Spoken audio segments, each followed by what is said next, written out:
A very good morning to one and all present here.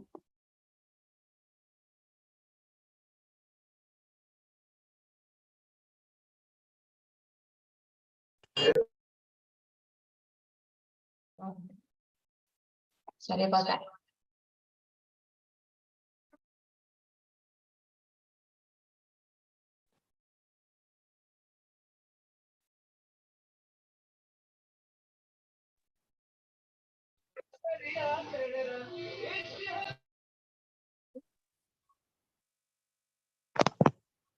Hello, everybody. A very good morning to one all present here. I welcome you all to the International Conference on Physical Therapy and Sports Medicine on the September 21st and 22nd, organized by BioLeaks and United Innovators, our research partner. About BioLeaks, I would like to give you a little bit of an introduction about the organization. BioLeaks is a not-for-profit professional association which prominently promotes research and development. We at BioLeaks have brought a revolution in the field of worldwide conferences. The conferences organized by BioLeaks brings together the professional wizards and leaders who have explored all avenues in the field of life sciences, medicine, and technology. BioLeaks conducts events worldwide, which helps in enhancing the skill set of the people from diverse industries and forms a common platform for eminent personalities, physicians, researchers, doctors, academicians, professional business figures, and many more. BioLeaks conferences encourages better comprehension about improvements and progressions over the world.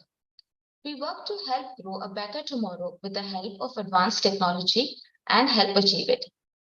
To give you a little bit introduction about the conference, the International Conference on Physical Therapy and Sports Medicine, organized by BioLeaks, is held on the 21st and 22nd of September 2023. It aims to bring together students, physiotherapists, sports medicine professionals, medical faculty, and researchers with the aim of exploring the latest developments in the field of physical therapy and sports medicine. The conference focuses on topics such as exercise science, injury prevention, rehabilitation, nutrition, etc.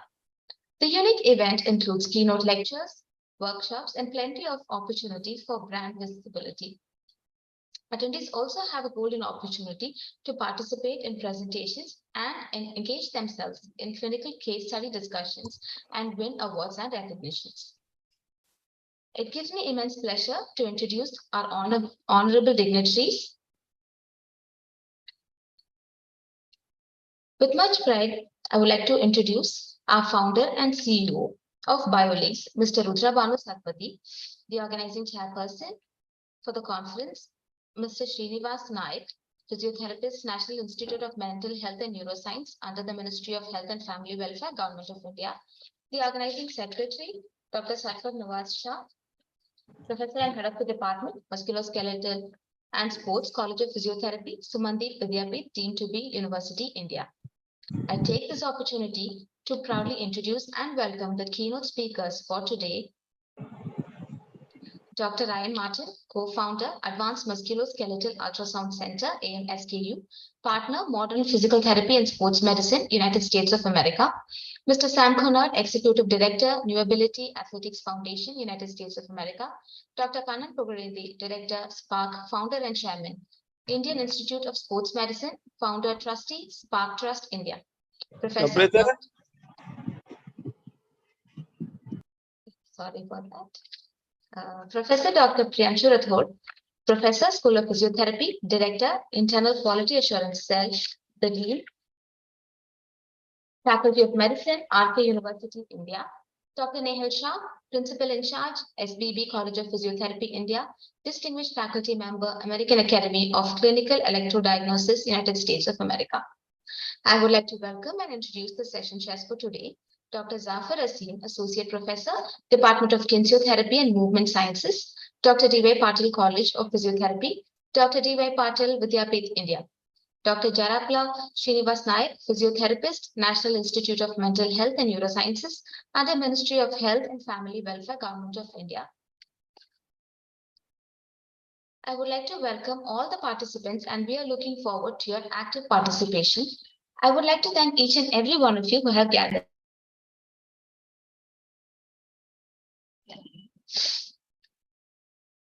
On that note, I would like to kindly request the founder and CEO of BioLeaks, Mr. Rudrabanu Satpathy, to welcome the gathering.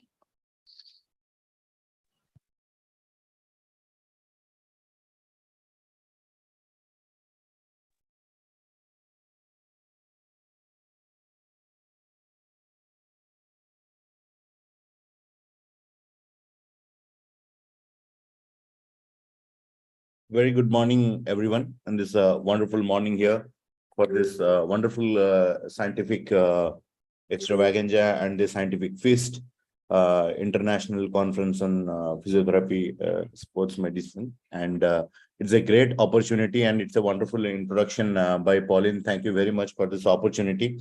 These type of sequential conferences and meetings we keep bringing every year and almost every quarter, so that we ensure the updates and maximum knowledge circulation in field of sports medicine, rehabilitation, the life science sectors. Most probably, like we are coming up with a platform that would integrate all professionals, interdisciplinary professionals in different fields, those who interact with a common intention of globalization. Our key focus has been globalizing Indian academic institutions and Indian universities particularly, so that they get a maximum opportunities and platform of knowledge exchange. Recently, we organized G20 Summit, and India's higher education system is opening gates and opening boundaries and limitations for establishments and welcoming overseas universities.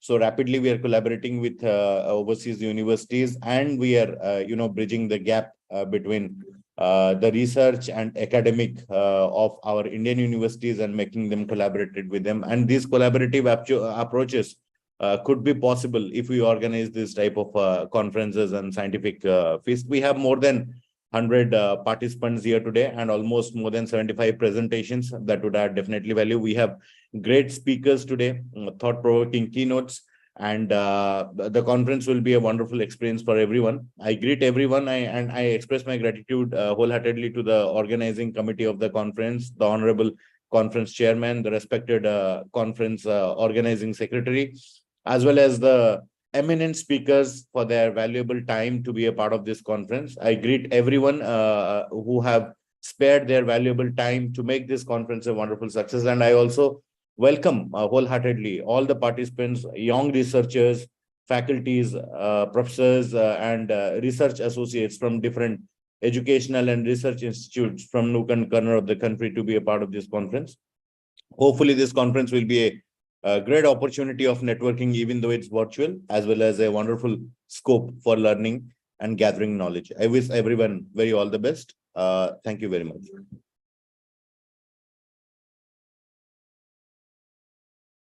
Thank you very much, sir. I now request Dr. Sarfar Nawaz F. Shah, Professor and Head of the Department, Musculoskeletal and Sports, College of Physiotherapy, Sumandeep Vidyapeeth, Deemed to be University, to deliver the inaugural address. Yeah, good morning, everybody. Am I audible? Yes, sir. All right. Once again, good morning, distinguished guests, speakers, and participants. It is my great pleasure and honor to welcome you all to the International Conference of Physical Therapy and Sports Medicine. I would like to express my sincere gratitude to everyone who has contributed to making this event possible. This conference aims to provide a platform for exchanging the latest research findings, best practices, and innovations in the field of physical therapy and sports medicine. We have invited eminent speakers from around the world to share their insights, a rich and diverse program that covers various topics such as related to physical therapy and sports medicine, also incorporate with wellness and promotion and many more. I hope that you will find this conference stimulating, informative, and rewarding. I also hope that you will take this opportunity, you will take this opportunity to network with your peers, learn from each other, and forge new collaboration. I believe that working together, we can advance the science and practice of physical therapy and sports medicine, and also to improve the health and well-being of people across the globe. So thank you for attention and participation, and I wish you all of you a fruitful and enjoyable conference. Thank you. Thank you very much, sir. On that note, we will now move on to the keynote lectures that we have been waiting for. I kindly request Dr. Ryan Martin to render his lecture.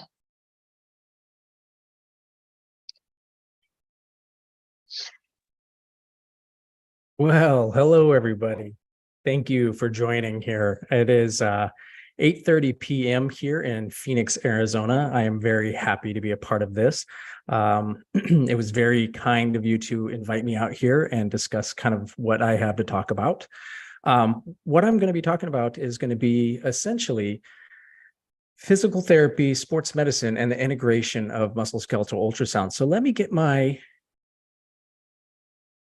screen going here. And once I get it up, I want to make sure everybody can see what I'm doing here. Can everybody see my screen so far? Yes, yes, Dr. Ryan. All right. Let me move this out of the way so I can get to my lecture.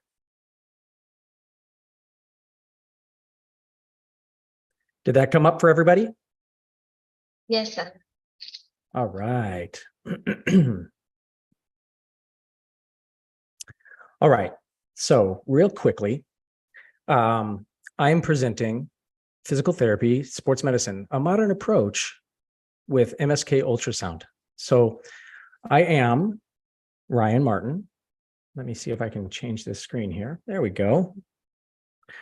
I am a physical therapist, and I'm also a musculoskeletal ultrasound sonographer.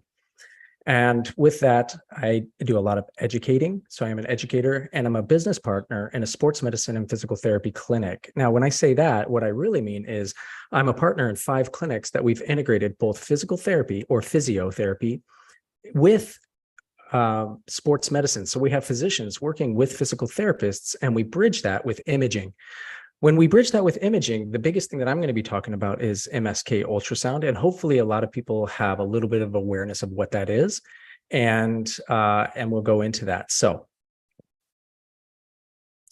the agenda for me tonight is really just talking a little bit about the history of MSK ultrasound, the current state of healthcare without MSK ultrasound, integration of MSK ultrasound for quicker diagnosis and treatment, ultrasound and diagnostics, very specific conditions.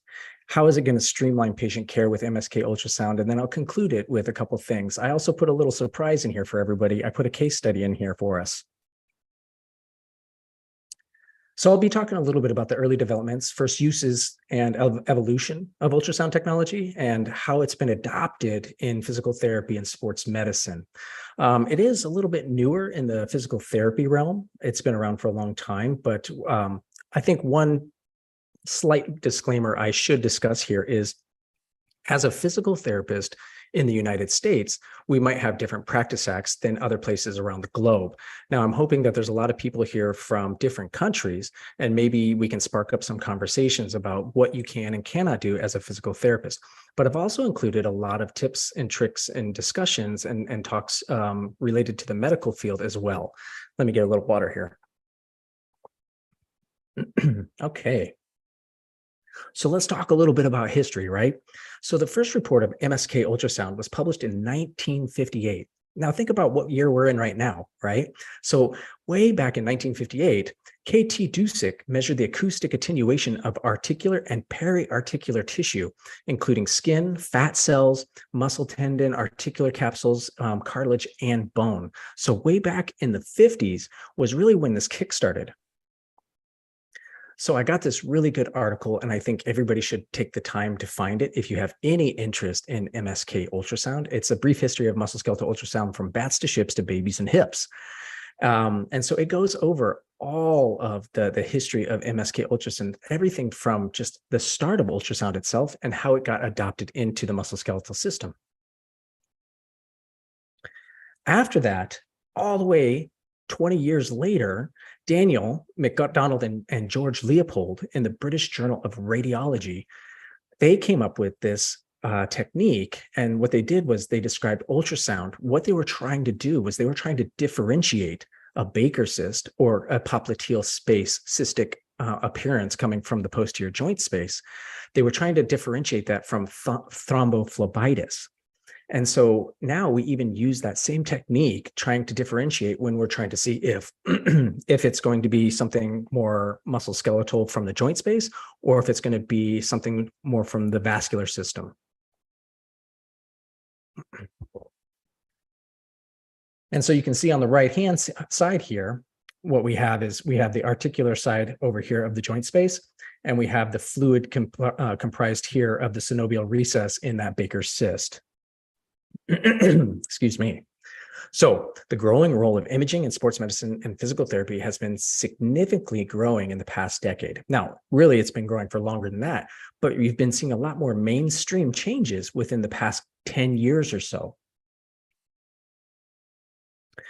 So the advances here in clinical muscle ultrasound, the first discovery with Roentgen's wife truly figured all this out many, many years ago. And from those advances, we started seeing more things like cross-sectional imaging, like CTs, MR, and ultrasound. And so from that step point from many years ago from Roentgen and the wife, it has been truly unparalleled. So what I've done here is I've added a lot of literature for us to kind of chew on. I'm a bit of a nerd when it comes to reading and having literature. So hopefully you can bear with me. There will be a lot of reading. Hopefully they don't incorporate a quiz at the end of here. So how does that actually help, or how has that changed ultrasound in the recent years? So with all of this history, what's actually happened for ultrasound, right? That's why we're here. So the number of people using MSK ultrasound has dramatically increased globally. Now, this study was done in the United States, but it gives a good reference point to what it's done in the past 20 years, 10 to 20 years. Think about this way. In 2000, the year 2000 to the year 2009, what had happened was there was a 316% increase in ultrasound examinations paid under Medicare Part B. Now, that's only one insurance company, but they're kind of the baseline in the US to find out what's being used, what's not being used, what's being paid for, clinical relevance. And so from the year 2000 to 2009, we had a huge uptick in how many people were using MSK ultrasound. So imagine now, another 10 to 15 years later, how much we've been using since then. But the question is it enough, or are we using it correctly?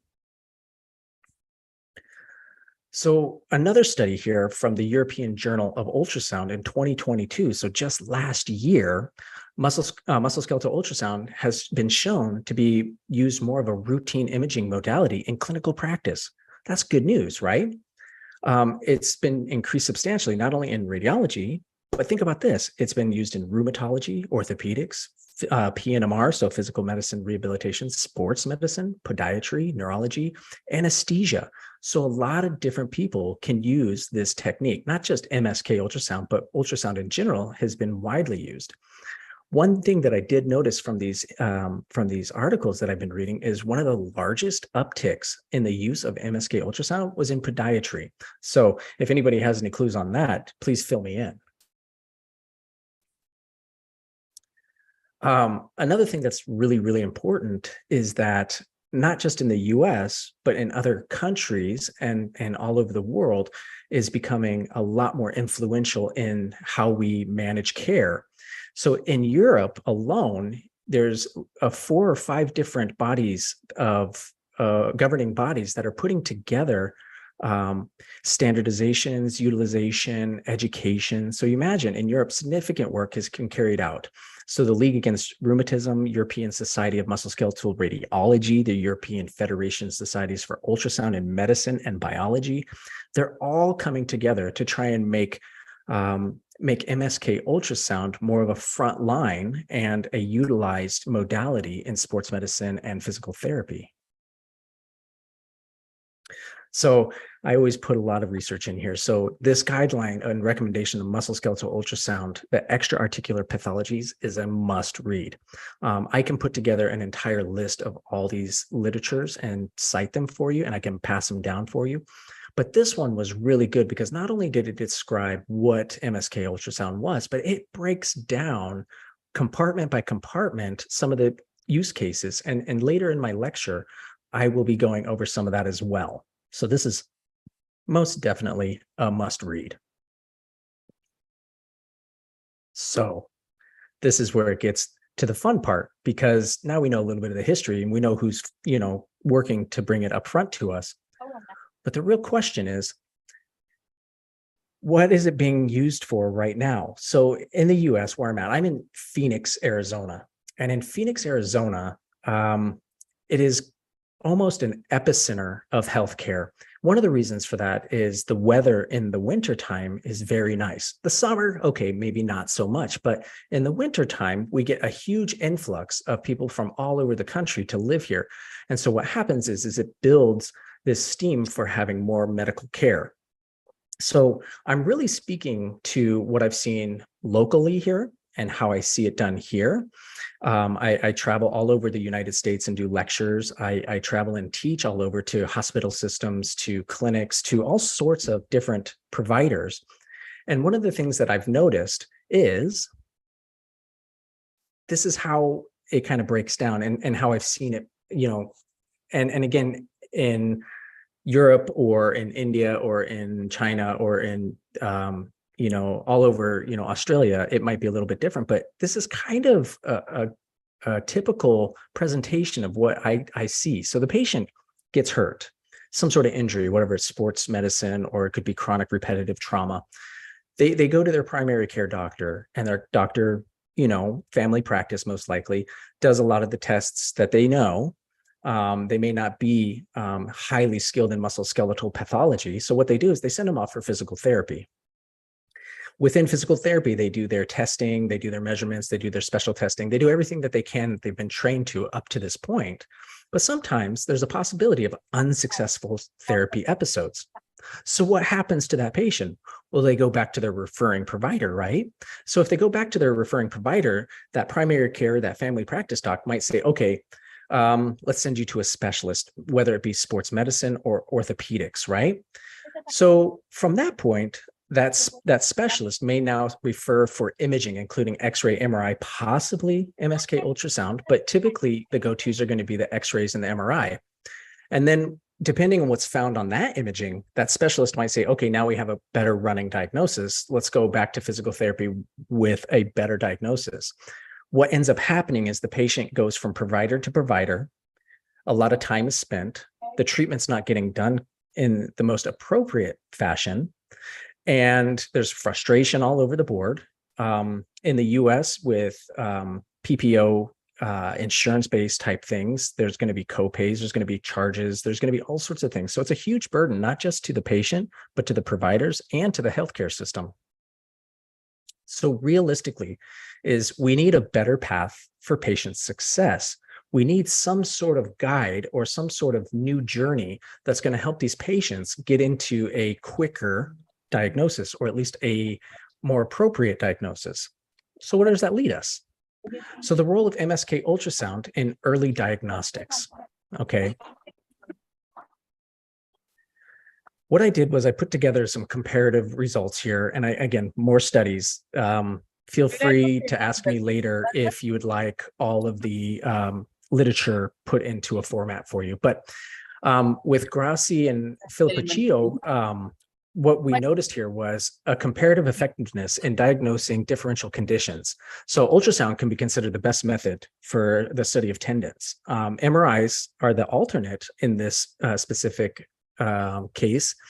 It sometimes will not always get the internal structure of the tendons. And the other huge benefit of ultrasound is that it has a much higher spatial resolution, which gets a lot more in-depth visualization of those tendons.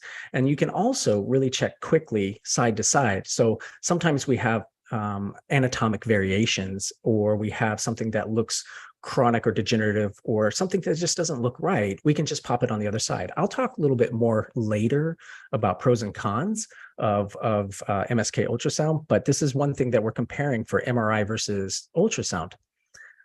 Another one from Ziegler, and again, I'm going to show you that this is one of my favorite articles, but from Ziegler, current evidence recommends musculoskeletal ultrasound as the primary imaging modality in investigation for rotator cuff disease. And we can talk a little bit more about why that is, but instead of doing that, we can talk a little bit more about like the efficacy of clinical use here. So because of its higher resolution, it can find some of the anatomic details that an MRI might not be able to. Ultrasound is also unique and able to do dynamic testing.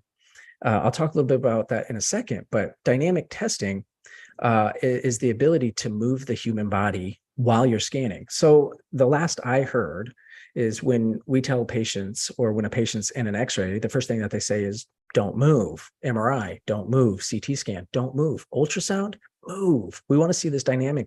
We want to see how it moves. We want to see what causes that impingement or that pain or that complication. Let's put you through some passive, active, dynamic, resistive motions and see what happens.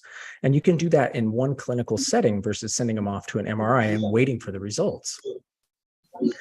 So we could go on for a long, long time about the economics and the cost analysis. So today till 12 o'clock, I'm attending one call. But what I'll do is I'll just end up letting you know that this journal, The Economics of Musculoskeletal Ultrasound, is probably one of the best to describe from start to finish. So from start to finish, how we can save money and how it can have a huge impact on our physical therapy and healthcare system. I'm sorry, I'm getting some feedback from somebody. I apologize. Okay. So getting an early diagnosis could change the direction of care. I think that's kind of a given, right? So when we think about it, if you get the right diagnosis from the beginning, or a more appropriate diagnosis from the beginning, you don't have to go through all the hoops. So in certain clinical situations, such as the evaluation of rotator cuff tears, ultrasound provides diagnostic accuracy comparable to an MRI or an MRA. Now, this was an older study, but the resolution and the techniques have only gotten better with time, meaning that because of this meta-analysis done previously, if we were to redo this study, we're going to even show more improved diagnostic results with that. So by introducing MSK ultrasound, you could potentially be creating a seamless patient care experience, reducing the rounds of referrals and a quick decision-making with early diagnosis. Well, early diagnosis means earlier treatment. Earlier treatment means a happier patient. That's what we're really trying to get at. So as promised, I was going to give some of the pros and cons. So let's think about the pros. Let's be positive here first, okay? Ultrasound machines are relatively affordable, not just for the practitioner, but for the patient as well. So in US healthcare, the reimbursement rates are not extreme. So it's affordable on multiple planes. They're typically portable. They have ones that fit in your pocket now and attach to tablets. They attach to, iPhones or, your phones. And then even the bigger ones, like laptop size, they can be carried from room to room. They can be used with patients with metal implants and pacemakers. They're dynamic, like I said before, is you can move the patient around and you can see what's going on dynamically. Sonopalpation, which is just a fancy word for, hey, it hurts here, put the probe there, right? Whereas in an MRI or an X-ray, you're getting a landscape view and you're trying to look around. Right here, you can put it right where the issue is, assuming that it's not a referred pain pattern, right? And you can quickly check the contralateral side. Again, I always tell people when I'm teaching is if you're in doubt and it seems like on the border of a diagnosis of pathology or not, check the other side, right? It's not very difficult to move one shoulder to the other shoulder and check the other side. I always say that with pediatrics as well, because with pediatrics, you can get any type of apophysitis, epiphysis, growth plates, things like that. With pediatrics, I always say, just check the other side just to clear everything out. Now let's talk about the bad stuff, right? Well, it's not really bad, but let's talk a little bit about the cons, the negative sides. It's a 2D representation of a 3D structure. So the human body is a three-dimensional structure. It's live and moving, but this is a 2D rendering. And we also know that there's about a 1 millimeter sliver of that anatomy that you have to look at. Another thing is poor visualization at deeper structures. So the deeper you go, the less power or the less resolution that you'll get. So if you're looking at deep hip structures or things like that, it's not as good as superficial. The biggest problem that I see with MSK ultrasound is that it is high user and hardware dependent, meaning you have to know what you're doing. The person doing the scan has to be really, really good. And the learning curve is steep. It's not one of those things that you learn in a weekend. And so my first take at doing this lecture is kind of funny, is I wrote an entire lecture based on showing you how to do ultrasound scans. And I loved it. It was a great lecture. And I put it together and I said, you know what? Why? And that was the key word, was why. I want to teach more about why we would use MSK ultrasound versus how to do it, because I can teach anybody how to do it, but the why is the most important.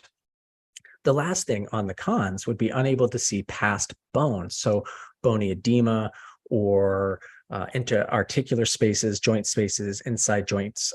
That's not going to be something that MSK ultrasound is going to be highly effective at.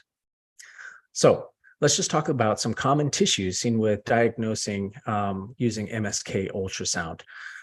You're going to have to excuse me. I like simple dad humor, so I'm full of dad jokes. So this is my tissue box here. So we're going to look at some tissues. So let's talk about tendons. Ultrasound can be used confidently to diagnose tendon ruptures, tendonitis, tendinopathy, so tendinosis, chronic versus acute, and tenosynovitis. The dynamic nature of the examination helps establish the integrity of the tendon, right? So the sonographer can be using those dynamic tests to see if that tendon is gapping or moving. And I put some references on the bottom here for you. Of course I did, right? Well, what about ligamentous structures, right? Well, ligamentous and tendinous are very similar in nature. I know that there's a histological change, but for looking at them on ultrasound, you can see them. Most of them are superficial. It's an area that you can look really quickly. It's non-invasive and most amenable to ultrasound, including the medial collateral ligament, the thumb, the ulnar thumb. We'll talk about that in a little bit. So ligaments, again, are another structure that are really easy to identify. Muscles, of course, musculoskeletal. It's kind of in the name. I know, I get it, right? But there's a widely clinical grading system within here that if it's a grade 1 functional loss amount, less than 5, in grade 2 muscle function, range 5, and grade 3 or loss of 50%. So we can grade muscle damage, muscle strains with MSK ultrasound. You can see types of hematoma buildup or blood flow through there. You can see the fibers change. Remembering that it's a striated contractile tissue, you can actually see changes within that tissue. And again, as I talked about before with sonopalpation, most of your muscle strains are going to have point tenderness at the space. So you can put the ultrasound right there. So again, musculoskeletal ultrasound, good for muscles. But remembering there's quite a few abnormalities that are not apparent when the patient's at rest. So think about subluxations or, tendinous spaces that are mobile or unstable. How do you know with MRI or X-ray or CT or whatever it might be, right? So things like the extensor carpi ulnaris, when it subluxes out of the space, you can't see that on an MRI. So you can't say whether or not it's, pathologic really. Whereas with ultrasound, you can have them move the ECU and it can, sublux out. Same thing with biceps tendon subluxations, which is pretty common when you have subscapular or supraspinatus ruptures of that transverse ligament. Also, some things like transfascial muscle hernias, on the tib fib, if you have any type of subluxation or any type of herniation of the fascia down there, this is a really good way to do dynamic testing to see if that fascia herniates. You may be inconclusive with MRIs here. So some of the common areas for MSK ultrasound, and again, this is not exhaustive in any way, shape, or form.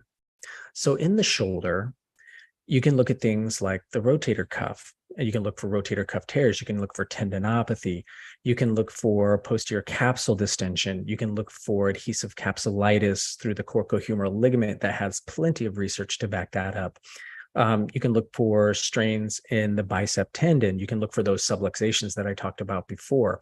The shoulder is one of the most widely used spaces and areas that we tend to see in our clinics. We see a lot of rotator cuff pathologies, or at least things that mimic rotator cuff pathology. So again, really good for the shoulder. The elbow, you think about the elbow as a pretty superficial structure within itself. So you can look at the lateral or the medial elbow, looking for things such as epicondylgia, so, what they tend to call tennis elbow or sometimes golfer elbow on the medial side. Again, talking about that dynamic ability is you can look for ulnar nerve subluxation onto that anterior rim of the medial epicondyle. Thinking of like the hand and wrist, there's a lot of things going on in the hand and wrist, but luckily, almost all of it is superficial, right? There's not a lot of deep structures in the hand. So if you're thinking about De Quervain's, that Finkelstein test, so first dorsal compartment tenosynovitis, this is a great modality for looking at structures such as that. You can look at the carpal tunnel. So the carpal tunnel is, once again, a very, very superficial area. And we can look through that carpal tunnel and make diagnostic criteria. And we have literature to support very specific criteria that is within normal or outside of normal for carpal tunnel. Now, again, we can do all of our Phelan's and we can do any of our Tennell's testing and, take your history. And I think that's a valid point right now, is remembering that MSK ultrasound, or ultrasound in general, is just a tool to amplify what you're already going with, right? It's not a one-all be-all. I think that's super important to understand, especially for new people getting into it. Yes, it helps with diagnosis. It's not necessarily going to make the diagnosis, but you should have a running idea of what's going on first. And another one in that hand is that thumb UCL. So the ulnar collateral ligament of the thumb, sometimes known as skier's thumb or Stenner's lesion, very easy to see on MSK ultrasound. Moving down to the lower extremities in the hip, we see a lot of stuff in hip. We see psoas strains. We see distended anterior bursas of that capsule. We see distended joint capsules. You can see a small sliver of the labrum of the hip. You can't see the full labrum because it's 360 degrees. And remembering that the labrum, parts of it are intra-articular. And as talked about before, is MSK ultrasound, or ultrasound cannot penetrate through osseous spaces. So it can't see into there. But you can see those peripheral spaces of the labrum, and you can make a closer indication of what it is.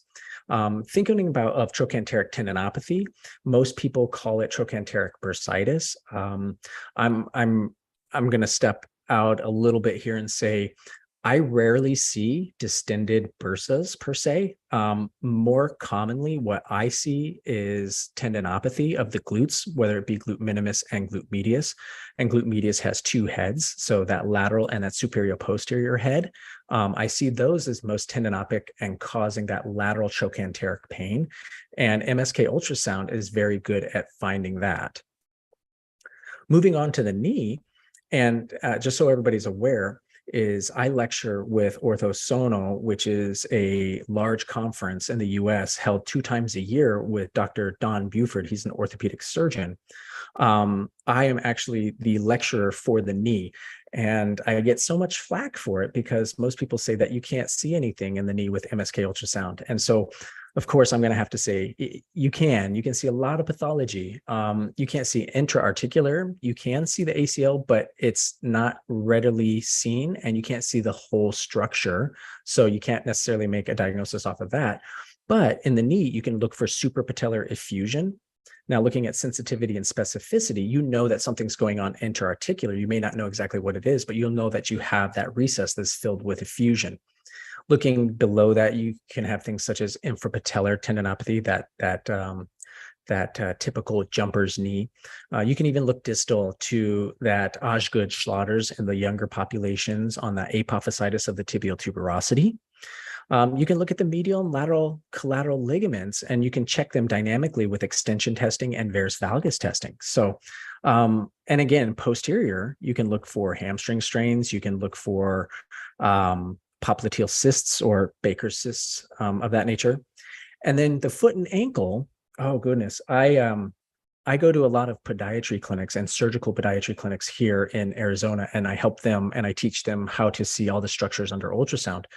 And it blew my mind. I guess I wasn't really a foot and ankle person before this, but now currently I look at foot and ankle quite a bit, and there's so much you can see. Everything from Achilles tendinopathy, plantar fascia has a lot of very specific criteria for diagnosis. All other stuff, sorts of things such as stress fractures down near the base or the fifth met base. You can look for, stress fractures in the carpal or in the metatarsals. So you can also look for Morton's neuromas. So it's very useful in the foot and ankle. And quite honestly, most of your extremities is where MSK ultrasound really shines. There's some people out there doing spinal stuff like multifidi or paraspinal stuff. I haven't gotten a lot into it except for what they call RUSI, R-U-S-I, which is rehabilitative ultrasound. And that's more of a biofeedback marker. That's a lecture all of its own. So if anybody's ever interested in RUSI, reach out to me. I can help you with that. So I just wanted to show a couple pictures of some of those pathologies that we talked about. So like for supraspinatus tendinopathy, what we have here is we have the greater tubercle right here, that greater tuberosity right here, and you have the tendon sticking in the middle, and then you have this nice little parrot's beak here. But in the intrasubstance here, what you're seeing is irregularity. You're seeing heterogeneous appearance. You're seeing small micro clefting or small, chronic degenerative tears. So, and above that, you can see the secondary line, which is the bursa. So on top of tendinopathy, they have an aggravated bursa. You can also see some small cortical changes, which is indicative of more of a chronic pathology as well. Moving over to the supraspinatus tear, same overall architecture of the greater tuberosity here, same parrot's beak appearance here, but you can see there's a gap down here right at this little turnbuckle before the enthesis or the attachment site turns into the articular margin, right? And this is a very common space for separation. So you can see here it's pulled back and retracted a little bit, but it's maintained the integrity of its shape. So this is something that after you looked at this, you could clearly say that there was some sort of tear. You'd have to look at it in two views. Remembering in radiology, one view is no view, two views is a better approach to it. You'd look at this at two different views, and you would see if there's any retraction or the extent of this type of tear. For my company, my education company, I actually have a full lecture on how to differentiate tendinopathies versus tears, not just with the rotator cuff, but in general. So if anybody wants to learn that stuff, reach out to me, okay? Another one is on that CFL, so that medial elbow here. So what you're looking at here is a medial elbow tendinopathy. Typically, this tendon right here comes in at a smaller angle, and you can see all of this disrupted tissue in here. You can see some small cortical changes here, possibly an enthesophytic ridge here, or some small minor bone spurring right through here. You can start to see parts of the anterior band of the UCL here, but let's focus right in here. It looks thickened, it looks irregular, it's heterogeneous. It looks like something that would be abnormal. Now, if you were really concerned and it was teetering on diagnosis, you could look at the contralateral side and look at the other elbow. So as stated before, with the suprapatellar recess, you can look for effusion. So looking over at the left screen here, what you see down at the bottom is the femur. This is part of that articular margin of the femur here, and up into here is that proximal pole of the patella. You have two fat pads here. This one's called prefemoral, and this one's called the quad. This is the quad fat pad, but in some literature, they're going to call it the posterior and anterior fat pad. And you see this little sliver. This little sliver represents synovium, or at least a potential area for an escape route. Now, there is literature to support that there should be some anatomic fluid in here. And then, of course, the quad tendon, but there should be some anatomic fluid here. But let's look over to the right side here, that femur down in here, that articular margin, that proximal pole. But what you have here is synovial proliferation, some synovial redundancy coming out through here, and even some older synovium that has gotten complex in nature, and then some newer effusion here. So something in this nature might be something like an acute on top of chronic pathology of the knee here. Infrapatellar tendinopathy, or that typical jumper's knee that we tend to see with hard court sports, plyometrics, those kind of sports. Here in the Valley of the Sun in Phoenix, Arizona, we have a lot of CrossFit that does a lot of plyometrics. We see quite a bit of this. But what we're looking at right here is this is the distal pole of the patella here. And you can see the fibers and longitudinal axis here coming in and attaching. You can see some cortical changes. You can see some irregularities on that deep portion through here. So this would be more of a mild tendinopathy or a mild strained space here. Looking over to the right, again, different patient. You can see that distal patellar pole. You can see that Hoffa's or that infrapatellar fat pad down in here. But look at the tendon. It goes from normalized fibrillar pattern to abnormal. And mostly what you're going to find is on that deep portion is where you're going to get a majority of that pathology. So you can see that thickening, that irregular space, very easy to determine when you take the patient's case and then you put it into relationship of their special testing. And then once you put the ultrasound on, now you have a for sure diagnosis and care can begin immediately. So moving on, I blew this picture up and I probably shouldn't have. This is the thumb UCL right in here. This is a Stenner's lesion. So you can see the distal metacarpal and the phalanx right here. The best thing that I can explain, and I can get you better pictures. So anybody who reaches out to me that wants more information, I'm more than happy to hand it out. But you can see a little bit of swelling right through here. And you can see this band that wraps up and around and has a little bony piece right through here off of the aponeurosis. So they call this a Stenner's lesion because we also have an avulsed piece of bone here. Very simple to test that with an ultrasound on there to see if that retracts. And they call that a yo-yo sign. I had a picture of a yo-yo here, but it disappeared somehow. So what are some other pathologies that MSK ultrasound can see? Well, bursal pathologies. Bursa is very simple to see. Typically, most of them are within a space that's superficial. You can see them on infrapatellar space. You can see prepatellar. You can see olecranon bursitis. You can see trochanteric if it ever exists. Subacromial subdeltoid bursa is one of the biggest ones that we see in our clinic. So bursal pathologies, fractures. Oh my gosh, I have tons of literature for you all if you want it on MSK ultrasound as a frontline imaging modality for acute stress fractures or acute small fractures that X-ray might miss for the first couple of weeks because it hasn't calloused over yet. In ultrasound, it'll have very specific visualizations to see what a fracture would be. One, you'd see a cortical step. You'd see a small little bump over it called a molehill or a dark space. And you can always use something called Doppler. And if Doppler is reactive in that space, it's telling you that there is an acute inflammation going around that space. Nerve injuries and entrapment. There's literature out there to say that MSK ultrasound is some of the best for nerve entrapments because of the spatial resolution and putting it right where the entrapment would be. So nerve injuries and entrapments, fascial defects, as I stated before. So herniations, whether it's even inguinal or if it's between the tib fib within that space, you can see that, and foreign bodies. So out here, sometimes we have people that step on thorns, step on glass, or they have something in the body that they just don't know what's going on and it festers in there and it gets fibrotic. The ultrasound is really good at finding foreign bodies as well. So added benefits of MSK ultrasound is POCUS. POCUS. And if you haven't heard of it, that's just point of care ultrasound. All you sports med folks out there, listen carefully.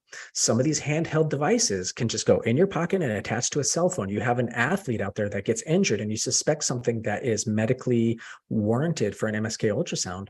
You're right there. You're right on the field. You can check it immediately and see what's going on. Imagine the game changer. Game, I guess that's pretty funny for sport. Imagine the game changer that would make for you all. Another added benefit of musculoskeletal ultrasound, you can do follow-ups with your patients a lot easier, right? So if you had an acute injury or something acute and you wanted to see the inflammation as it decreases over time, you could have interval checkups with that patient. Or in our case, in our clinics, we also do platelet-rich plasma or orthobiologic injections. We can follow up with that patient after 12 weeks or 16 weeks and see if there's any histological or any changes in there. I'll be honest with you, typically you don't see massive changes, histological changes in that short amount of time, but you do get pretty decent results from that patient. So usually if a patient comes in after 12-week follow-up of something like that, we'll say, well, if you're doing okay, we may not see any massive changes in those tissues, but this can be something that you can manage over time, especially with what I was talking about before with RUSI, using ultrasound to see if the patient can fire certain muscles. Over time, you can actually see that muscle firing better. So just one more benefit. All right. I am a physical therapist and I am speaking to my background. So if there's anybody out there from different countries or different regions, I can't speak to the scope of practice and or liabilities of physical therapists using ultrasound, but this can be useful with sports medicine physicians as well. But in the US, the research, there's been literature to say that RMSK certified, and I guess I should indicate what RMSK is if you don't know. It's a board certification indicating that you've met the criteria at the highest standards to do the reads of MSK ultrasound. But RMSK certified PTs have been regularly using ultrasound to validate and refine their clinical diagnosis and treatment. So it directly influences patient care by informing the diagnostic process, guiding that treatment, and then appropriately identifying referrals. So if it's something out of a PT scope, we have an obligation to refer, whether it's to sports med, primary care, whether it's back to an orthopedic surgeon, whether it's an emergency department, whatever it may be, we have that obligation to refer. So and so this was an article based on MSK ultrasound clinical practice by physical therapists. Markowski, Watkins, Maitland, they're all really good PTs. They're very smart. They're doing this literature. And I don't want to spoil too many surprises, but I might have a little bit of a future of doing some research with this group. We'll see. I don't want to spoil too much. So another article here stating ultrasound diagnostic imaging has been identified as a high priority for the field of physical therapy. It's been a high priority in the US to get more people understanding and aware of what it can do. But few PTs are certified to incorporate this. Not many have MSK ultrasound or the RMSK title behind their name. Only a handful of us actually have the RMSK certification. So when you see RMSK with a physician or a physical therapist, know that they've done a lot to get to where they are. But it's kind of sad that we haven't got there quite yet with PTs in the US. And we'll talk a little bit about how do we mitigate that situation, right? So I think it's fair. This is my little disclaimer. I get a lot of physicians coming at me and saying, well, you can't diagnose pathology. You're right. PTs don't make medical diagnoses. They evaluate pathoanatomic structures in making physical therapy diagnosis. So we identify structural lesions beyond our scope of practice, such as a fracture. Well, that gives us the ability to what I just said before, it gives us the ability and the obligation to refer on to the practitioner that can do this. And in the state of Arizona, I can also do x-ray. I can't do them, but I can refer for x-rays as well. But the biggest thing here is knowing when to refer, right? So the biggest thing here for all you PTs or physios out there listening, if you can do this within your scope of practice, is not just knowing how to do it, but why to do it, right? We have a lot of work and uphill battles for this. This is something another article stated here is physical therapy have an opportunity to embrace technology and integrate this modality into their practice.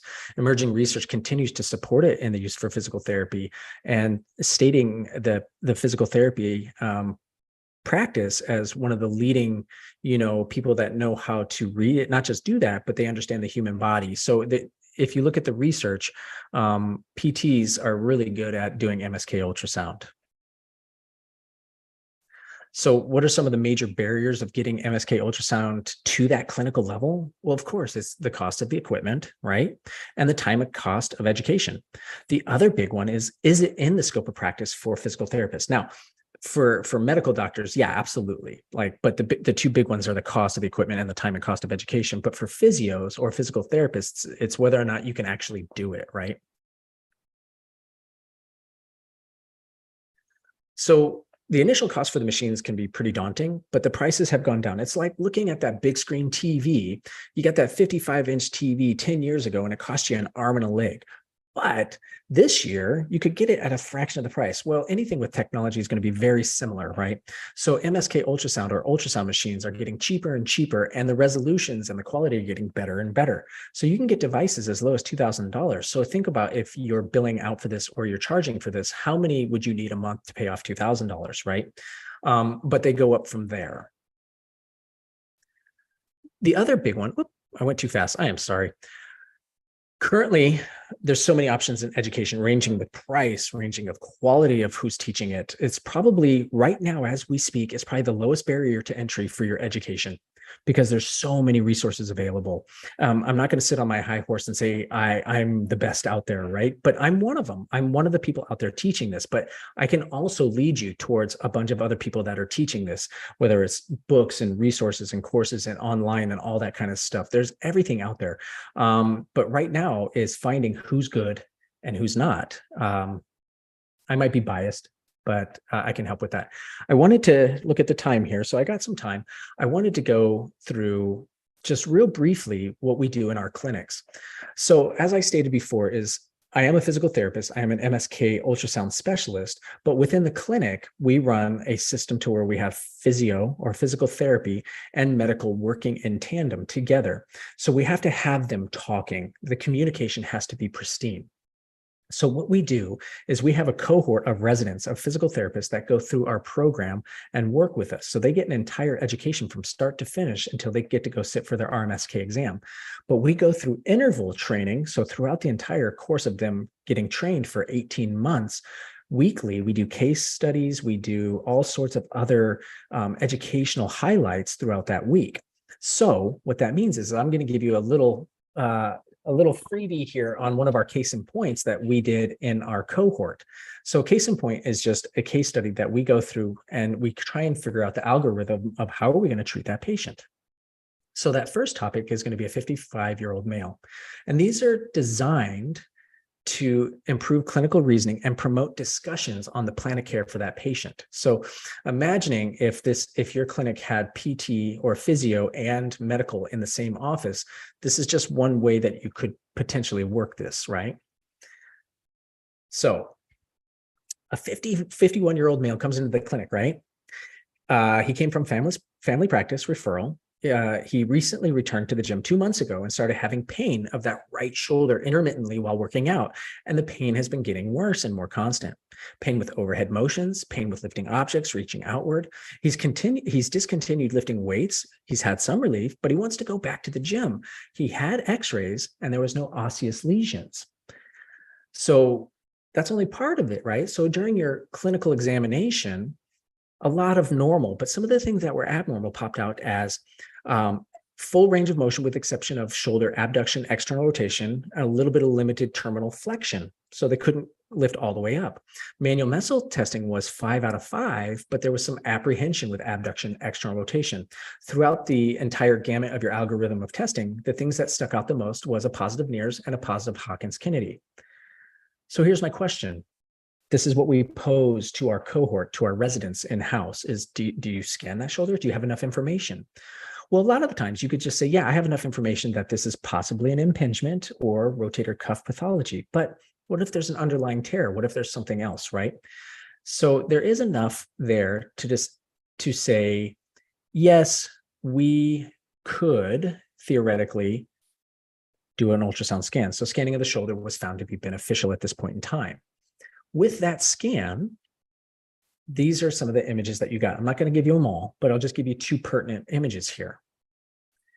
So on the left, you have a supraspinatus in short axis, and on the right, you have it in long axis, right? And so what you're looking at is you're looking at a small deltoid herniation. You're looking at disruption of fibers. You're seeing some small changes through here. You're looking at a heterogeneous, but the cortical space looks mostly normal. In long axis, you definitely see this parrot beaks appearance. You see some cortical changes on that turnbuckle of enthesis to articular margin. You're seeing some significant thickening of the bursa, and you're looking at significant thickening of that tendon with some intrasubstance micro tears, right? So those micro tears are more degenerative in nature. But something that we could see in here is we have a small flattening in here. So there is some attenuation or weakening of that tissue, and there's some definite tendinopathy in there. So what we do with our clinic is now we ask them is, okay, anybody can see these images, and I can teach a lot of people how to do the scans. Now it comes down to the why. What do we do with that patient? What is your plan of care, right? Option 1 is do nothing, right? That's always an option, but maybe not necessarily the best option. Option 2 is, do you just go through conservative physical therapy? Or option 3, are you going to refer them to the medical provider? Now, if you are the medical provider, you should already know that answer. They're in your clinic. And so we have discussions with our residents in-house and our medical team, and we try and figure out all the different options that we could do with this patient. So right now, I'd like to do a little bit of a recap of what I talked about. MSK ultrasound has a vast history, right? We talked about it as far as back as the 50s, right? But it's becoming more mainstream and recognized as the next stethoscope in medical practice. And I will contend or contest that it is actually better than the stethoscope in some ways, right? But I'm very biased. The empirical data coming out, the literature, the research is getting more and more robust, not just from how to do them, but why to do them, how they compare to different imaging, what certain scenarios should you be using it in, the validity, the efficacy, the sensitivity, the specificity, all of that stuff is coming out, and more every year is coming out for us to look at to say, okay, do I want to put this into my clinical practice? And then the barrier to entry, which was so high before for learning MSK ultrasound, has improved because of all the accessibility of people out there teaching it. And again, if anybody out there wants resources on some of the people I believe in, you know, not just my company, but the people that I believe in and the books that I believe in, I am more than happy to produce resources for each of you that want to learn more of that. So what is the future outlook of physical therapy and sports medicine with MSK ultrasound? It's very promising okay, so this is where I get on my serious face, right? Is if we continue to utilize the modality ethically, appropriately, and we educate this next generation of practitioners to understand the implications and the relevance of this diagnostic tool, and remembering that it is just a tool. It is not the end all be all. Okay. And we have to learn that everything that we've learned from physical therapy school, from medical school, everything else that we've learned up until that point is completely relevant on working that patient up before you get to the MSK ultrasound. So they only work together as a team. So we have to kind of move from that past ideology to the future. And we have to move into this system of incorporating this hands-on, this on-site diagnostic tool as appropriate to help with our clinical relevance. So I apologize for my personal plug here. My company is the Advanced MSK Ultrasound, but the only reason that I get to do some of these fun things and put together all of these courses is because I have a Patreon. And on my Patreon, I teach a lot of stuff like this on here. So if anybody feels like supporting me on my Patreon, thank you so much. I guess now's the time for questions. I don't know how this is going to work here, but anybody that has questions, comments, concerns, please fire them at me. I'm here. And again, thank you everybody for allowing me to be here tonight. Well, for your morning, my night. Thank you so much for letting me be here. I wish you all the best with all your endeavors in sports medicine, in physical therapy. I wish you all the best in your clinical practices. And I just wish you all the best in general. So once again, thank you for having me here. And I hopefully taught something here to some of you people. And if you have any questions, please reach out to me.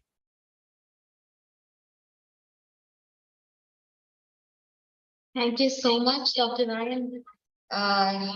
Thank you so much for the wonderful lecture. And participants, if you have any questions, you can just drop it in the chat box. So we just probably give them a couple of minutes, perhaps. For people to just type in Completely their fine. questions. Okay. Completely fine. My kids are in bed sleeping. I'm good to go. I'm in my guest house here. So, and you can see I put together this little MSK ultrasound sign for everybody. There you go. There we go. That's MSK ultrasound for everybody. Okay.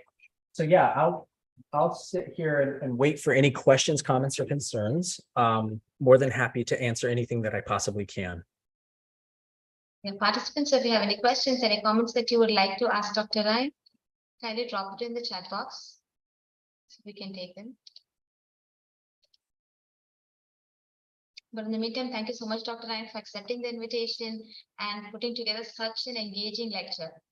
Thank you so Oh, much. no. Thank you for having me. Hopefully I get invited back another time. I mean, obviously you can tell I like to talk. So this is what I do. This is what I love. So I'm here for any questions. Absolutely.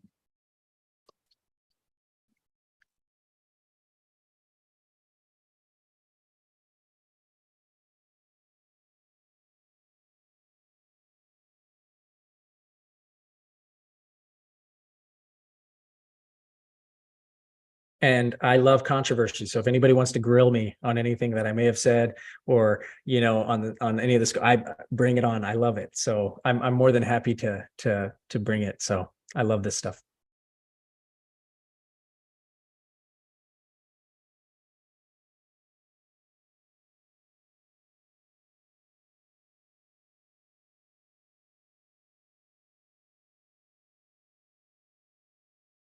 Okay, so I think we're good.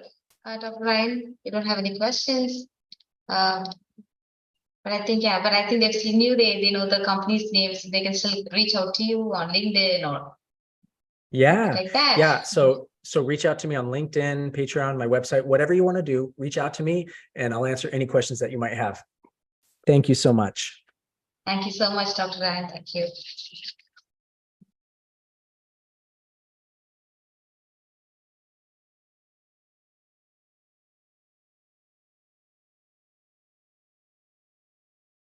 Participants, just a kind note. So even for the upcoming lectures, if you have any questions or concerns or anything that you would like to put forward, you can go ahead and put it in the chat box. So the keynote speaker can address it. So, for the next keynote lecture, I would like to invite Professor Dr. Priyanshi Rathod, Professor, School of Physiotherapy, Director, Internal Quality Assurance Cell, Dean Faculty of Medicine, RK University, India, for his lecture.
Thank you for your patience, participants.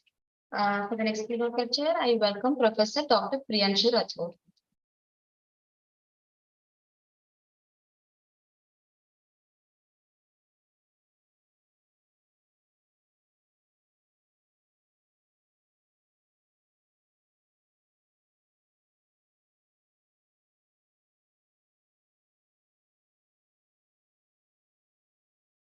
Sir, am I audible, sir? Can you share your screen, sir?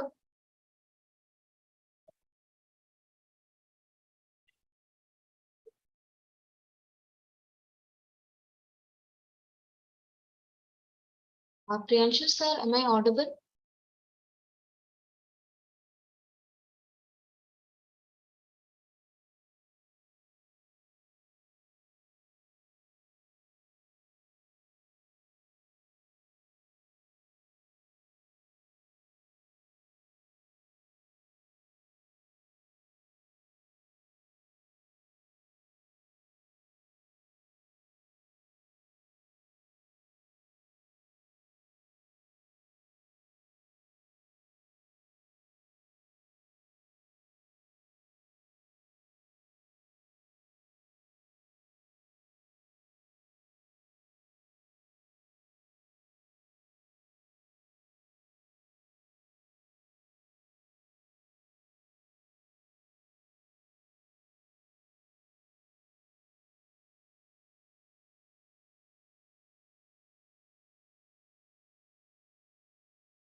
Sir, if you're ready, we can begin with your presentation, sir.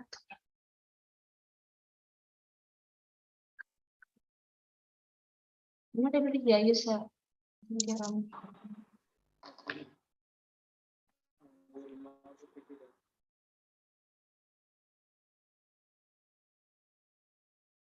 That to me. How many times it is repeated?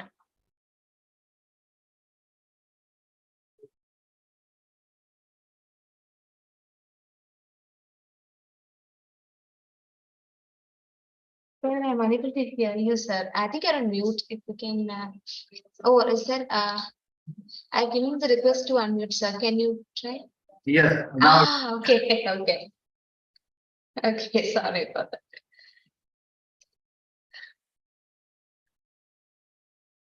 Yes, I think I heard you. Okay.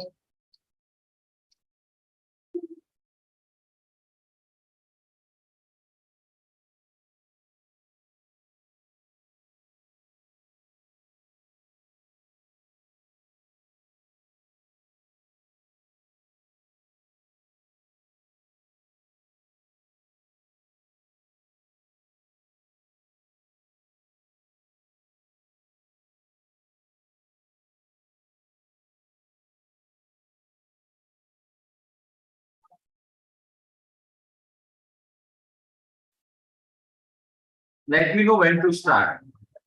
Yes, sir, we can go ahead, sir. We can start. We can hear you. We can see your screen. Please go ahead, sir.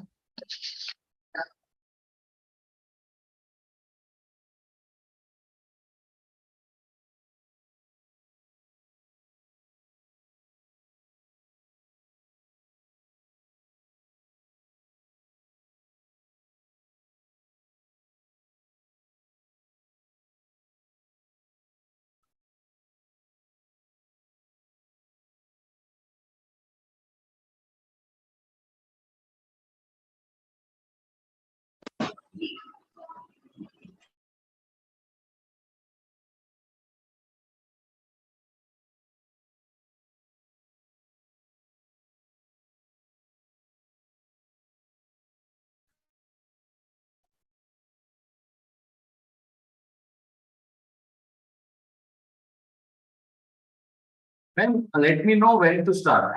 Yes, sir, we can start now, sir. Huh? We can start now, sir. Am I audible? Okay, Yeah, we fine. can start. Yes, please. Okay. Very good morning and thanks to entire team of International Conference on Physical Therapy and Sports Medicine. And I'm happy to see the way it has been executed in a virtual platform. I'm sure all this recording and information will definitely help a lot for people for now and even in later stage.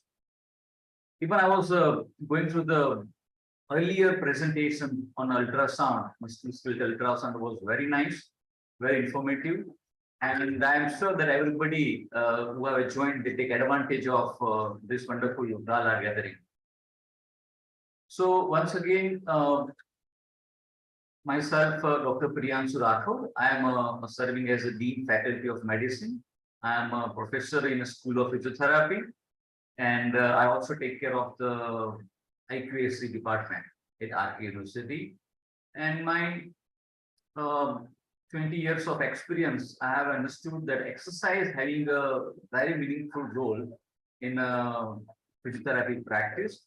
And when you talk about the physiotherapy and sports medicine, we use exercise as a medicine. So today's session is on a design thinking, and I'm emphasizing on interval training program.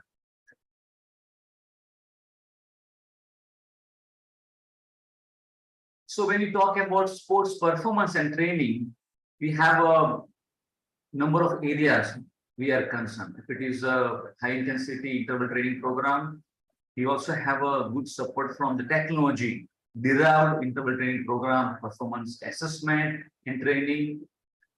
The layman's terminology people are well aware about as per the AHA guideline that 150 minutes of exercise needed for every layman. Even the technology derived information where the sports become a passion nowadays. So people are much more well aware about strength and performance training. The main focus about the outcome, even it is badminton or it is outdoor indoor game, everybody is passionate about. If it's a chess also, people think about the concentration derives from the functional abilities. I'll be happy to say that the role of nutrition is also very important when you talk about the sports performance.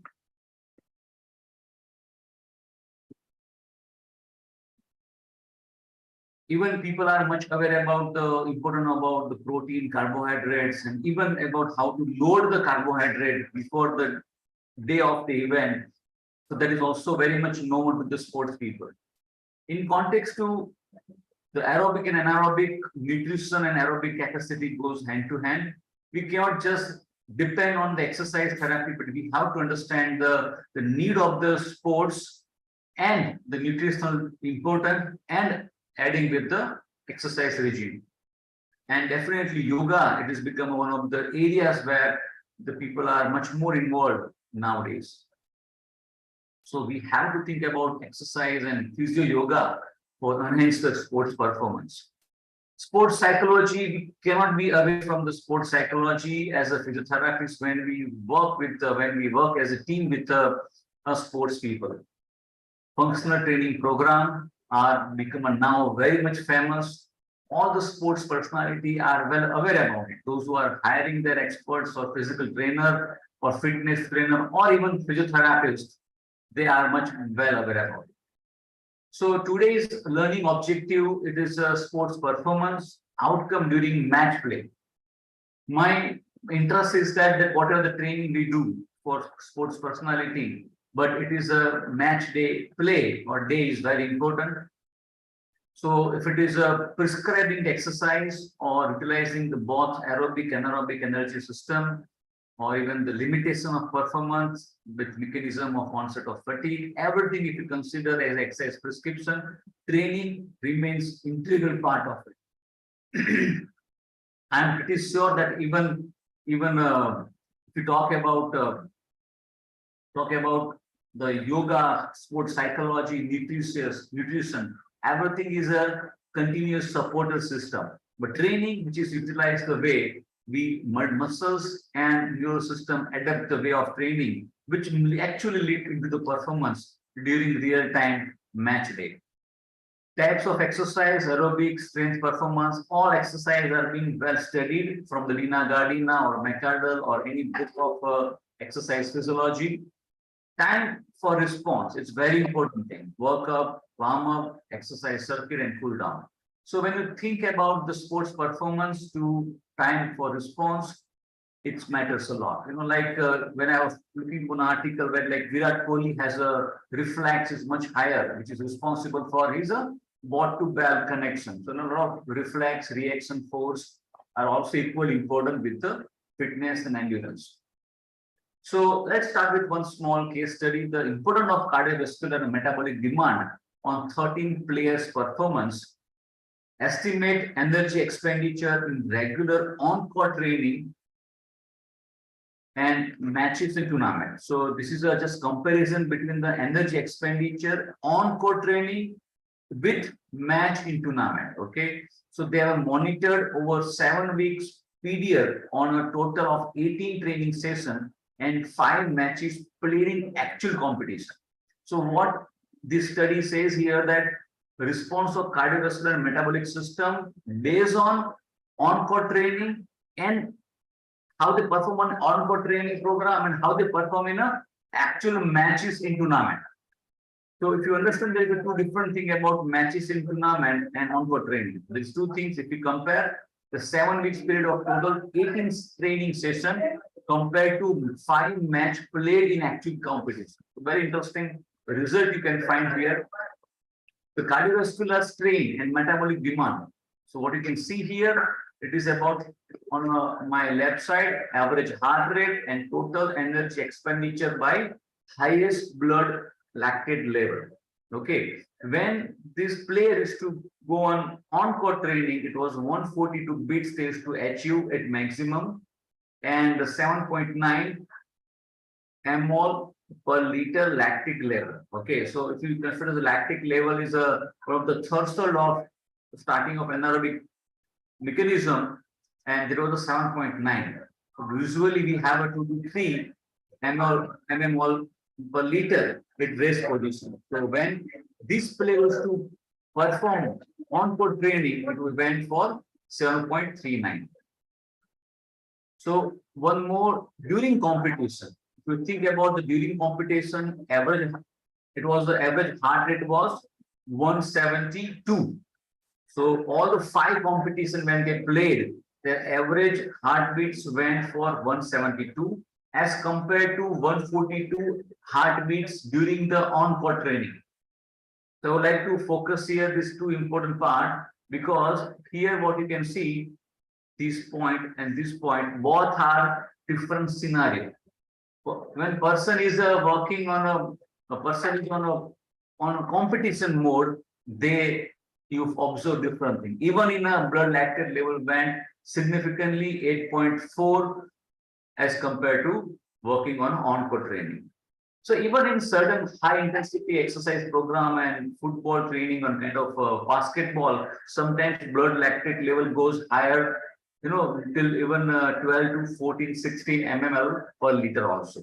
So nothing to concern about the blood lactate level, but our concern is about that immediately they get fatigue level or recovery time goes much more higher. So the performance in the next day of any match or tournament will be difficult for athletes. So as a role for the physiotherapist or any fitness person to remember that the training remains different and actual competition and physiological parameters, the chemoreceptors, these bioreceptors perform differently. So lactate rises during birth. Like we know very well that it depends on the cellular and muscular balance, ATP system, systematic balance, cardiovascular, pulmonary, and our metabolic system, and no steady state. When somebody is playing the badminton or playing some event where they have the adrenaline rush, the system become in mode of robust mode. which try to get the best out of it. If you see that sprint, or most of all sprinter, when they perform in a routine practice and they went to Olympic or Commonwealth sports event, their sprinter 100-meter run become much more higher than what they have played during their practice session. So this is a very important thing. Probably every one of us should be up to date with the anaerobic and aerobic capacities and how aerobic powers and lactic threshold is important for, and economy. Economy is very important thing that how we can save the energy. Lots many time people, the badminton player do not mind to lose second game just to maintain or recap the energy level. And third game, they try to win over there. So this is a lot of a tactic they use to conserve the energy and improve the performance. So many people have a high altitude training also. They also have to extend their lactic threshold. So high altitude, microcapillarization, and improve the vascularity based on performance are also important things. So capacity, power, and performance is simple. And I want that every one of you, if you are interested in sports and exercise physiology, you should be very well aware about this energy mechanism. Today's my focus is a interval training program. And as I know that I have made it very simple way of understanding when you prescribe the exercise program or interval training program, which is a warm-up, exercise circuit, cool down, recovery, and recovery phase 2. I'm just trying to put it in a one therapeutic program which can help to cultivate somebody's performance. Or it could be any player. It could be the player of indoor, outdoor, or anybody wants to regime their the sports performance. We can prepare one stereotype specific program. So this is a well known to everybody that sometimes we have a warm up and a cool down. We have a warm up. We have a work on 40% of energy, could be 40 or 20 or 60 as per the need. Okay, and that we're going to discuss in the depth about why 40 or why 7 minutes and why cool down is a 40% and why it is a 5 minutes. It could be 40% of pursuit rate of exertion or maximum heart rate or VO2 max. We're gonna MAC or anything else, but the energy, the warm up should not be exceed more than 40% and 7 minutes. So we also gonna discuss about the green part. Green part is a 2-minute interval. So 7 plus 5, 10, 10, and 4, 14. Total package of interval training program will not more than 28 to 30 minutes.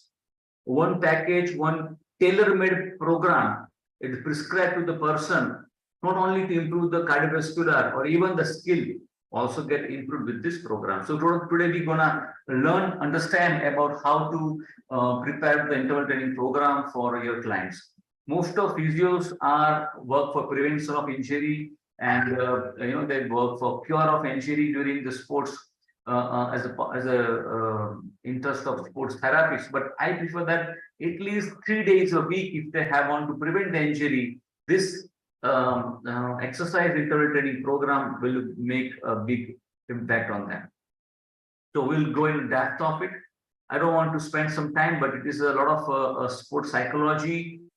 Fear of losing matters a lot than winning or participation. Sometimes it matters a lot that how brain react on a response to the emotions during the sport. So it not only limited with a person to have a exercise physiology or skill, but even that motive or that the energy to win, it also matters a lot, and it has a definitely impact in a mitochondrial level also. So how aerobic training works, just brief about it. As we know that it is all about short-term training camp before the event to increase the microcapillarization. We want that every muscles, fiber, tissues have a well oxygenated, ATPs are readily available to boost the energy, increase the myoglobin concentration, mitochondrial capacity to boost the energy. It is also important thing. Oxygen carrying capacity, cellular level oxygen carrying capacity from pulmonary system to the internal respiration. And exactly I said about this matters a lot. So that if you most of time, as we know that we use hardly 33% of oxygen what we inhale in every tidal volume. So if we are inhaling 500 ml of tidal volume, hardly we use 150 ml oxygen for our our mechanism. And even if you go beyond that in a high intensity, will not exist to more than 60 to 70%. Even normal respiration also. So if you think about increasing the respiratory rate, when somebody is exercising, it doesn't mean that it utilizing the oxygen carrying capacity high. It is just having a hyperventilation. And sometimes hyperventilation is remains only at the upper respiratory tract. Even it will not go till the all the alveoli level where oxygenation get exchanged. So they have overload with the carbon dioxide retention, and then what we call about anaerobic lactic threshold.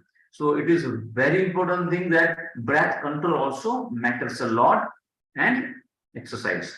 So I just take example of this fellow. This is a Usain Bolt, 9.58 second to complete 100 meters. So when he complete 100 meters, the total time was taken 9.58 second. So 1 second to complete 10 meter. If you think about 10 meter, what we do 10 meter walk test, you know very well how far it looks for 10 meter. But this fellow complete in a 1 second 10 meter. You can imagine that how much muscles force has created and which ground reaction force, how much is running far. In his world record run in Berlin 2019, ran in a 12.4 second in his fastest pace. This step length was 2.7 meter and step frequency 4.94 hertz. So one step length was 2.7 meter. I'm just writing that third point because it has been research based article I observed. Even after 2009 Berlin, he has performed 9.5 seconds. So definitely he must be having a step length 3 meter.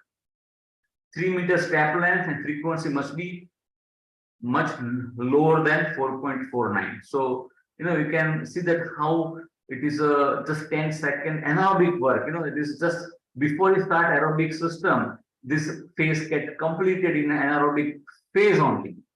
Okay, whatever the energy ATPs are being stored, utilized within a 5 to 10 seconds. If you just think about yourself, or if you think about our routine clients, we do 30 seconds sit to stand. We check with pulse rate and 2 minutes of taste or 30 seconds of taste. We can know which system is compromised. Does it heart is compromised or lungs are compromised? You can check before and after and see lungs goes high work or heart goes for high working. Maybe you are both together. But believe me, the problem exists with the vascular system.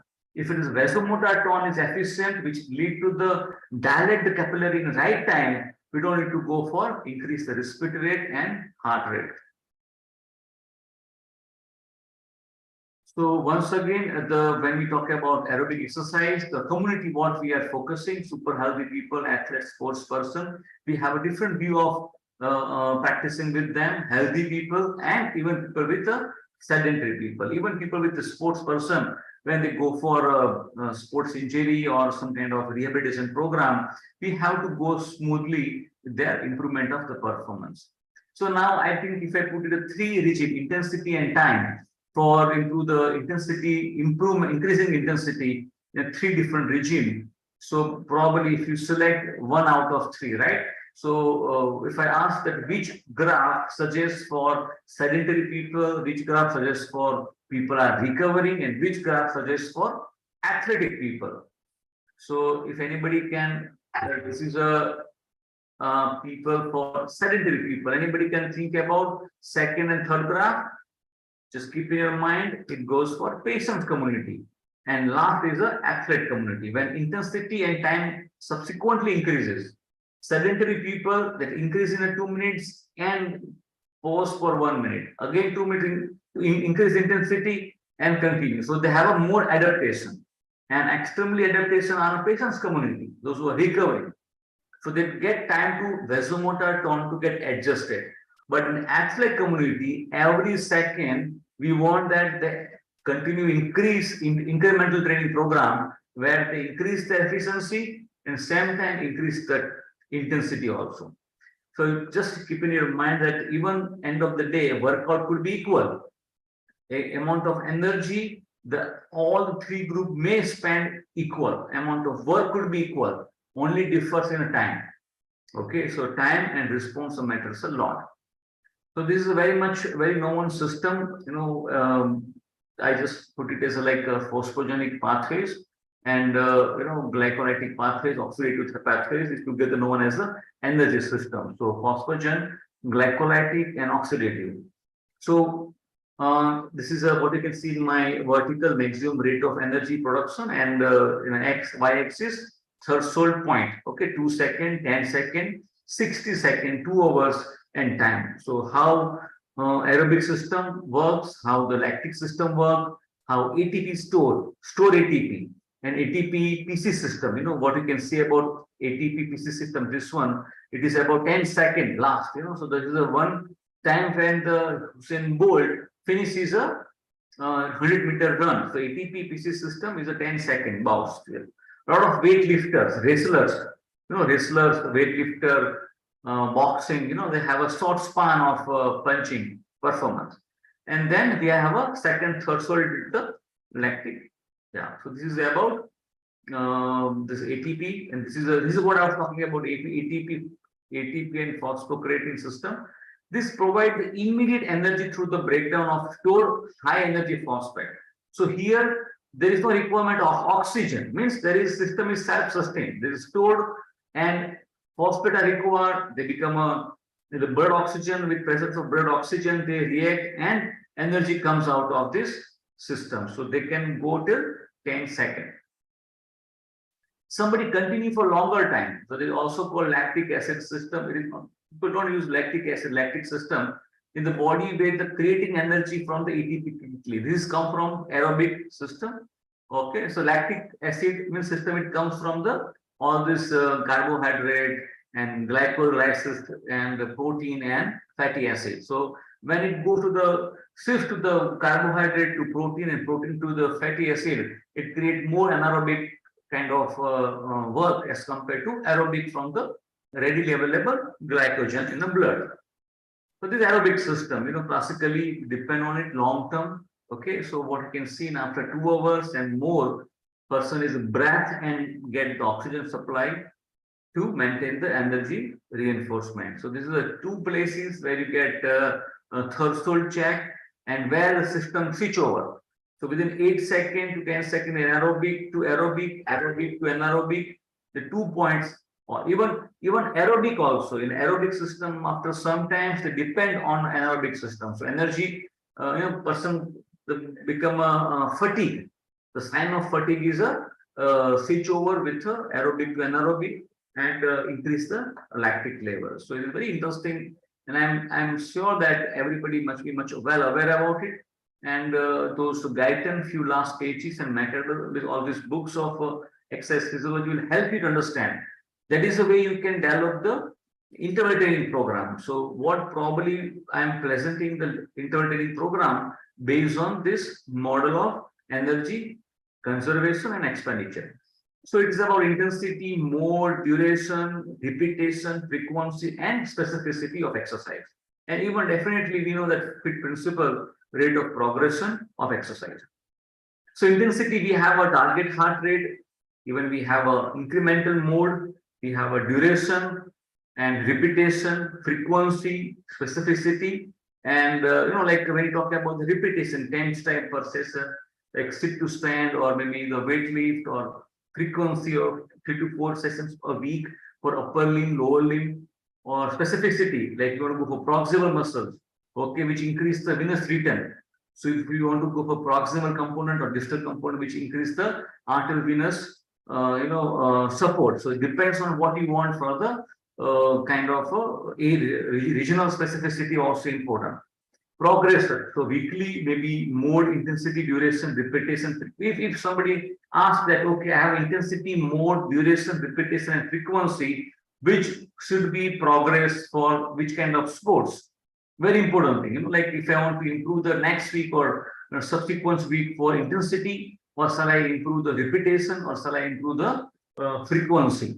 So sometimes we don't increase the frequency, but we can increase the even we don't even change the timing. Okay, timing is also limited, but we try to improve the intensity or either repetition. Okay, so if somebody is have a protocol for 30 minutes and subsequently 1 week, 10 weeks, so what same intensity if the working, only you found observing repetition. If repetition you want to improve, then you can keep the intensity consistent, like percentage of target heart rate.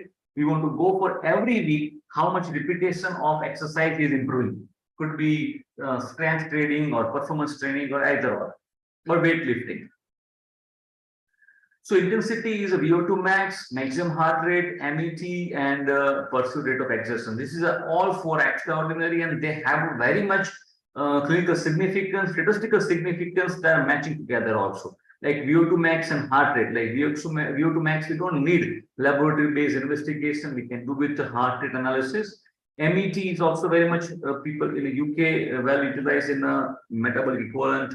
So that's also, and if we heart rate is commonly we prefer as compared to rating of pursuit exertion. So I am personally fine when I look at sports person. My focus is heart rate because it's cumulative effort. You know, heart rate is a cumulative effect on cumulative outcome of vascular system, pulmonary system, and even metabolic system. So increase in the carbon dioxide, stimulate the blood-brain barrier, increase the vasomotor tone, increase the vessel dilatation, increase the vagal tone. Means it is a heart rate is one of the predator, you know, from the cardiovascular center it brain, even as with all the chemo markers in our body. So chemo markers and all this higher motor function, the heart rate variability, it has been spread up very fast. So a lot of people use heart rate as a intensity barometer. So this is one simple method, and I'm sure probably everybody knows how to utilize the heart rate. And nowadays gadgets are coming up, so it is very much easy for using monitoring the heart rate with the standardized system. You know, this kind of wait every 3 seconds the check heart rate. So it gives the like when you want to fix it, somebody should not go beyond 30-40% of target heart rate. So the day one, when you train for athletic for interval training program, you should have a cutoff level. This is an exercise program, and this is your performance, and this is a repetition, and this gives maximum 140 beats per minute. You should not go before above 140 beats per minute. So this is you have to cut off, you have to tell. So when he exercising at home or in a field, he should know that this is a cutoff, and he can set his beep in his kind of gadgets. So this is another example, probably what I was talking about, that if you have a target heart rate is a 115, okay, target heart rate is 115, and warm up if you are scheduled for 100 beats. So like somebody having a resting heart rate is 80 beats per minute, and you want that in the warm up phase, he can go till 80 to 100. Okay, so you have to make sure that he exercise at per the 20 beats can go higher. Now, if you think that why only 20 beats go higher, let him exercise, he can go for 120 and 140 in warm up. No, that should not be our focus. Our focus is what? That within that exercise should be planned in such a way that the vasodilatation occurs in every microcapillary, and the heart rate, blood pressure remains controlled, and heart rate remain controlled. So even it goes to the 80 to 110 in warm up, amount of work should be done equal to that if you go even higher pulse rate. So getting higher pulse rate is suggesting that there is a lot of pressure on our left ventricle wall. We don't want that. We want that even with the normal pace, normal beats of 30 to 40% of target heart rate, he can do sufficient vasodilatation and more repetition. So second part goes for 2-minute interval training. So every line you have a 2 minutes of exercise and 2 minutes of rest. So this is very subjective. You can have a 2 minutes of exercise and 2 minutes rest, and then go for incremental, go for incremental, go for incremental. So this is possible when you do with the treadmill and cycle ergometry. You can do with other field exercise, But then you have to remember the repetition also. So in a green box, what you can see, you can have a increment, you can have instead of 5 increment, you can have a 2 increment from 60 and 80. Okay, so when you go to 80% and then wait for increasing the intensity or repetition to achieve target heart rate 115. So target heart rate is 115. Once he achieve target heart rate, then it is a objective, it is a to go down for cool down. So this is a place where he go for target heart rate. So here when I look at for this okay.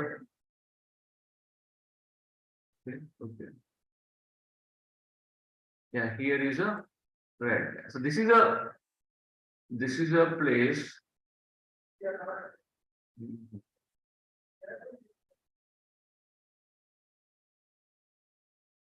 Okay. This is a place what you can see here is a yeah, this is a place where you can see. Not able to catch all this cursor anyway.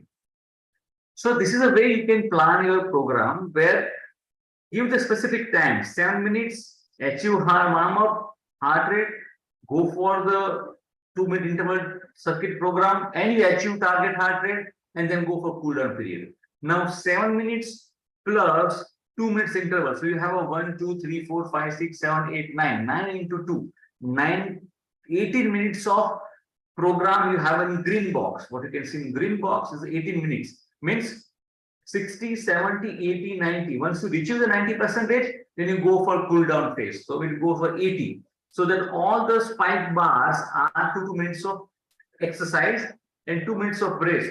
Now, even you can modify this program having by only 2 bar and have a 2 resting phase. So you can also increase the instead of 2 minutes of interval, you can have a 1 minute of interval. You can have a 1 minute of interval and have a 3 minutes of exercise and 2 minutes of interval and 3 minutes of exercise. So you can modify your green box the way you want as per the need of the person who is in a wrestlers or who are weightlifting. You don't need to have endurance training. Okay, so for them you definitely go with modifying this green box. But cool down and warm up space remain very important thing. So actual training happens in a green box, main in exercise circuit. But in a warm up and cool down, it is up to you how you want to improve the vasodilatation and how smoothly you go for vasoconstriction. Most of time challenges occurs when suddenly vasodilatation demanded and suddenly exercise has stopped, lead to the immediate vasoconstriction. So in these two things, we are changing the adaptability of vascular system. And vascular system is heavily dependent on our heart, cardiac and pulmonary system. So here target heart, activity specific, strength, endurance, that is what I was discussing. Balance and vestibular exercise. Remember that balance and vestibular exercise should be included in your interval training program because it's improve the it lead to the target heart rate faster. You know, like balance. The standing on one limb will not only do the isotonic but isometric work of all the proximal and distal musculature. So balance and vestibular exercise should be included in your interval training program. Utilizing the instrument, trampoline, TheraBand. Nowadays, the sports fellows are been not always happy with the weightlifting and the bench press. You know, they want something new also. If you think the why the MIT has been much more famous because they enjoy with some kind of new equipments also. But believe me, you can have a wonderfully modified available device and you can use with it. You know, like you know, playing on a sand is different than trampoline. Trampoline is different than the different kind of water-based training program. So it depends on how you alter the training and what is your objective to achieve. So exercise must be entertaining. Okay, and activity-specific interval training programs are highly demanded. If the person is a cricket bowler, it is a batsman, if it is a footballer, or which sports he has, it should be highlight this activity point of it. So this is one of the example for specifically people with high risk people. Okay, so high risk people, generally we don't go for target heart rate lower. These are people are recovering. Okay, and this is example of simple activity, supine to sideline. This is when people are just sports fellow recovering from the injury. We can have a very simple kind of sit to stand, supine to sitting, high sitting, sitting to standing kind of activities. And then something is a moderate risk activity people, high sitting to standing, standing to walking, walking to washroom, and then we go for standing also. So when people are low risk people, low risk, then we can go walking around the bed, walking. This is just an example of predicting, taking exercise program for the people. The sedentary people are sit to stand, sit up, trunk rotation with medicine ball, wall push up, and sit up and down and trunk rotation. This is another example of selecting the exercise. Now, when you talk about the aerobic exercise intertaining life, so this is one of the component where we can involve exercise which we need. Example, stepping exercise, or if you think about the weight push-up exercise, the weight lift exercise, you can select the exercise in different components. But I will prefer don't to have a more than 6 exercises should be in a 30 minutes of regime what you provided. This regime will give you the if you are doing on Monday, then that person to practice every 3 to 4 days in a week. So Monday, Tuesday, Thursday, Friday, and Sunday. And again on Monday, you check the how improvement in a repetition. You have to remember that your target heart rate is a fix. So Monday you fix the target heart rate, but give the repetition, let them to do in an entire week, come back and with the same target heart rate, check that how repetition has been improved.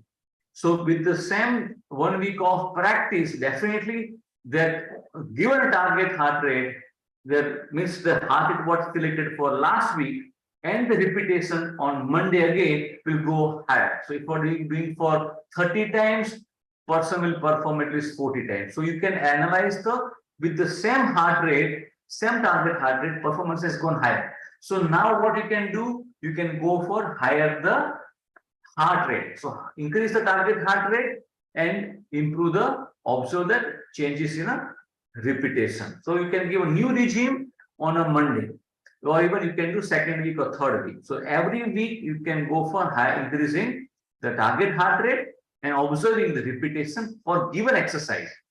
I have an example of trunk rotation. It's very important. Okay, now we go discuss about how to select the exercise. So exercise which is based on to increase the pulse rate or decrease the pulse rate. So exercise are very specific thing. Closed in exercise are increase the pulse rate. Isometric exercise are increase the pulse rate. Distal component increase the pulse rate, and even upper limb increase the pulse rate. Balance, breath control, all are these exercise are made to increase the pulse rate immediately. Maybe when you select for warm up or your exercise circuit, be very careful. Open chin exercise like supine line, isotonic, they don't decrease the pulse rate, but they keep the pulse rate steadily improve. Okay, proximal component. Where like why proximal? Because it is we improve the venous return, lower limb. It is a large musculature. All are anti-gravity muscles. So mat exercise, breath control. So these all are having. So when you plan your interval training program, you should consider this exercise also for including in your program. So this is a type of exercise. So this is like isometric components. You can have isotonic components, and that is where you try to achieve the performance improvement. So this is one of the example of just aerobic exercise. I prefer increase the physical impact of aerobic exercise, vascular permeability to extend aerobic threshold. Okay, then functional impact. Functional impact, if you think about, is the ADL, stair climbing. This is like the people with the sedentary people. But if you think about the sports personality, you can take about the regime like a white test or 1.5-mile run test, or if it is a step up test, or if you think about the curl up test, you can select for the functional impact. So this is a specifically interval training program for high performance people, and wall press I have added. Can you see the wall press? Half squat and wall press is added specifically. So wall press is improve the heart rate significantly. So warm up, and you can have a such kind of marching and flow exercise, circuit, half squat, wall press, cool down. So you should record the how many repetition the sports fellow is doing on a day one. So when you increase the repetition goes higher with given a target heart rate, you can see that how improvement is happening. So end of the day, what is our objective to improve the vasomotor tone, vasomotor reflex?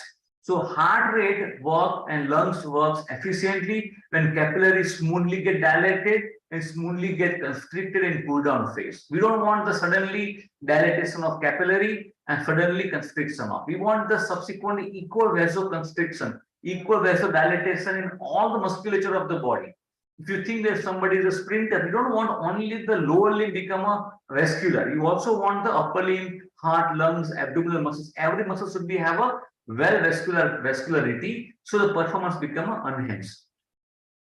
And just example of core stability, and this is a trunk rotation, is one of the favorite exercise where if you just do this 2 minutes of trunk rotation, you make sure that each and every capillary of the toe to your thumb get dilated in a 2 minutes of time, because the large muscles volume are in abdominal, thorax cavity. So when you mobilize the trunk, it's a simple free exercise with and without the medicine ball, immediately lead to the vasomotor tone. So equality blood become heated up, your capillary dilatation and your oxygen carrying capacity become a much stable.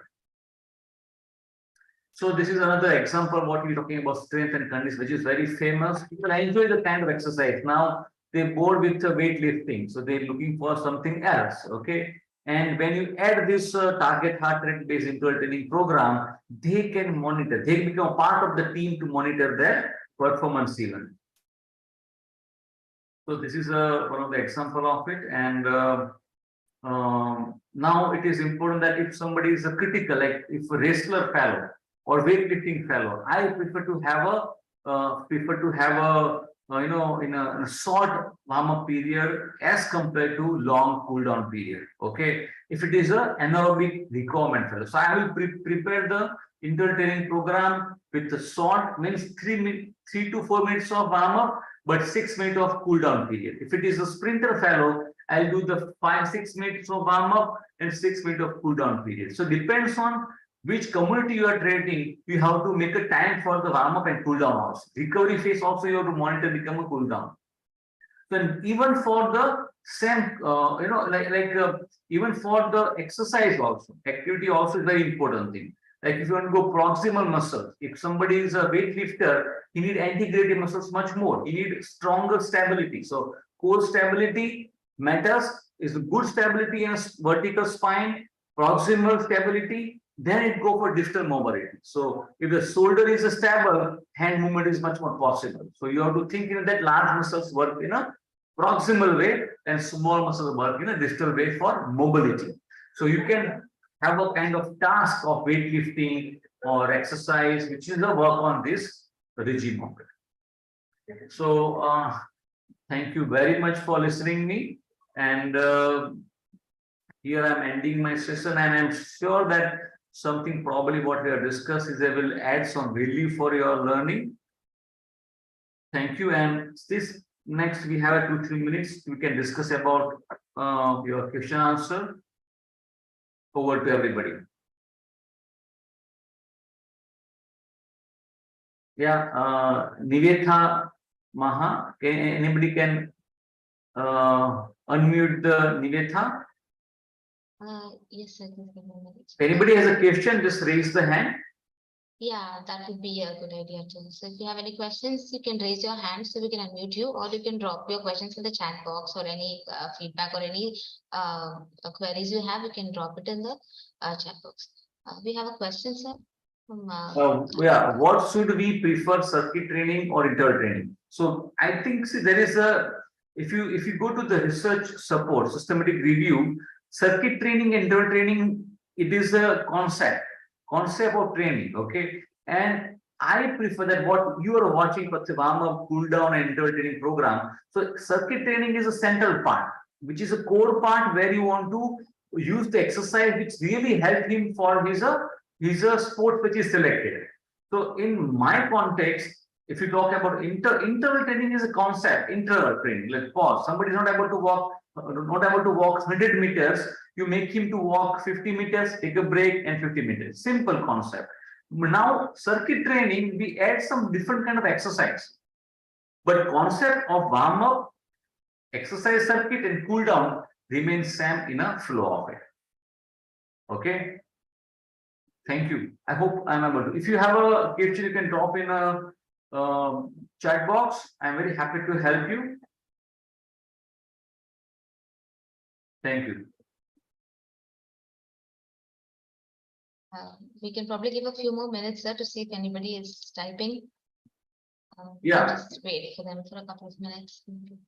See, first of all, the physiotherapist, and as per my practice with interval training program, I have observed not only the people with those who are recovering from sports injury, but even I play badminton every day for 1 hour. And this is my personal experience. When I play tournament, I use this carbohydrate loading wala system. I have studied in a very good review of literature that is the carbohydrate loading works efficiently. I did on myself. I have not taken sufficient what is required for human body, the glucose or means kind of sugar in a 10 days before the event. Okay, and the day before, just 24 hours before the event, I have taken a sufficient amount of calorie. All this carbohydrate, rich carbohydrate, and just the depletion and suddenly fulfilling the carbohydrate loading just before the 24 hours. And if you see that your performance, even it matters a lot. So not only the exercise program, nutrition also make an important role. If you ask me my personal experience, more than my sports fellows, what they have improved, we have a lots many structural imbalance. Like if you talk about like if you do a knee to shoulder touch, okay, when you supine line position, just try to touch your knee to forehead, you won't find equality. Okay, you won't able to touch both the toes equally. We have lots of imbalance in our structure. So that is also very important thing when the sports fellow, when you use unilateral sports or even bilateral sports, we should have a balance. Little bit imbalance should have a lead to the energy spends more, and that will compromise when they have a real events. When should we start interval training for athletes, or off or on session like before competition? So interval training program, I give it to the program to the athlete fellow. Okay, I discuss with his coach that these 3-4 exercise what he need to do in a example, like they do hopping and lunges they do in a badminton. So those lunges what they do, we prepare in 30 minutes of task. So there is a 8 minutes of warm up, 8 minutes of cool down. Between 14 minutes, he does lunges, wedge the way we want, and we observe his target heart rate. Just simple kind of a watch of 2,000-3,000 rupees of a gadget will give you some kind of not but appreciable record. So when we reach to the 130, 140, we record that how many lunges we have done. So we have a record for each and every once a week we do, and we see that how efficient is improving. So now the players become much more motivated, seeing their repetition goes high, the heart rate remain controlled. They even when they play the friendly match, they monitor their heart rate and the energy expenditure. So how to control is very important thing. Like I'll give the same example of badminton. There is a 3 game. So if they're playing 3 games and they get exhausted in the end of the 2nd game, they should know that how to control their energy. So interval training will help them in the similar mode. So when definitely we can start interval training programs the day when you approach the person. Now there is also fitness trainer they have. There is also coach, they have a fitness trainer. But as a point of physiotherapy, injury prevention, because in the presence of hypercapnic and high lactic level, what is the biggest challenge? All these chemo marker or receptors become inactive. In presence of lactic, these biomarker are inactive. So to the person, like how we climb the high altitude, when we climbing down, we don't know where we are putting our feet. That is one of the response where we don't know where is our proprioceptors. So it similarly happen with the kind of marathon runners or the long-term sports or football or kind of basketball, because fatigue level goes high. And if it goes high, all this receptor system becomes a little bit insensitive. To keep it sensitive, it should have a very good lactate threshold. That lactate threshold, we can go with the target heart rate and we train them in interval training program. So they don't have a fatigue phase during the event, because during the event they have a emotional and psychological pressure which is responsible to take their pulse rate 140 to 170. But if they achieve the interval training program, at least 160 to 175, with your clients, I think it is fantastic that he cannot have a fatigue level start early. Even if he have a 2-3 match in a day or subsequently in 3 days, they can manage it. Thank you so much for such a good question. And please feel free to have a further exchange even during the conference and even after the conference on my mail ID. I just text here my email ID. Anybody can.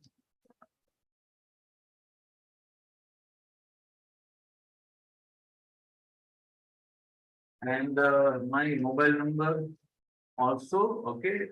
So we have equal-minded people. So feel free to say some of the concerns we can discuss. And my best wishes to every one of you. Thank you. Thank you. Over to Pauline.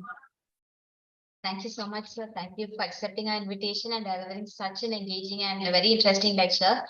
I'm sure everybody found it very informative and also a very good engaging question and answer session. So thank you so much, sir. And also thank you participants for making making it interactive. Thank you so much, sir.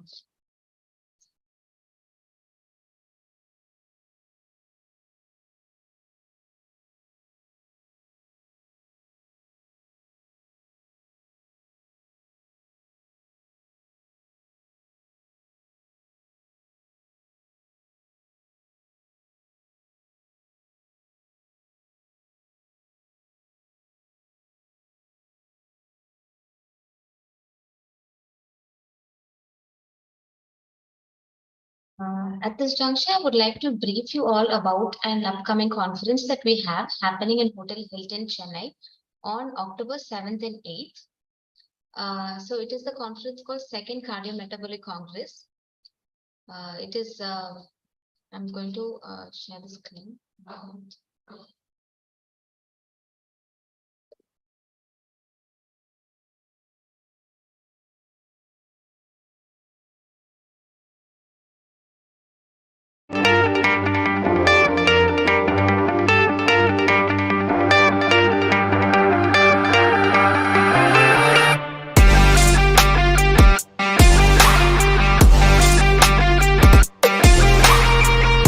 This conference, which will be held over 2 days, is going to encompass the latest topics in cardiology and diabetology, from theory to practice. It is also unique in the sense that we are going to have workshops on common issues like ECG and echo and ultrasound abdomen, diabetic foot, and also on diabetic management of insulin. So this gives an opportunity for the physicians and all the practitioners practicing medicine to get into the core of the subject, what is happening, latest developments which is happening in this field, and use it practically for the patients. It's not going to be a load of theory, it's going to be a practical experience, how you practice medicine to satisfy the interests of the patients and also to cure diseases and make them healthy and hearty individuals. So I request all the practitioners of medicine and physicians and cardiologists to utilize the opportunity to further their knowledge and build on their academic excellence. Thank you. Hi everyone.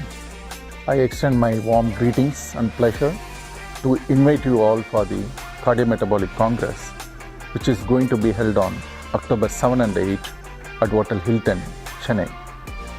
The theme for the conference is Cardia Mellitus, the known to unknown. We have taken a lot of efforts to give you a unique and enriching, skillful learning experience to all of you. We have with us galaxy of speakers, panel of experts and key opinion leaders. Definitely will give you the best of the experience you will never see. I eagerly waiting to see you all at Cardiometabolic Congress 2023. We are going to present you a 2-day program where you will be learning a lot and go and implement in your day-to-day practice. The theme of this conference is Cardia Mellitus, known to unknown. Basically, this program was designed to help practitioners and postgraduates, interns, everybody to learn newer things is happening all over the globe and implement them in their day-to-day practice. We have taken strides to bring in a lot of guideline-oriented program management for the patients, as well as we are going to bring in a lot of national and international faculty for teaching, and we are going to conduct multiple workshops, debates, panel discussions to enhance your knowledge. So these 2 days are going to be a significant academic feast for everyone who is going to attend. I can promise you it's worthwhile to attend this program and you are going to gain a lot.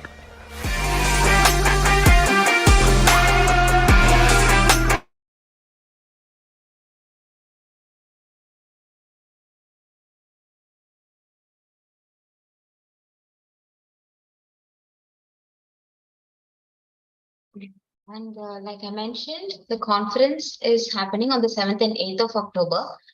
And the registration deadline for this is the 30th of September. And there are a lot of workshops as well as keynote lectures, case study discussions at the conference. And also you have a chance, if you're presenting your papers, you have a chance to win cash prize up to 40,000 rupees.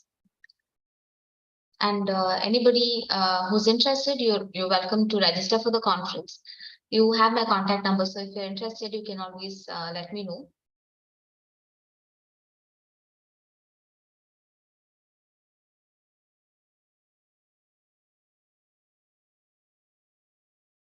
Priyanshu sir, I'm not sure if you're still available. We have a question for you in the group.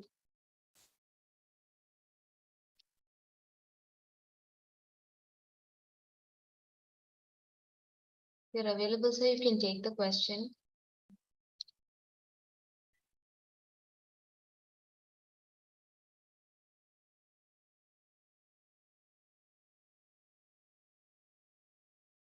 Yeah, I believe sir is not available at this time, but we have sir's email ID and contact number, so you can even contact sir personally to get the doubt clarified.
This conference, which will be held over 2 days, is going to encompass the latest topics in cardiology and diabetology, from theory to practice. It is also unique in the sense that we are going to have workshops on common issues like ECG and echo and ultrasound abdomen, diabetic foot, and also on diabetic management of insulin. So this gives an opportunity for the physicians and all the practitioners practicing medicine to get into the core of the subject. What is happening, latest developments which is happening in this field, and for use it practically for the patients. It's not going to be a load of theory. It's going to be a practical experience, how you practice medicine to satisfy the interest of the patients and also to cure diseases and make them healthy and hearty individuals. So I request all the practitioners of medicine and physicians and cardiologists to utilize the opportunity to further their knowledge and build on their academic excellence. Thank you. Hi everyone. I extend my warm greetings and pleasure to invite you all for the Cardiometabolic Congress, which is going to be held on October 7 and 8 at Hotel Hilton, Chennai. The theme for the conference is Cardia Mellitus, the known to unknown. We have taken a lot of efforts to give you a unique and enriching, skillful learning experience to all of you. We have with us galaxy of speakers, panel of experts and key opinion leaders. Definitely will give you the best of the experience you will never see. I eagerly waiting to see you all at Cardiometabolic Congress 2023. We are going to present you a 2-day program where you will be learning a lot and go and implement in your day-to-day practice. The theme of this conference is Cardia Mellitus, known to unknown. Basically, this program was designed to help practitioners and postgraduates, interns, everybody to learn newer things is happening all over the globe and implement them in their day-to-day practice. We have taken strides to bring in a lot of guideline-oriented program management for the patients, as well as we are going to bring in a lot of national and international faculty for teaching, and we are going to conduct multiple workshops, debates, panel discussions to enhance your knowledge. So these 2 days are going to be a significant academic feast for everyone who is going to attend. I can promise you it's worthwhile to attend this program and you are going to gain a lot.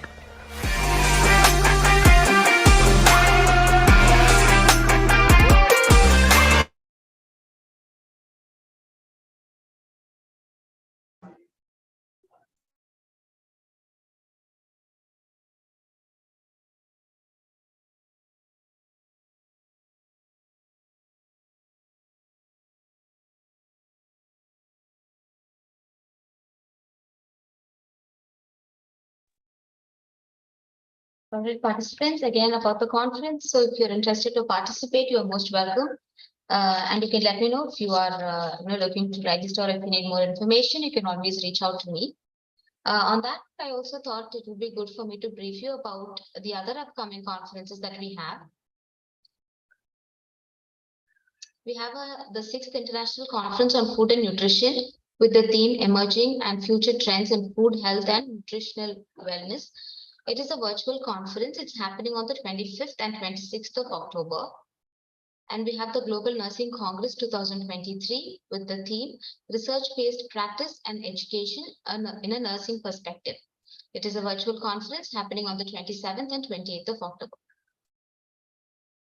Following that, we have the 2nd International Conference on Clinical and Applied Microbiology with the theme Sustainable Future Through Microbial Innovations. It is a virtual conference happening on the 16th and 17th of November. Following that, we have a physical conference in Dubai, United Arab Emirates. It is the 2nd Pharma Summit, Drug Discovery and Community Trial with the theme Exploring Innovations and Unlocking the Potentials of Drug Discovery. The conference is happening on the 4th and 5th of December at Dubai. And then the last conference that we have for the year is a virtual conference, the 9th Go Green Summit with the theme Reshaping the Earth with Eminent Technologies. It's happening on the 29th and 30th of December.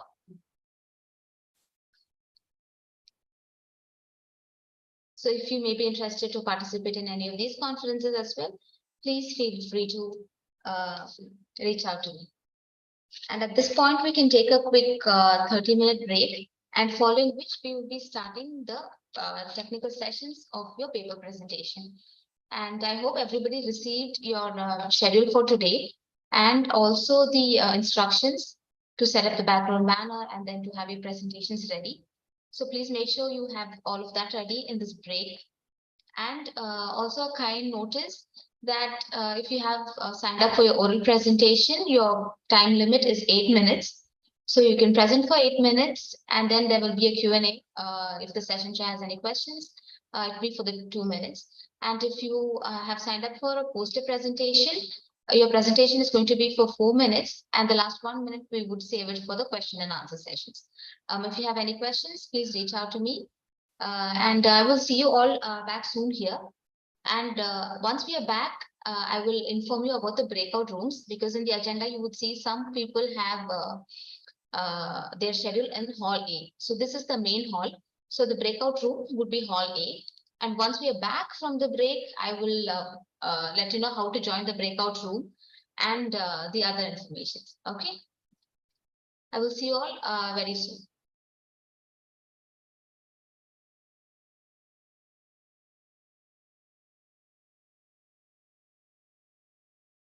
About the video presentation, so if you have sent your presentation to us via email, it will be played during your slot. So wherever your name is, it is that slot for you. So at that time, you will be playing your presentation, like how we play the conference video right now. So like that, your presentation also will be played, ma'am.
Participants, for those who joined late, so you're not hearing anything or seeing anything because we are on break right now. We'll be starting the paper presentation sessions in about 10 minutes or so. So I just request all the participants, if you are in a different name, like the phone's name or something like that, please make sure that you are changed to the name that you registered in, so that it will be easy for us to put you in the correct room. So just make sure that you're on the right name. And also you would have received the invitation to join a breakout room. So I'm trying to allot, as in when you join to your particular hall. So if you receive an invitation to join the breakout room, please accept. I'm assigning it to you. So that it'll be easy for you to find the room. Just let me know if you have any questions. Okay, if you have any difficulties, let me know. If you want to join the breakout room, that's great too. So there'll be an option called breakout rooms, either in the settings option with the 3 dots, or you will have the icon like below the screen, like it says mute, unmute, share screen, all those options, right? So in that you will have the breakout room option. So you can click on that. There's only one additional hall, so you can find the breakout room that way as well. For listeners, you are free to join either the main hall or the hallway. You can attend, whichever room as in when you please. But presenters, if you're allotted for the main hall, please stay in the main hall. If you're allotted for hall A, please stay in the hall A.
Just a clarification.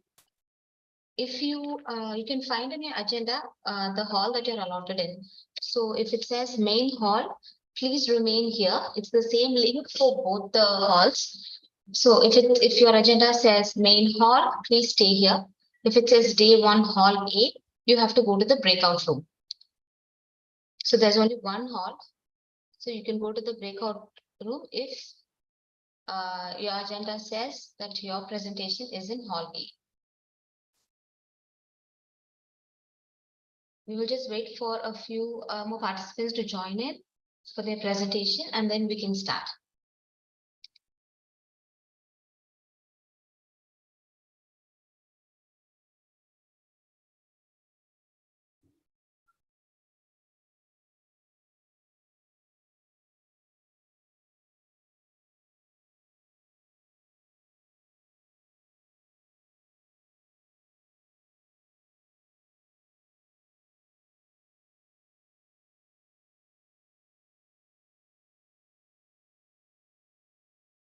Presenters, in the meantime, make sure that your slides are ready to share the screen, and also if you have the background banner set, probably it should look something like what you see behind me, so that you can present and make sure that the slides are ready as well. If you have any queries on how to set up the background banner, please let me know, either in the chat, that's also fine, so I can just tell it like that in the session now.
So, Zafar sir, can we begin the session, sir?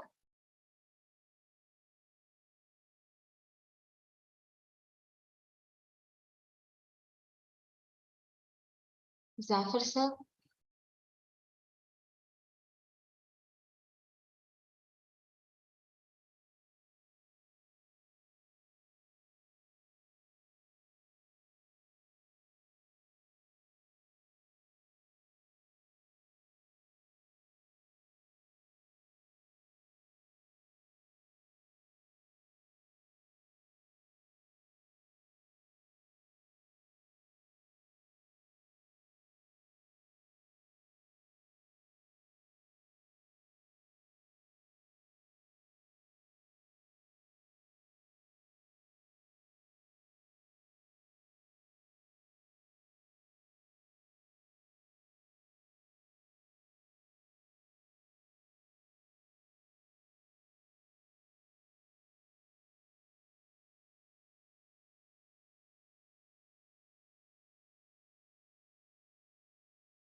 A very good morning to all of you there, all the attendees, the participants, the host and the co-host for the event.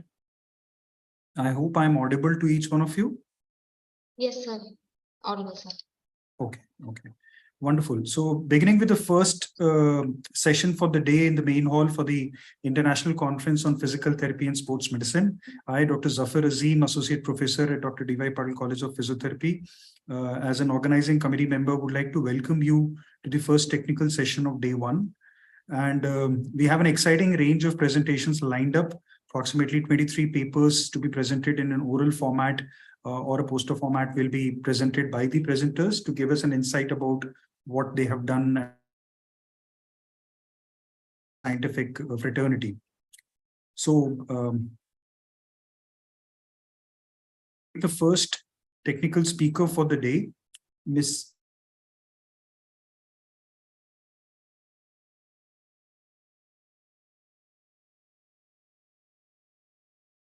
Neetu Mahapatra.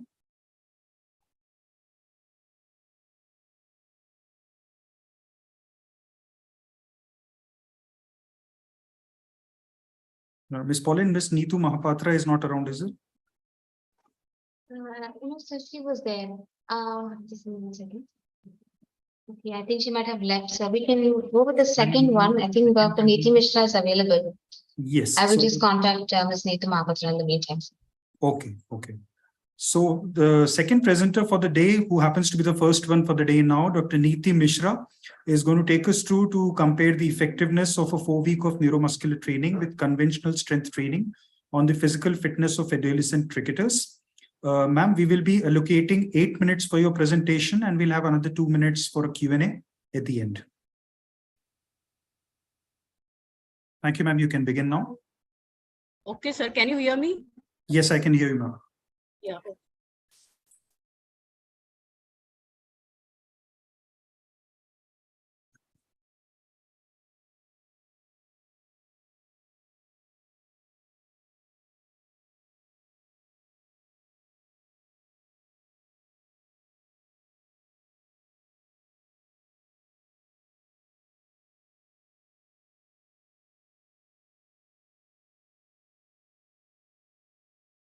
Dr. Neeti Mishra, are you there?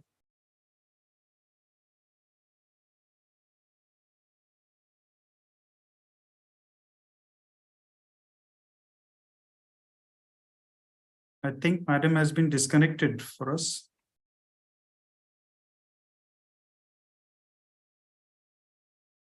I guess so, sir. If possible, we- we can check if Miss Sapna Chaudhary is available Okay.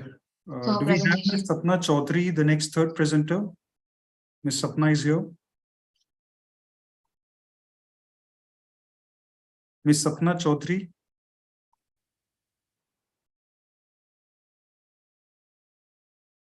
Okay. Do we have Ms. Aparna Bachkaniwala?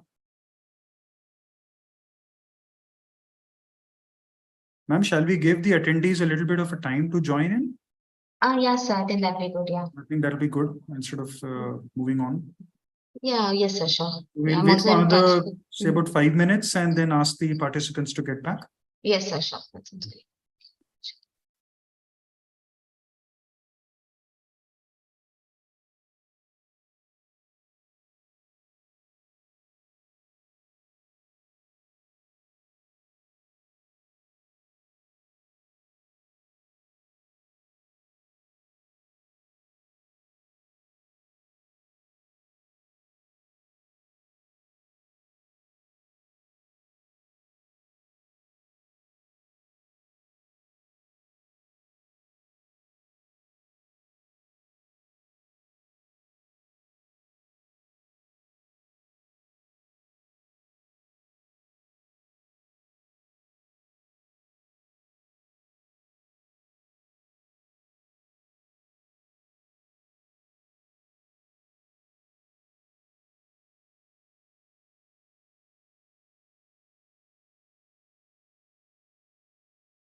Is the screen visible?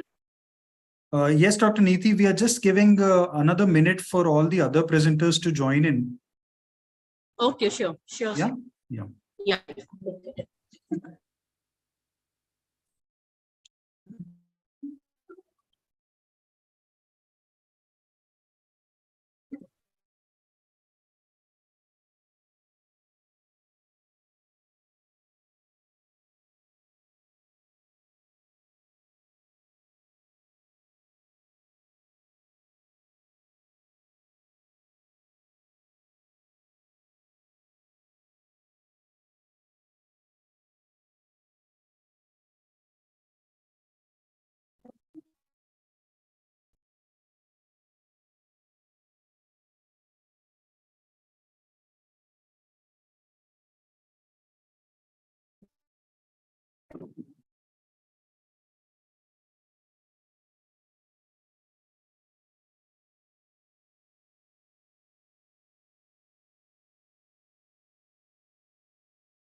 Do we have Miss Neetu Mahapatra on board here?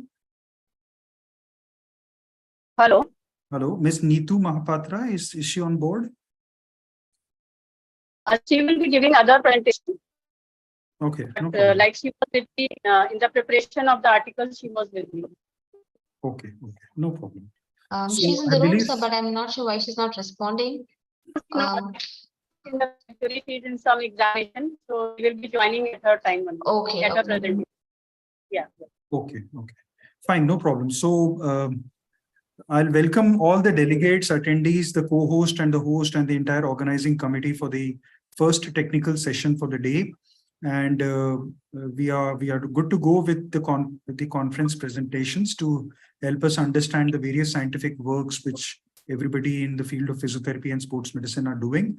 Inviting the first technical speaker for the day, Dr. Neeti Mishra, who's going to talk about comparing the effectiveness of 4 weeks of neuromuscular training with conventional strength training on the physical fitness of adolescent cricketers. Just for the news of all the other presenters as well, that we are allocating 8 minutes for presentation to be followed by 2 minutes of a Q&A session to accommodate each one of us all through the sessions as well. I'll be keeping a timer here and give a prompt at the last 2 minutes of the presentation. If that's okay with everyone, I think we can move ahead, Ms. Pauline. Yes, sir, please. Yeah. Okay, Dr. Neeti, we are good to go with us. Okay. Good afternoon, everybody. So today I'm going to start with my presentation. The title is to compare the effectiveness of 4 weeks of neuromuscular training with conventional strength training on the physical fitness of adolescent cricketers.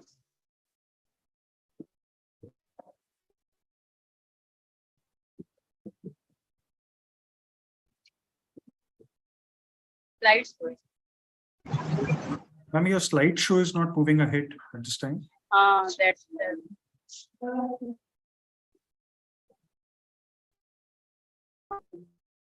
cricket is one of the many.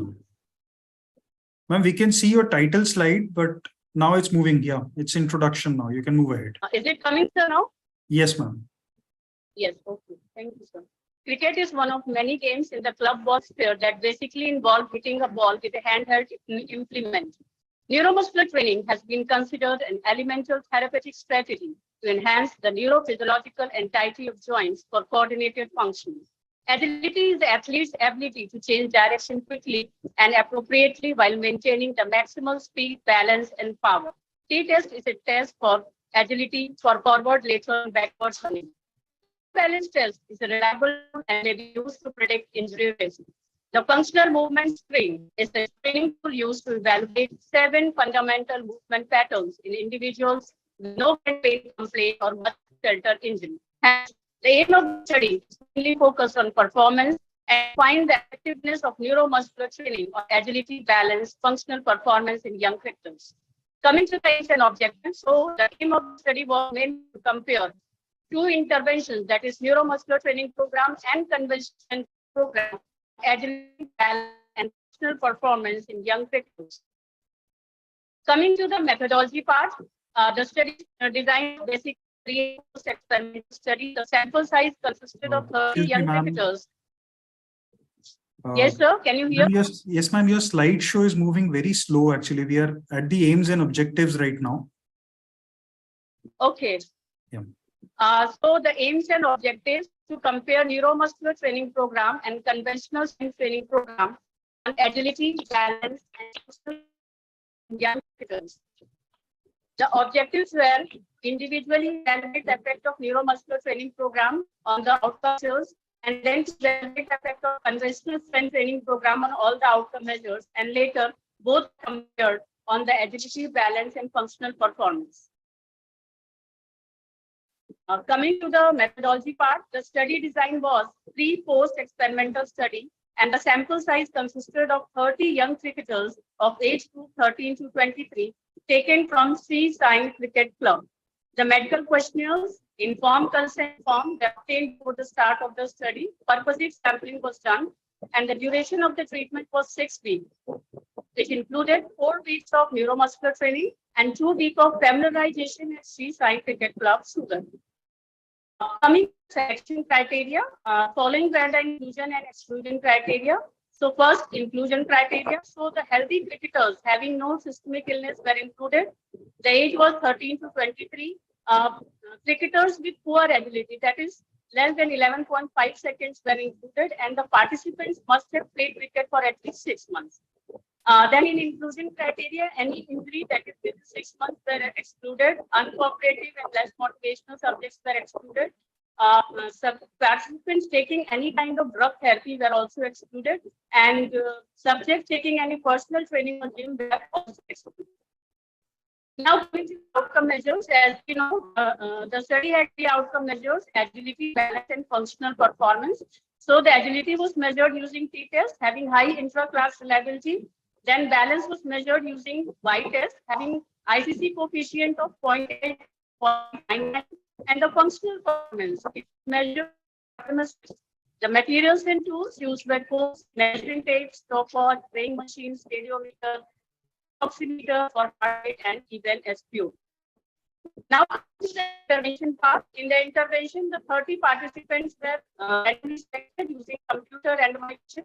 Then they were allotted to 2 different groups, that is neuromuscular training group and conventional strength training group. And the participants were asked to wear the comfortable clothing.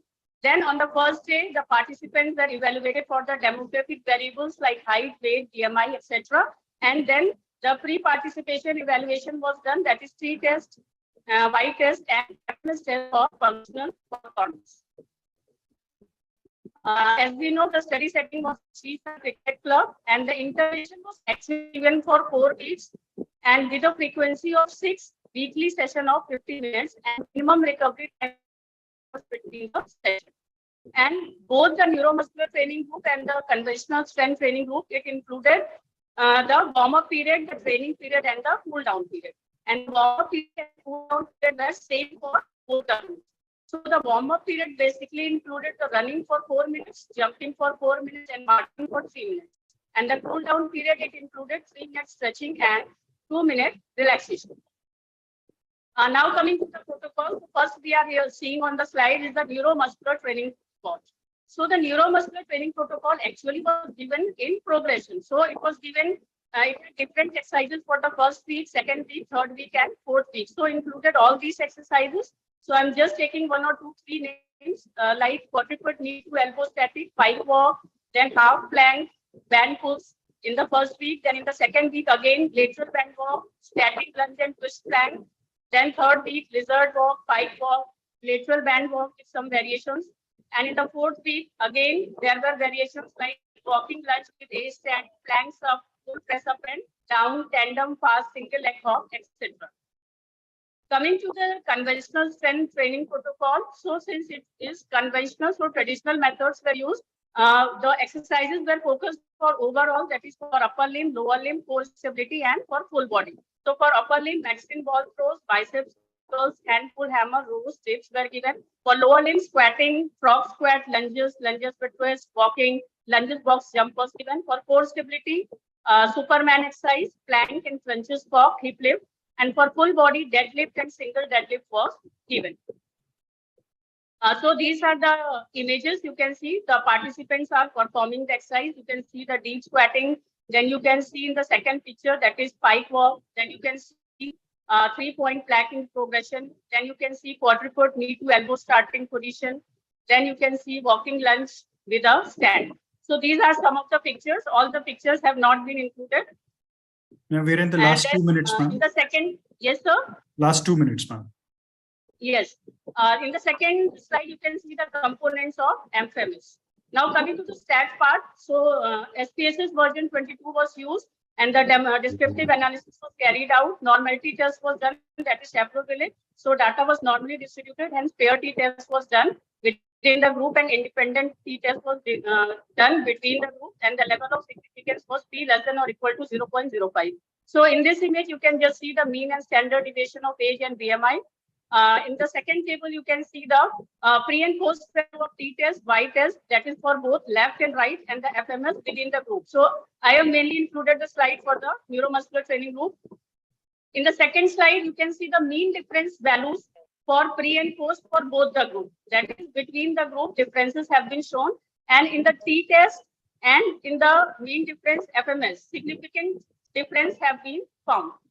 Now coming to the graph, so you can see in the graph, the variations clearly show between the neuromuscular training and the conventional strength training.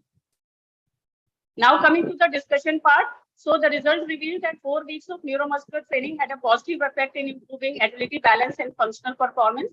So Karvanan, H. and Prem V. et al. Also concluded that neuromuscular training and proprioception could have improved as a result of neural adaptation and specific training principle.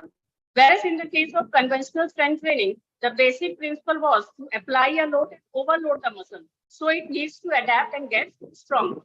Coming to the limitation and future scope of the study, since only male athletes were included, so it was a limitation. Then the limited age group were included, and the present study sample was taken from only one sports club. So that is also a limitation. Hence, the result cannot be generalized for overall cricketers.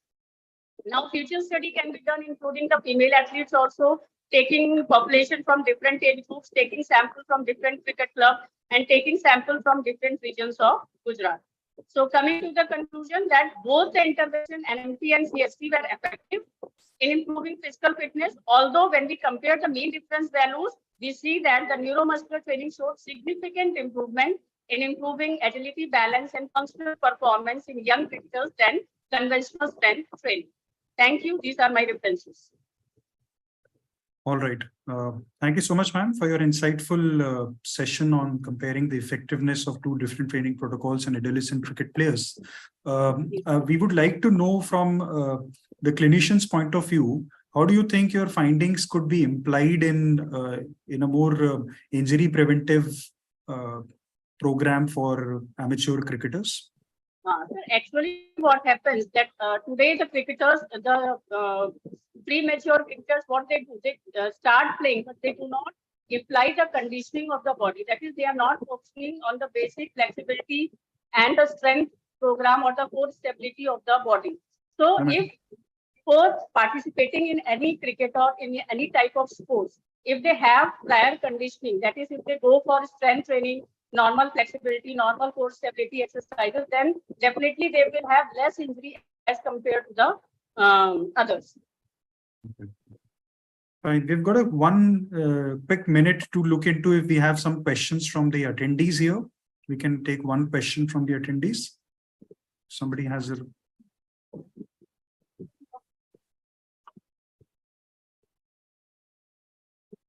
Okay. Thank you so much, ma'am. Thank you for your session. And all Thank the you best. so much, sir, for patient listening. Thank you. Thank you. Ma'am, you can stop your screen sharing. Yeah, And we can move on with the... Okay, so the next presenter for the day is Miss Neetu Mahapatra, if she's around here. Yes, sir. I'm You there. can hear me, ma'am? Yes, sir. I can hear you, sir. Okay, okay. So Dr. Neetu is going to talk us through the systematic review of the quality of cross-sectional adaptations of Michigan Hand Outcome Questionnaire. Ma'am, are you ready with your presentation? Yes, sir. I'm ready, sir. Can you see my screen? Yes, ma'am. We can see your screen now. Please start. So just a minute.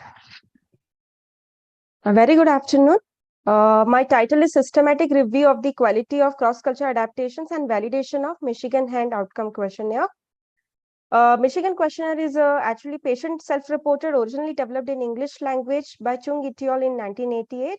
It has broad health domains, that is overall height function, ADL, pain, work performance, aesthetics, and patient satisfaction. It is a reliable and valid tool which is used worldwide as a standardized instrument to assess outcomes for different hand conditions. It has been translated and culturally adapted into 17 languages worldwide. Each country has their own different culture, language, and ethnicity. This diversity influences people's behavior and their beliefs, so it may also influence self-reported health measures. The cross-cultural adaptation of validated instrument is important to facilitate their use in international, multi-centric clinical trials, and it is imperative to translate and validate questionnaire in the respective local language for better understanding of the measurement properties. The quality of this translated service depends upon how well you follow the guidelines given by Beaton et al. And the Cosmin. But to have a good cross-cultural adaptation, we should have equivalence in semantic, idiomatic, experiential, and conceptual. Although many cross-cultural adaptations of Michigan have been published, but details about their quality of adaptation and their psychometric properties are still questionable. In this review, by summarizing the findings of these studies and thereby making the available evidence more accessible to clinicians and future researchers. This review aims to evaluate and summarize the quality of cross-culture adaptations and validation of Michigan questionnaire in various hand and wrist disorders. For that, we'll be doing the assessment of the quality of translation procedures, cross-culture adaptation, and their measurement properties. According to Prisma, 346 records were identified from the following databases on these keywords, and duplicates 136 were removed, and 210 records were screened on the basis of this eligibility criteria, and 183 the non-relevant articles were removed from this study, and the further reports were assessed for the eligibility, that is 27, and we have removed abstracts, editorials, and rapid communication from that, and 17 total cross-culture adaptations were included in my review.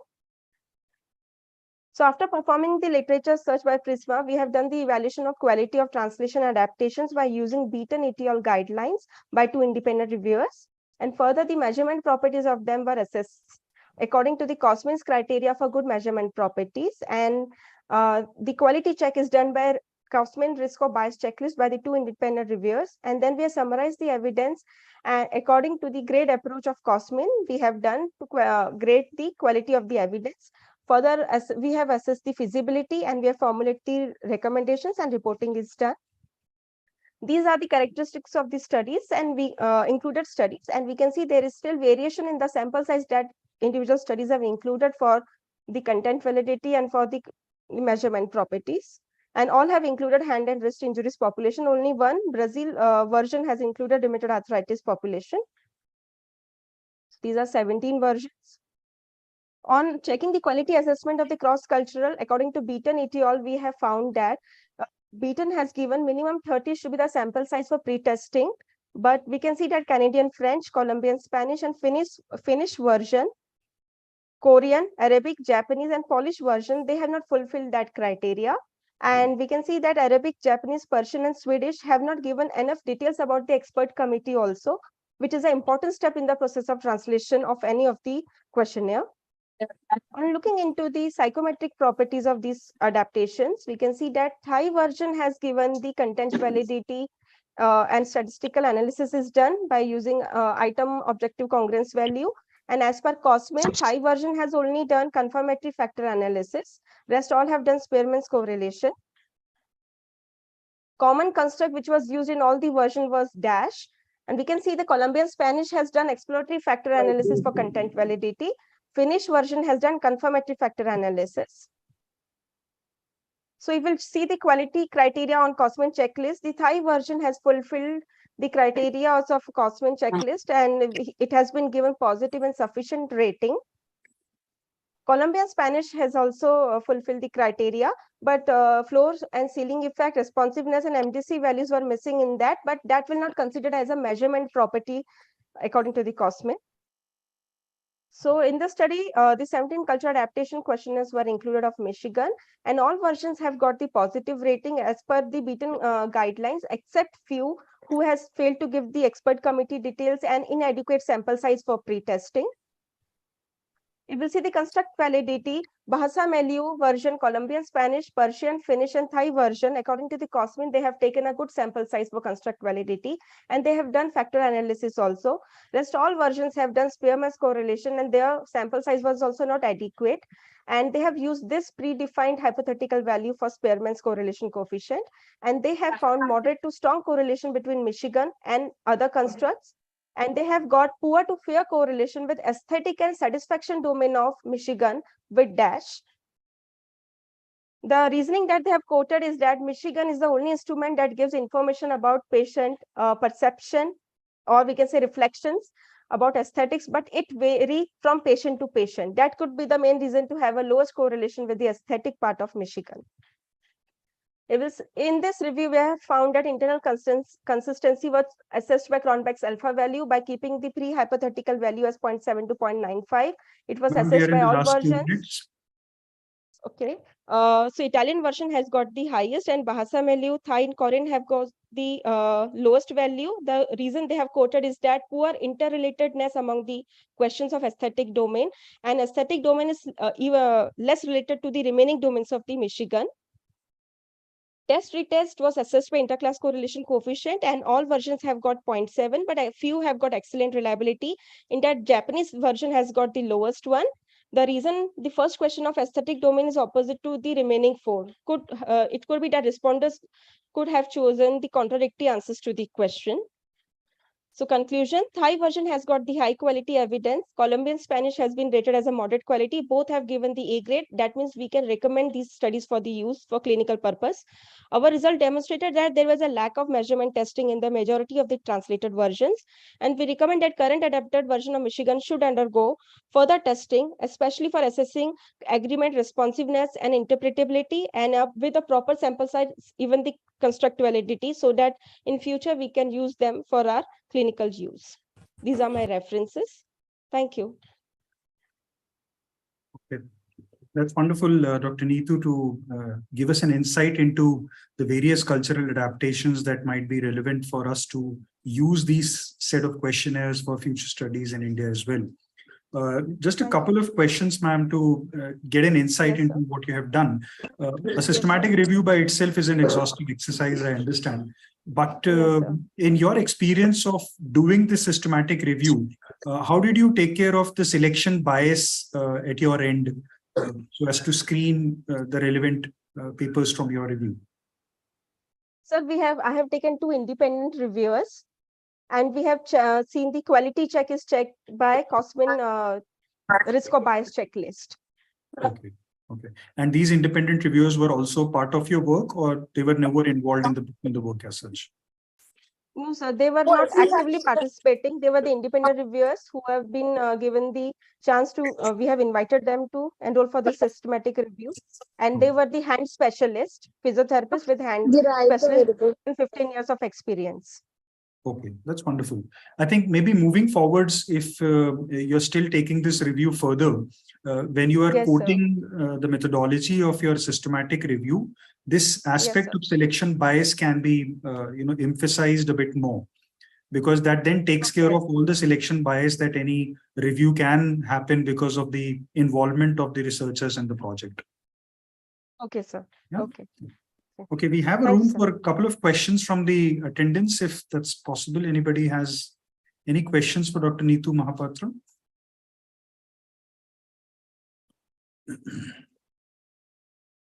Okay, if not, then we move on to the next presentation. Thank you, Dr. Neetu, for your session. Thank you, sir. Thank you, sir. The next presentation, I invite Ms. Sapna Chaudhary, if she's around in the room. Yes, sir. Okay, so Ms. Sapna is going to take us through assessing the awareness of different methods of measuring quadriceps lag among physiotherapists. It's a cross-sectional observational survey. Ma'am, we'll be allocating you 8 minutes for the presentation and another 2 minutes for a quick Q&A at the end. Yes, sir. Yeah, please begin. So is my screen visible, sir? Yes, ma'am, we can see your screen now. Okay. Okay, good afternoon, everyone. Myself, Sapna Chaudhary, and today I'll be presenting a cross-sectional observational study that is assessing the awareness of different methods of measuring quadriceps lag in degrees among the physiotherapists. What is quadriceps lag? A quadriceps lag is present when a patient cannot actively extend the knee, whereas passively it can be extended to the complete range. It is most commonly seen Excuse me, ma'am, sorry to interrupt. Can you please put the slideshow on? Yes, sir, sure, sir. Fine, sir? Yeah.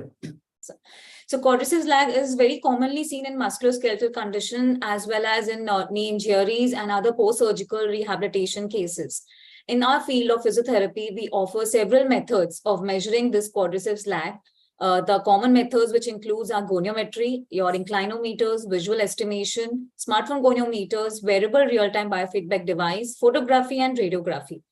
So the need of the study is mainly the accurate measurement of this quadriceps lag is essential for diagnosing as well as for monitoring the progression of the rehabilitation.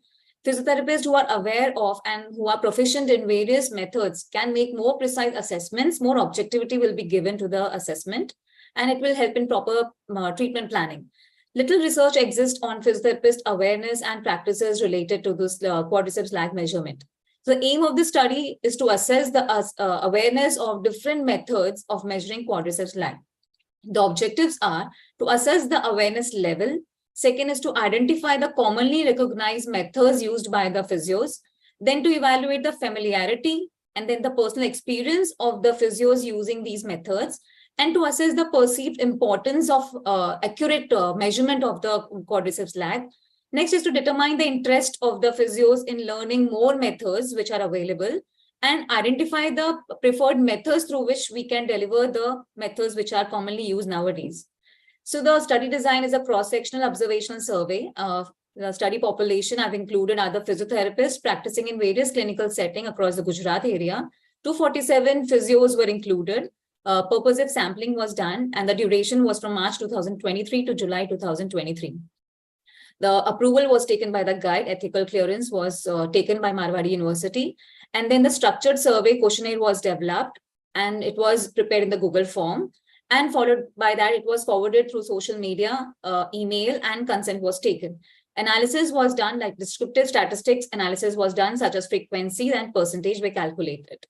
My questionnaire included in section 1 demographic data, which had age, gender, educational level of the physios, years of experience, and clinical settings. Section 2 mainly included the awareness of different methods. Methods included were goniometry, visual estimation, inclinometers, wearable real-time biofeedback devices, smartphone application, photography, and radiography. And related to these devices, the familiarity and the personal experience of all the physios were taken. Section 3 was perception, which included mainly 2 questions. That is, how important do they believe it is to accurately measure the range? And second was, would they will be interested in learning about different other methods of measuring quadriceps lag? So the key survey results were like awareness. 96% of physios were aware of the concept of quadriceps lag. And the common methods which I found during the study was goniometry, which had 85%, and visual estimation, second, that was 70.9%. These were the commonly used method by the physios. Regarding familiarity, goniometer was very much familiar, and visual estimation also was very familiar, but other methods which related to technology nowadays, that is wearable real-time biofeedback and smartphone application, many of them are not familiar at all. And regarding the practical experience, like utilization by the physios, goniometry and visual estimation is most commonly utilized by the physios for measuring the quadriceps lag for the knee joint. The importance, yes, 87% considered it like accurate measurement is extremely important. That is, objectivity should be there, because visual estimation and goniometer, visual estimation is more subjective and goniometer has its own errors. The interest in learning, 98.4% physios they express their interest in learning other methods of measuring quadriceps lag, and the channels through which we can deliver were mainly video, webinars, and written materials.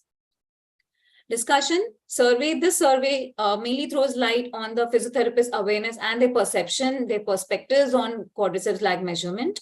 Common practices. Through the results, we can see that goniometry and visual estimation were acknowledged as common methods. Yes, limited familiarity with other methods like inclinometers, wearable real-time biofeedback, smartphone application has good scope of growth. And through implementing focused educational programs, we can bridge the gap of this knowledge and empowering our physiotherapists to enhance their assessment accuracy. And through this, if we have a more accurate measurement, we can actually monitor the progression of the rehabilitation, and we can plan our treatment protocol. Prospects of this research, it provides a foundation for further research and collaboration within the field. Physiotherapy associations, academic institutions, and professional organizations can use this data to develop targeted educational programs and resources to enhance the skills and knowledge of physiotherapists in the measurement of quadriceps lag. These are my references. Thank you so much, sir. Wonderful. Thank you so much for keeping a very tight watch on the time as well. And I really appreciate that you have been able to manage your presentation within the time limits as well. Ma'am, an insightful study into understanding the importance of quadriceps lag in musculoskeletal rehab from a physio's point of view. I think that's wonderful. A couple of things that I would like to know is, Have you done any validation of the questionnaires or the questions that you have used as a part of your study? And if yes, how have you done it? Yes, so actually, after preparing the questions, I had submitted these questionnaire to 3 experts belonging to physiotherapy field itself. And with their advice, I had to edit some questions, and then it was forwarded. Okay. And how was the consensus reached on the final outcome of the questionnaire itself? So through email, I had forwarded the questionnaire to the physios, and I had got the consensus on the methods which I have used, like goniometry and all those methods. If any more method need to be added or it had to be removed, and further questions if they can be added or not. Okay. And in terms of the awareness of the physios on evaluating quadriceps lag, did you also find out any additional methods, maybe something that we are not aware of, but might be relevant in the context of the rehabilitation? Yes, so a few physios, they had mentioned about gait lab analysis, and few they have mentioned about inch tape. So these were the few other methods which I have encountered through my survey, sir. Just a piece of advice for the work that you probably will be taking on further is whenever we do such questionnaire based studies, the validation of the instrument itself, that also considers the instruments which are already established and the ones that you are using for the part of your work, that needs to undergo a very rigorous validation before it can be implemented as a part of the awareness program that you want to intend. Because what happens is when we are doing a self-administered survey, there might be a recall bias on the part of the person who is filling the survey itself. Yes. So to manage these concerns, it needs to go through a very stringent validation method of the questionnaire development. Yeah. Yes, sure, sir. Thank you so much, ma'am, for your work, for sharing your work with us. Yes, sir. And all the best. Any questions from the audience, if so they want to? Yeah, if you have any questions from the audience, I think ma'am would be very happy to take it further.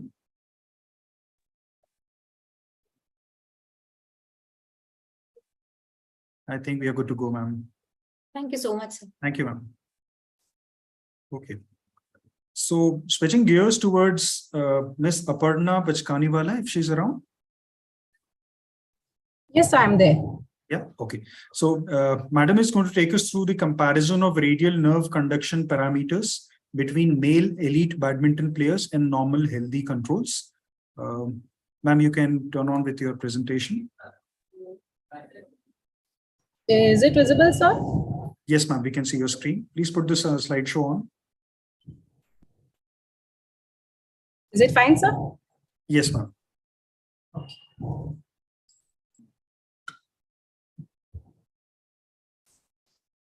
Just a second, sir.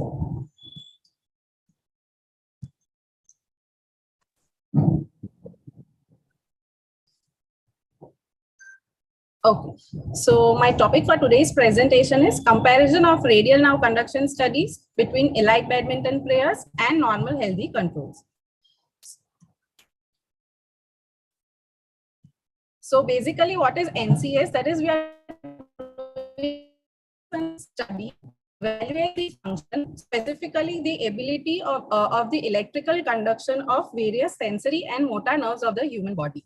Basically, they are done to objectify, quantify, and reproduce measurable results for the function of various peripheral nerves of the body. As we all know, if we want to find out various difficulties or compression neuropathies which have been happen to the nerves in the bodies, we can do it through nerve conduction studies.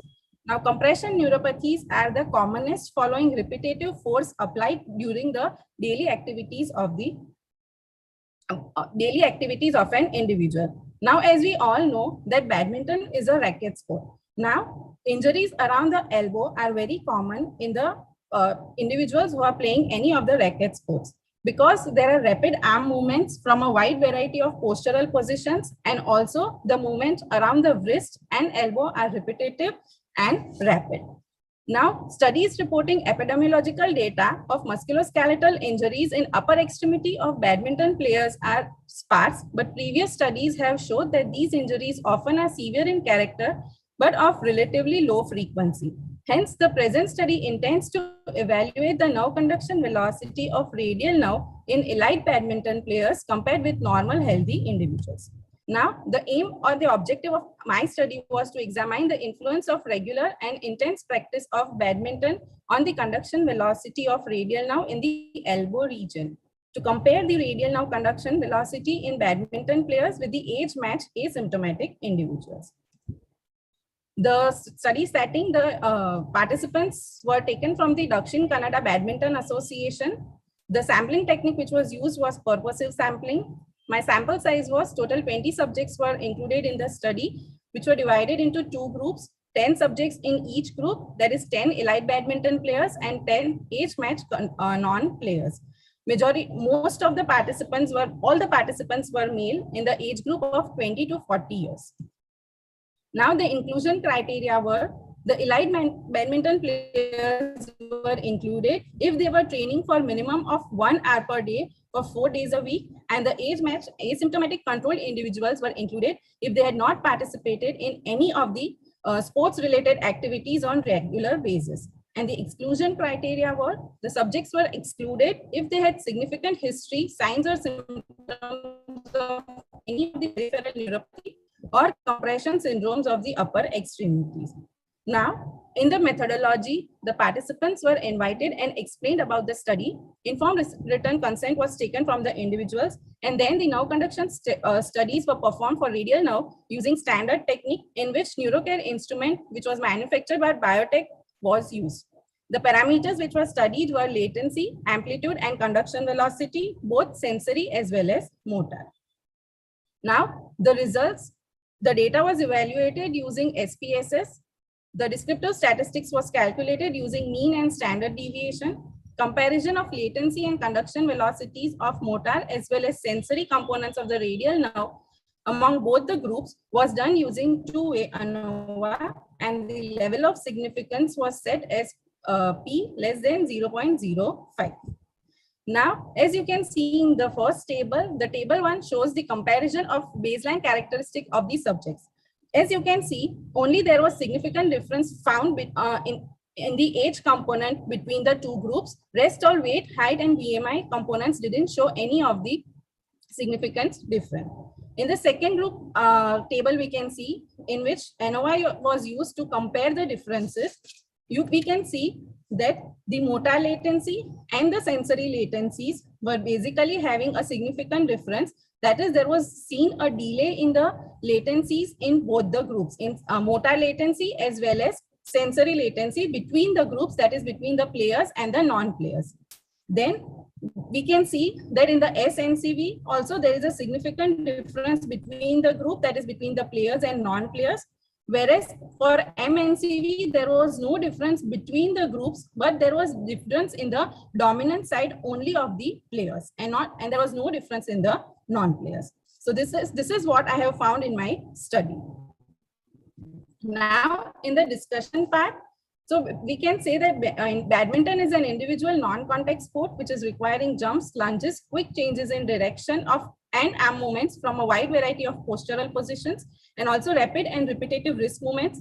Repetitive stress on dominant extremity of players is responsible for physiological and pathological changes. Also, many neurological injuries remain subclinical and are not identified before they get irreversible. Many of the asymptomatic players with abnormal nerve conduction test may have pre-symptomatic or asymptomatic neuropathy similar to subclinical entrapment nerve neuropathy. Hence, detecting underlying nerve pathology in asymptomatic badminton players will help to delay or to prevent further deterioration and early intervention. Now, Rath et al. In 1995 found out that the nerve is also closely related to the radial head, around which it moves during supination and extension. Safran indicated that radial nerve entrapment is aggravated by active supination and passive pronation, as well as by resisted extension of long finger while the elbow is extended depending on the site of the movement. In a study done by Kolak, it was found that the nerve conduction of upper extremities of tennis players found that the sensory and motor conduction velocities of the radial nerve and sensory conduction velocity of ulnar nerve were significantly delayed in the tennis compared with their non-dominant arm and normal subjects, and this result inconsistent with other results. As this study was conducted only on elite male badminton players between age of 20 to 40 years, we cannot generalize the results for the whole athletic population, and the sample size was less when the two-group comparison was made. Further study should be done using a larger sample size and in different age group, and a longitudinal study can be done to find out clinical signs and symptoms in badminton players in later life who were initially asymptomatic with altered NCS. So in conclusion, we can say it can be stated that there is an influence of regular and intense practice of badminton on upper extremity nerve function of elite players when compared to age-matched normal subjects. Also, asymptomatic elite badminton players have underlying subclinical pathology in dominant upper extremity nerves, which affects nerve conduction function. So the findings of the study can be useful in planning a preventive conditioning program for rehabilitation of patients and for modification strategies to optimize biomechanics scientifically and to imply neurodynamics-based rehabilitation. These are my references. Thank you. All right. Thank you so much, ma'am, for your session and for your presentation on the said topic. Ma'am, we would like to know, you suspect that the radial nerve conduction velocity, if is affected in badminton players, is likely to affect their future performance in badminton. Yes, sir. Yeah. Ma'am, how do you support that hypothesis with your work? Actually, sir, I have done that, but after that, I have not done further studies on that. But other studies which have been done on other sports, it has been proven that it does affect the function of the nerves and so affects the performance of the player. Yeah, because one of the points that you made in your discussion that more the intense the practice, the greater the effect on the nerve conduction velocity, so as to say. Basically, there is a difference in two types of players, sir. If there is if they are recreational players, there won't be much of affection in them. But if the players are elite players who are playing at national or international level and who are doing intense regular practice, this might affect only those players, not the recreational players. But in the population that you have studied, were there a mix of professional players and amateur players? No, all were professionals. And how have you defined professional playing experience? I have written in my inclusion criteria, they were training minimum of 1 hour per day and for 4 days per week. I have included that in my inclusion criteria. All right. Fine, that's wonderful. Thank you so much, ma'am. Do we have any questions from the attendees here for ma'am?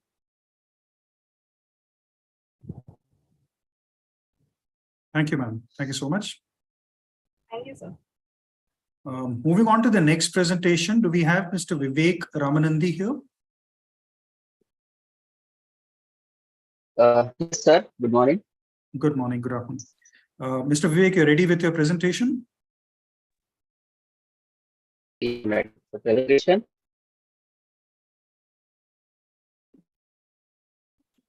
So, hello.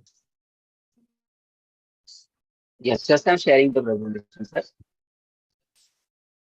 Okay, is it visible, sir? Yeah, we're just getting in there.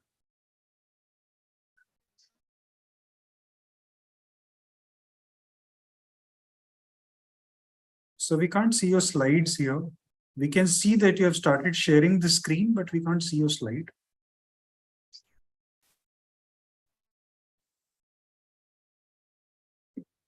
Yeah, it's there now. Is it fine? Yeah. Visible, sir?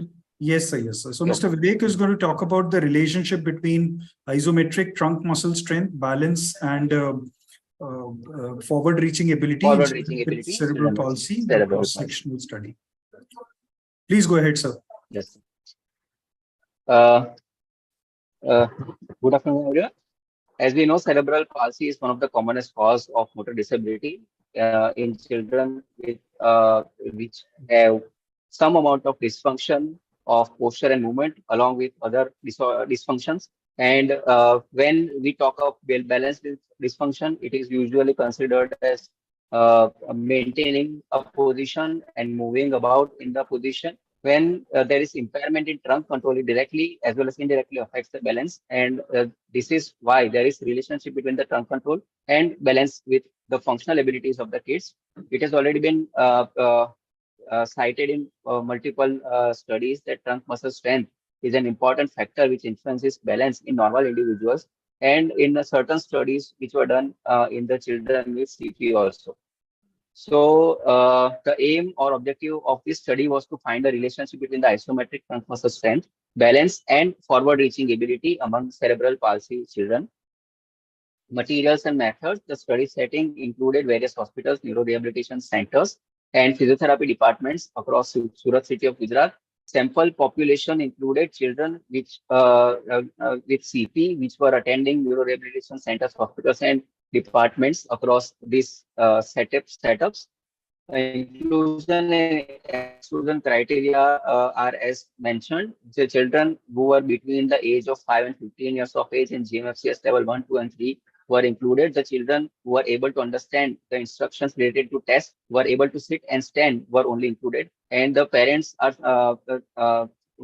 were of the children who were willing to give informed consent for their child's participation, though only those children were included. The parents who did not agreed to give participation of their child, the children who were prescribed with Botox within the last 6 months, or intrathecal baclofen pump, who had injury to spine, pelvis, or under the treatment with medications such as anti-epileptics or antispastic drugs, and children with other progressive neurological disorders, genetic or metabolic disorders were not included in the study. This is the flow chart of the procedure. First, the parents were invited and explained about the aims, objectives, and procedure of the study. Then the informed consent was received from the parents, and then children with CP was screened, and based upon the inclusion and exclusion criteria, they were selected for the study. Then the children were assessed for 3 different outcomes. The first one is isometric trunk muscle strength, which was assessed using core stabilizer. Forward reaching ability was evaluated using functional read test, and balance was evaluated using pediatric balance scale. The results, the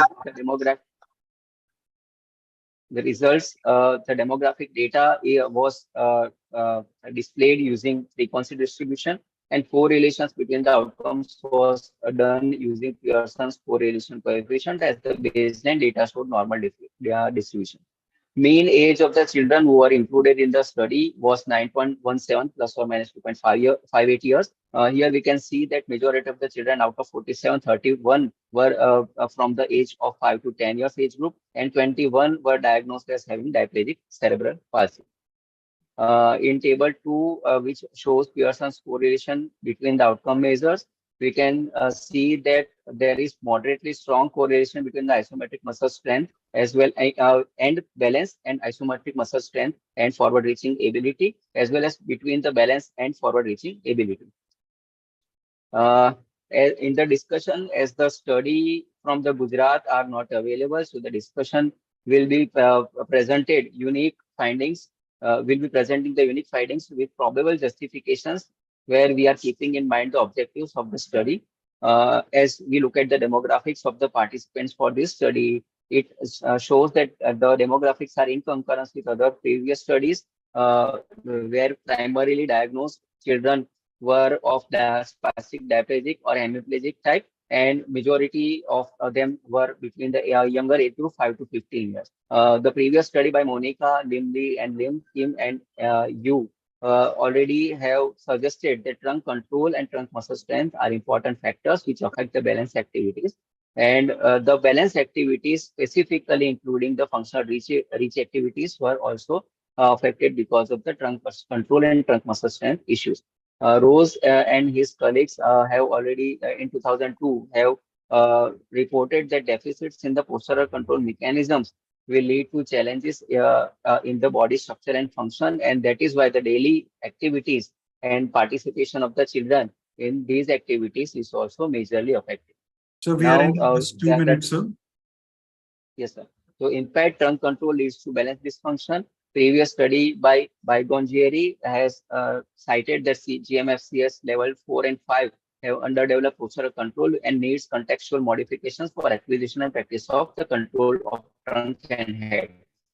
there is moderately correlation, a strong correlation, which was seen in the study, because majority that we can say that because of the majority children, all the children were from GMFCS level 1, 2, and 3. Correlation between the balance and forward reaching ability was also found to be moderately strong, because we are in the previous, which is supported by the previous study, which says that postural trunk control in frontal plane movements is a little bit difficult as compared to movement in functional which is your functional reach test.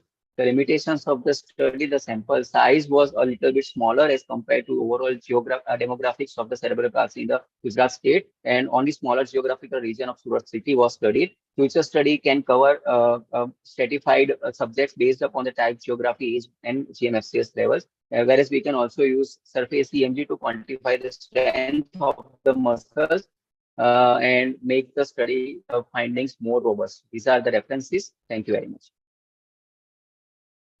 All right. Thank you so much, sir. I think I would like to give the audience the first chance to have any questions for sir. Okay. So that's an interesting association that you have found out between the strength, balance, and forward-reaching ability. So in CP particularly, in your experience of handling such kids, how many such children have this problem of forward reaching in the first place? Sir, majority times when the child is having enough balance control, where the child is able to sit and reach for the toys which we use to treat the kids. Forward reaching is difficult when the child is not having enough trunk control only. But sidewards reaching is majority time main problem. And along with that, when the child is supposed to reach diagonally across the midline, then it is the main issue which the cerebral palsy children usually face. Okay. So like from your findings, what we can also gather is that the more the strength, the better the balance, and thereby improvement in forward reaching ability in children with CP. Yes, yes. So how this finding can be interpreted in a more clinical training manner? How can we utilize this function in a clinical training? Sir, the purpose of this study was only to find out if the trunk muscle strengthening, training for strengthening of the trunk muscles can be helpful in improving the reaching abilities of a child, because sitting without being able to reach and manipulate or use the objects is of no help. If the person is able to just sit and do nothing, then it is going to help the child or even an adult patient not much. So we are supposed to enlarge the population. We can generalize the findings of this study and implement trunk strengthening muscles training for the children with cerebral palsy in their daily or regular clinical practice, so that reaching abilities can be improved. Okay. That's wonderful, sir. Thank you so much for sharing your presentation, for sharing your work with us. Thank you. Thank you. Thank you so much, sir. Okay, we move on to the next presenter. Miss Mahima Sisodia is here. Yes, sir. Miss Mahima Sisodia. Yes, sir. Am I audible? Yeah, you're audible, ma'am. Yeah, so ma'am is going to take us through the biomechanical parameters of upper limb in infantry military personnel post-intensive training and observational study. Ma'am, you can begin your presentation right away. Yes, sure.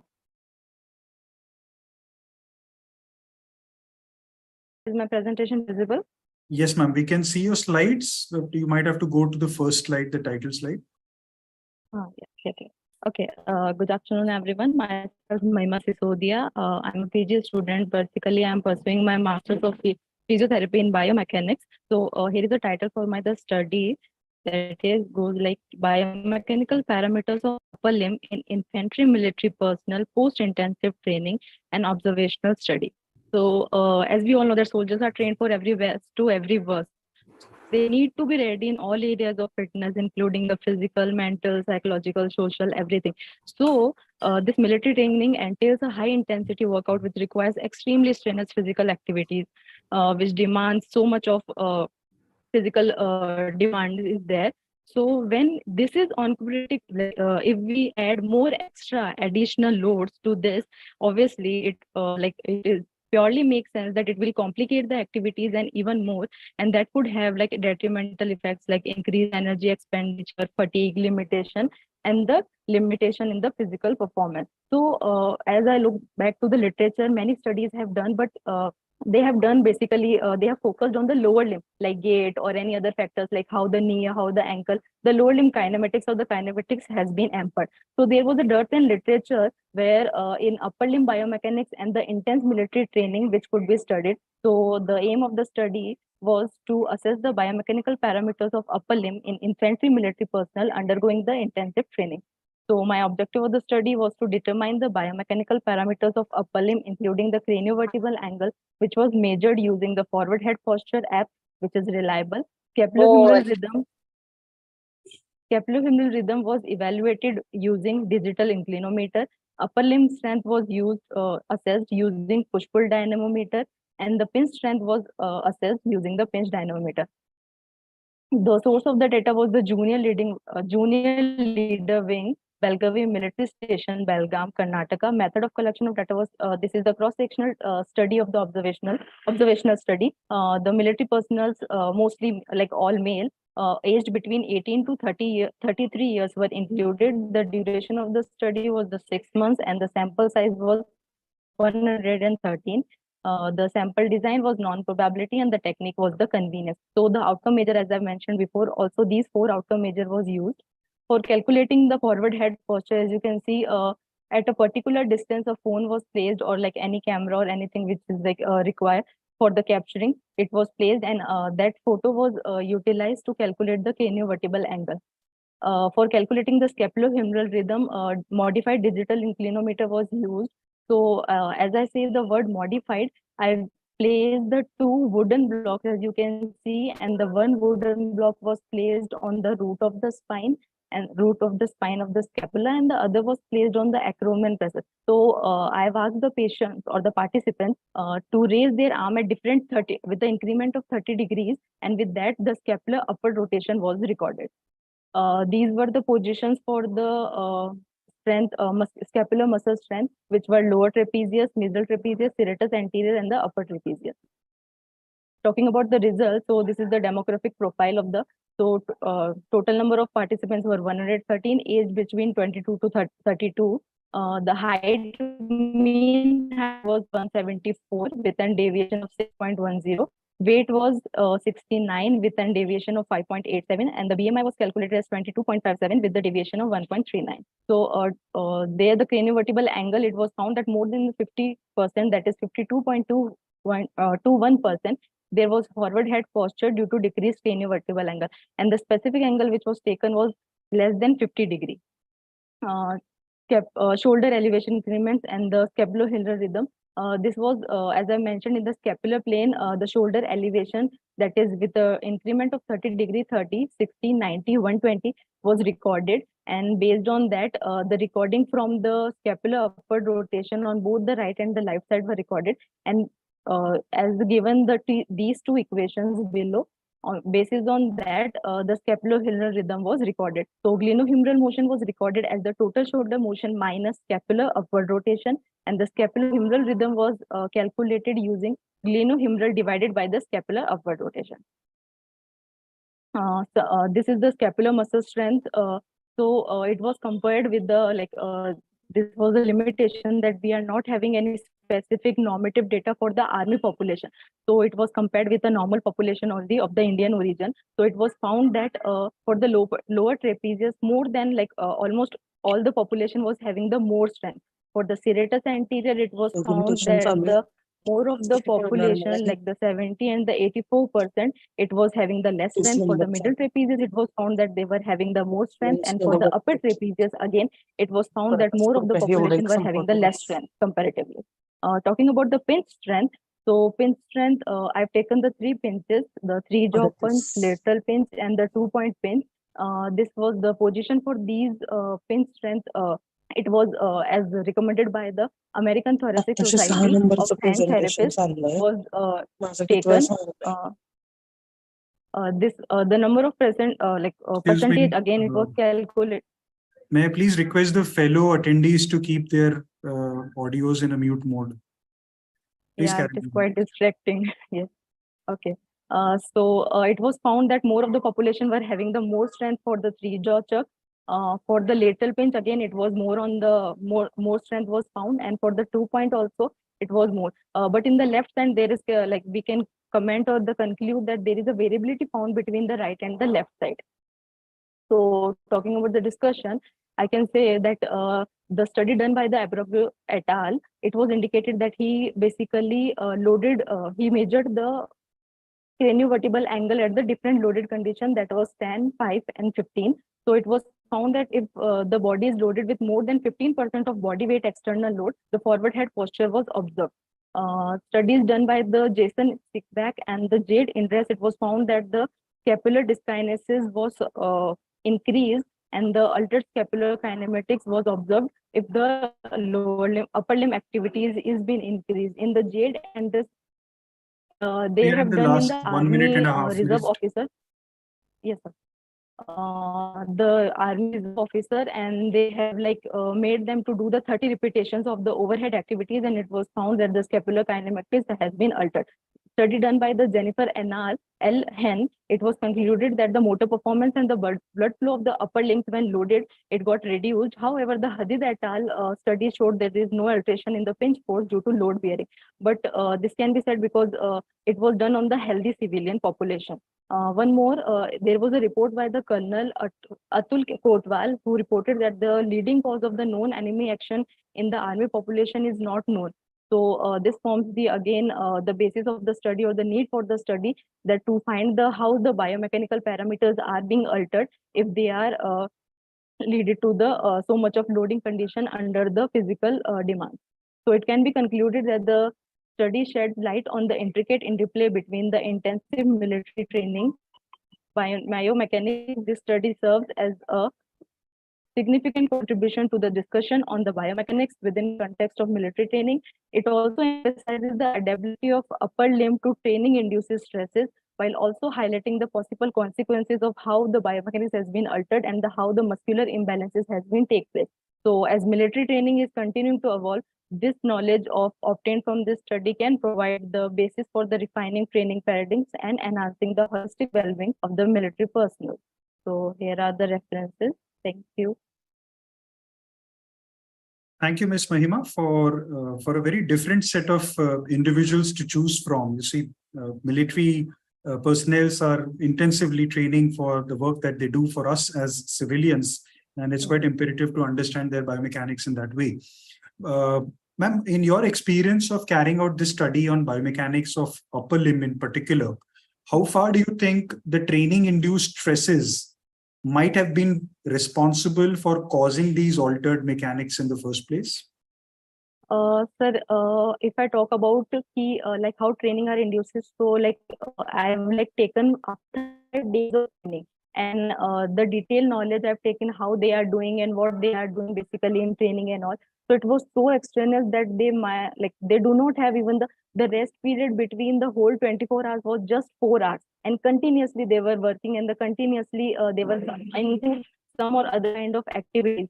So definitely, like I feel key biomechanical parameters, if they are the body are stressed to such a limit, so it is hampering for them. So it is like paying a window, like opening a more window for them for the injuries. That's really wonderful, because you see, when we talk about injury patterns in musculoskeletal and sports rehab, we often have this contention that the work that the participant is doing has a lot to do with the kind of injuries and the type of injuries that they might sustain.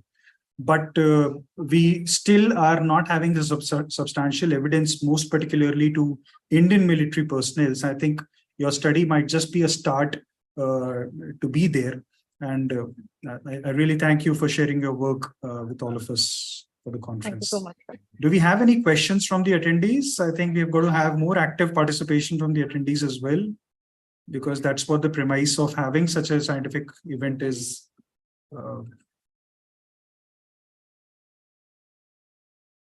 Okay. Thank you, ma'am. Thank you, Ms. Mahima. All the best. Thank you so much, sir. Okay, so quickly moving on with the next presentation, we have Ms. Khushbu Valodwala. Is she here? Good afternoon, sir. Should I share my PPT? Yes, ma'am. You can get yourself prepared. So Ms. Khushbu is going to be talking about pain, functional disability, and psychological status in tennis elbow. Yes, sir. Sir, is it visible to you? Yes, we can see your screen, ma'am. Okay.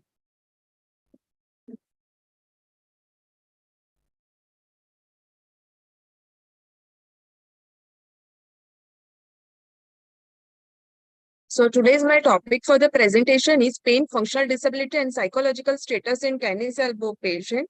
So tennis elbow is basically a painful pathological alignment that starts in the lateral epicondyle of the common wrist extensor muscle, and numerous factors of found for the development of the lateral epicondylitis that include the overuse, forceful repetition during training, loss of strength, misalignment of the muscles and poor circulation. These can be the different factors for having the tennis elbow.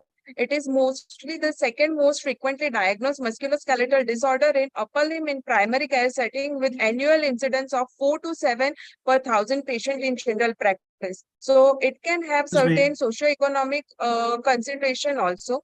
Although at least there are more than 40 types of treatment available, which include the pain relieving drugs, corticosteroids injection, acupuncture, and yes, sir. Ma'am, we can't see your screen as yet. So just wait a second. Sir, again, I am sharing it. Okay. Now, is it visible, sir? Just a moment, ma'am. Yeah, it's visible now. Please start the slideshow and begin your presentation because we missed out on the couple of slides earlier. Yes, sir.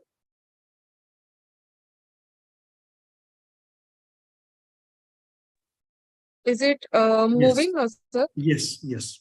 Yeah. So, should I start again, sir? Yeah, you can start from the introduction, ma'am, not a problem. Okay, so basically tennis elbow is painful pathological alignment that starts at the lateral epicondyle of common wrist extensor muscle.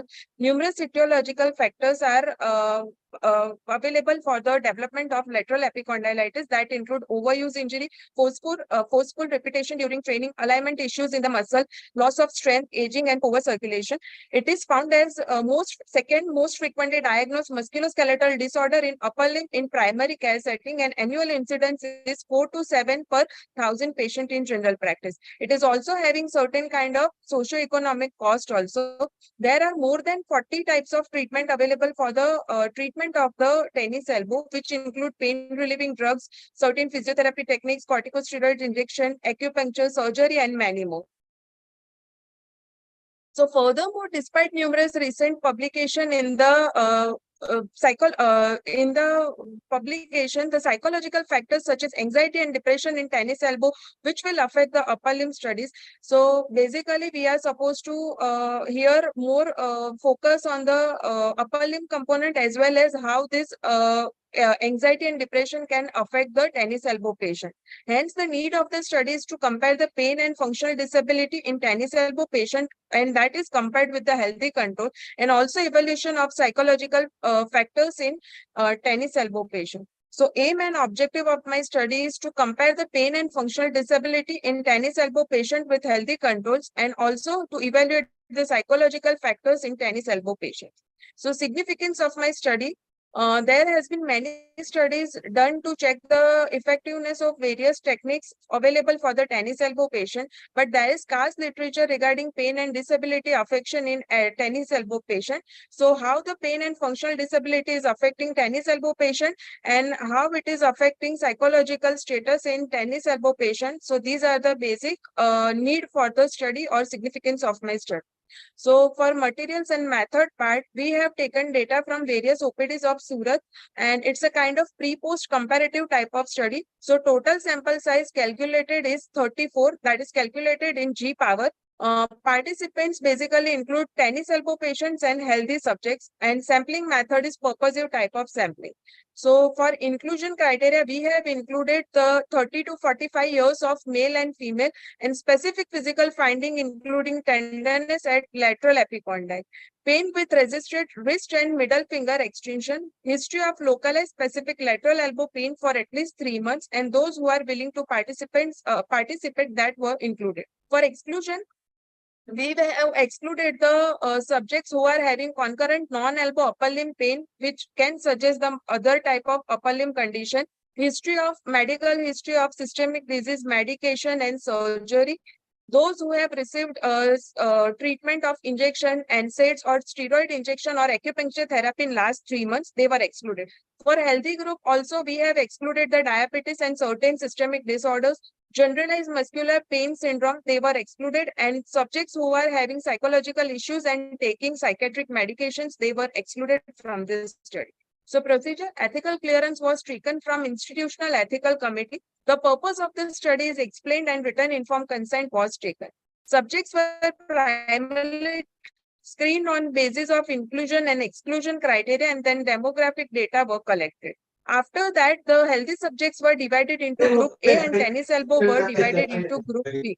So after that, both the group participants were asked to fill the dash patient-related wrist evaluation questionnaire and patient-related forearm evaluation questionnaire. And for psychological component, we have asked them to fill the HADS.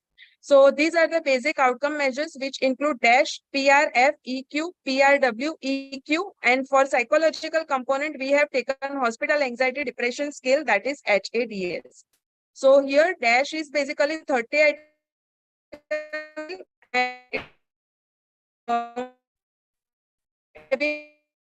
4 of 100. That is 100 functional. We have taken, it is also a simple and reliable tool. It is having 0 to 100 score. The more the score, more the disability is found. PRW EQ, that is also having 2 components. One is pain and second one is here, that is function. So total score for this is also 100, and more the score, it is also having more the disability. And it is valid and reliable tool for assessing the tennis elbow patient. And HADS was used, and it is having 2 components, anxiety and depression. It is having total 21 score. So data analysis, basically it was performed using SPSS version 20, and significance level was set P less than 0.05. The baseline data was obtained for demographic data of age, weight and height. And for checking of normality, we have used Shapiro-Wills test, and data were normally distributed. For after that, we have performed PAT-T test to compare the pain and functional disability in both the groups. And after that, HADS was also compared using the PAT-T test. So result of this study shows that the higher score of DASH and PRF EQ and PRW EQ in tennis elbow patient means that there are more chances of greater pain and functional disability in tennis elbow patient. Also, there were higher score of HADS was found in tennis elbow patient. So these are certain data in which DASH is 16.70 in healthy person, while B group, that is tennis elbow group, they are having 53.23 mean value. PRF EQ is also having pain and function, both the components, so 1.47 and 1.05 values in healthy subjects, while 34.23 and 35.11 in tennis elbow group. Another outcome measure, that is PRW EQ, the pain value for their healthy subjects were 2.41 and tennis elbow were having 34.88. And for functional component, it is 1 minute and 30 seconds. Okay, so we have performed the PAT-T. 1 minute and 30 seconds for you, ma'am. Okay. So we have performed PAT-T test for the comparison between the groups, and the P value is less than 0.05. So it is basically significant result. The same we have compared the HADS in both the group, and value is less than 0.05.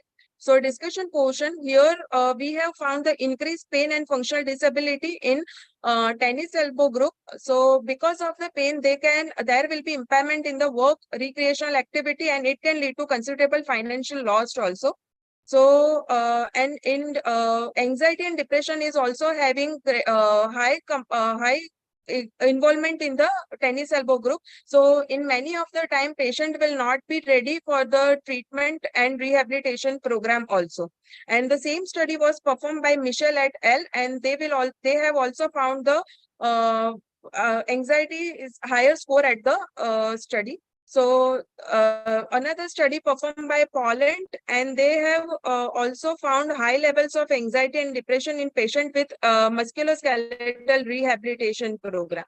So limitation of my studies, it is having small sample size and intervention was not given to any group. So same study can be done with the wider range area and large population, and we can compare the two techniques also. So conclusion, pain, functional disability and psychological domain showed a substantial abnormality in tennis elbow compared to healthy population. So for clinical implication, we can try certain various physiotherapy techniques and best treatment can be given to the patient. And also we can try certain counseling techniques for the reduction of psychological component. So these are the certain references. Thank you. Okay, thank you, Ms. Kushbu, for sharing your work with us. Ma'am, can you please let us know this association that you are trying to understand between functional disability and psychological status? How far do you think psychological status can impact the perception of pain and the functional disability in patients with tennis elbow? Because if the patient is having pain, so he is not ready for any of the activities, like he is avoiding certain activities which are daily living activities, and in his mindset it is continuously going on that I am having pain, so I am unable to do that activity. So that can ultimately lead to functional impairment, as well as there is that person are found to be certain level of anxiety and depression, because they think that they are the only one who are having this type of condition. So the pain perception ultimately lead to psychological affection.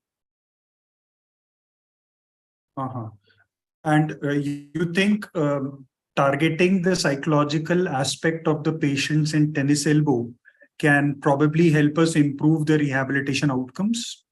Yes, sir, obviously, but that is only there is only one challenging factor, that if there is pain, so person is even not ready to take the prescribed medicine or not ready to take the prescribed exercises. So that is the major challenging factor.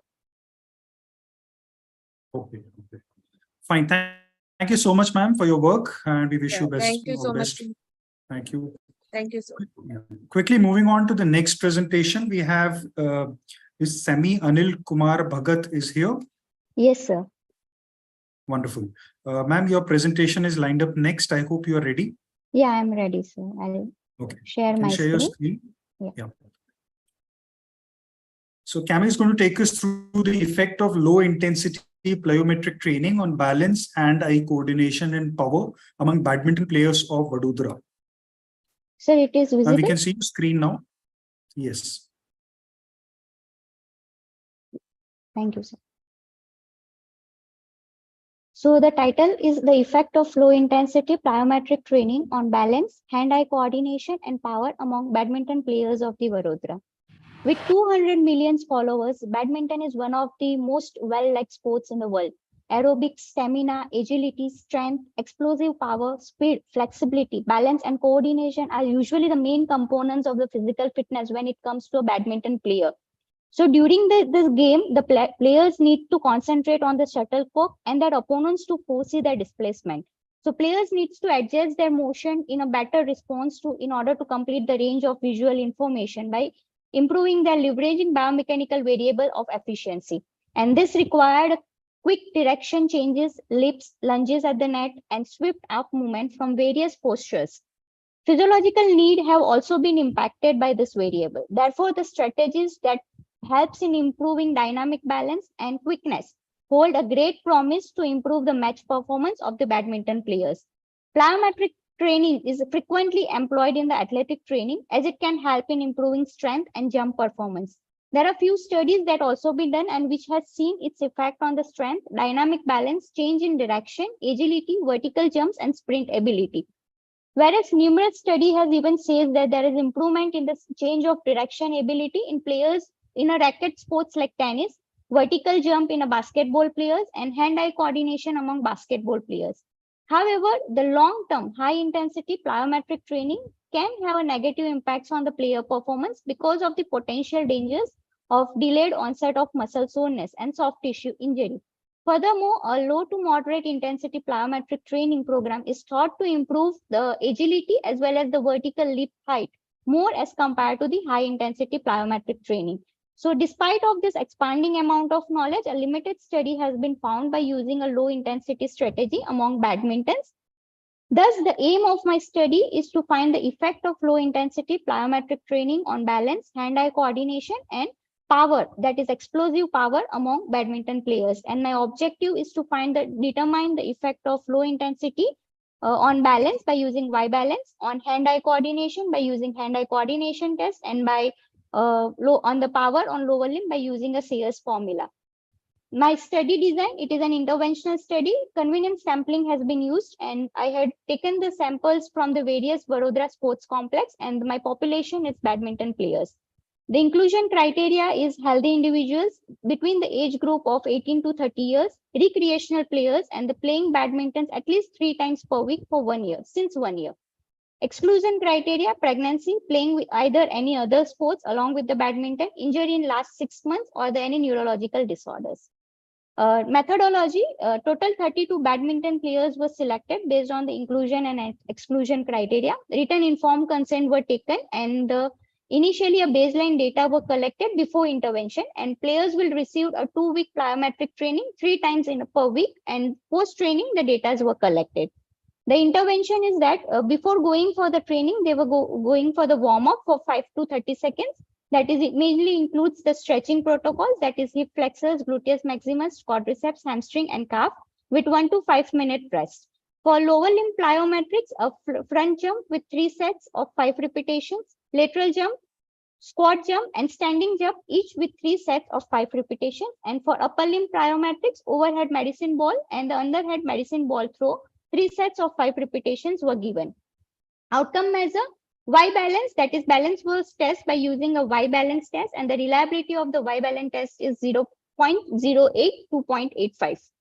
Hand-eye coordination has been taken by the hand-eye coordination test, in which the person is standing, or the players is standing 1 meter apart from away from the wall, and they need to throw a ball with the one hand, and they need to hold with the another hand, and the number of balls they have hold within 30 seconds will be carried out, and the reliability for such test is 0.87.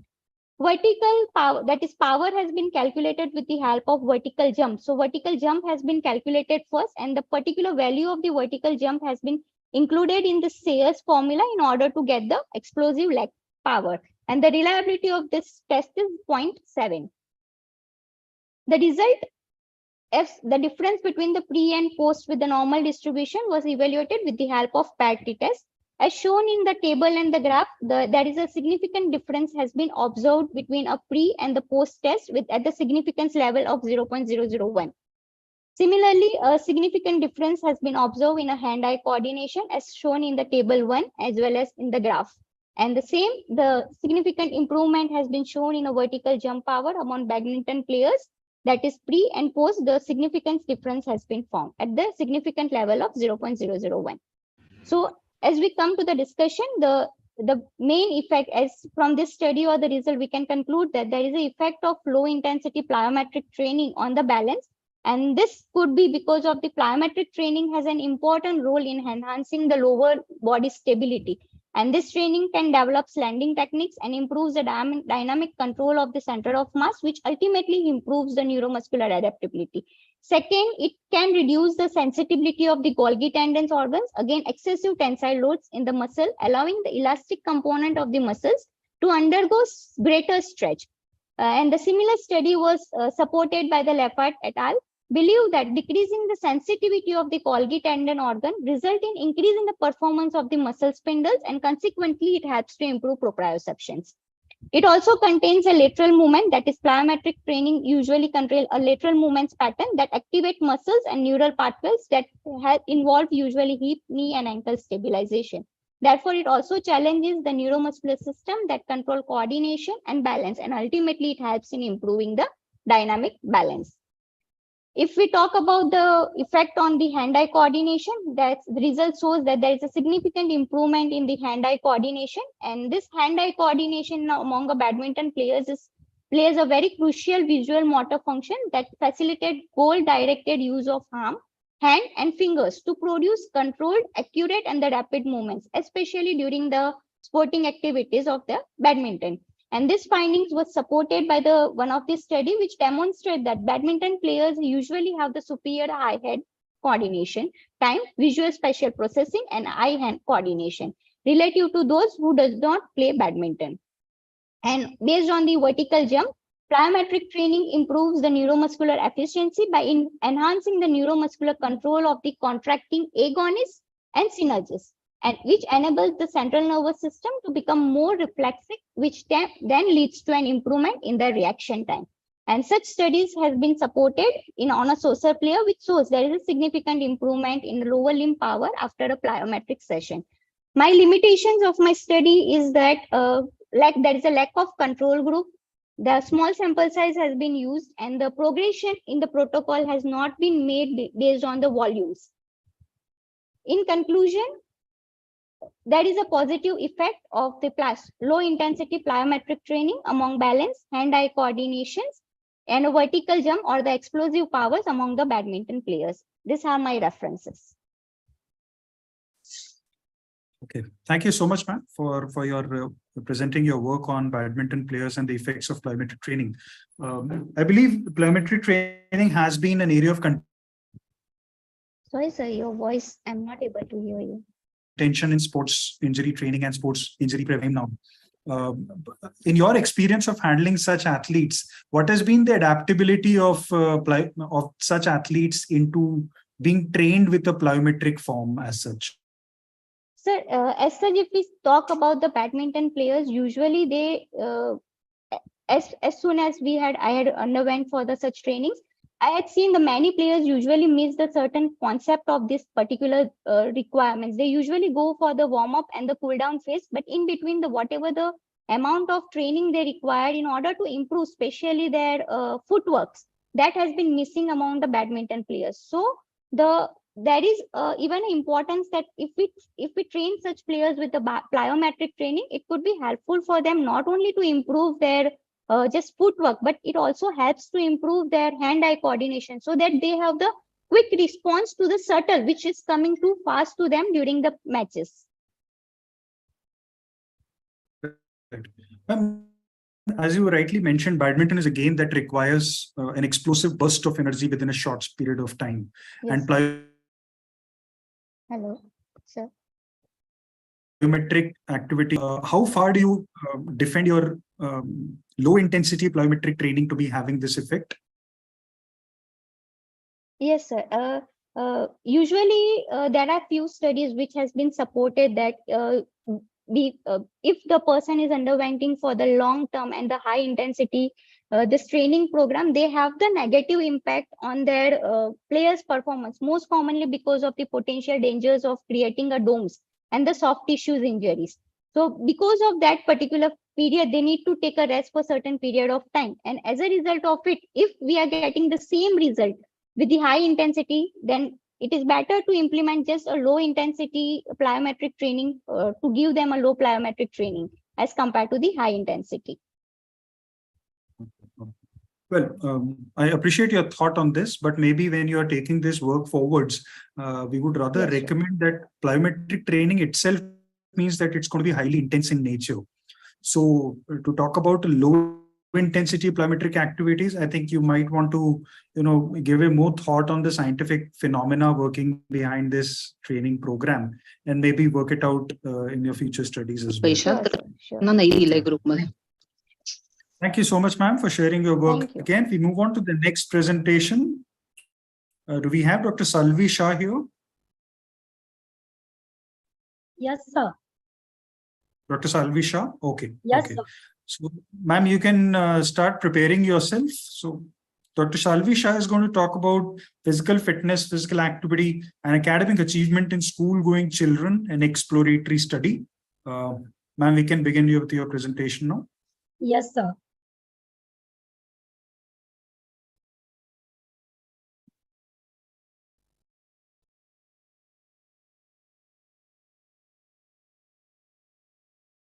Sir, is the screen is visible? Yes, ma'am. We can see your screen. Please move ahead. Okay. Ma'am, please turn on your slideshow for better visibility. Yes, sir.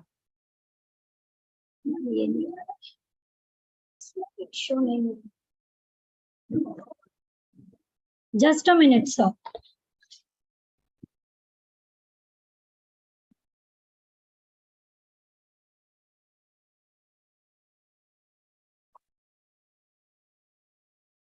So shall I start? Yes, ma'am, please do. Okay. Now, the topic for my presentation is physical fitness, physical activity, and academic achievement in school-going children and exploratory study. Now, moving towards the introduction, the childhood and the adolescent are the Ma'am, we vital can't see period. your slideshow, ma'am. Ma'am, we can't see your slideshow. Just a minute, sir.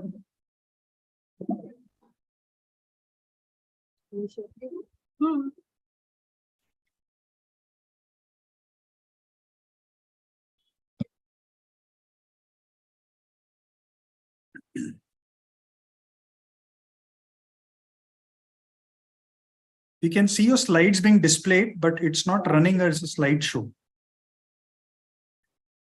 Now, sir. Not yet, ma'am. Actually, I can see in a slideshow version, but I think so there is some connection problem. Just a Okay, minute. move ahead. You can keep moving your slides. Maybe we will. If we get Now, stuck sir? anywhere, we'll let you know. Is it visible, sir? The slide is moving. No, ma'am, not as yet. Sir, can I do one thing? Like, I just turn on the another laptop and have presentation from the another. No problem, ma'am. Can we have the next presenter in line? You can probably come back and start again.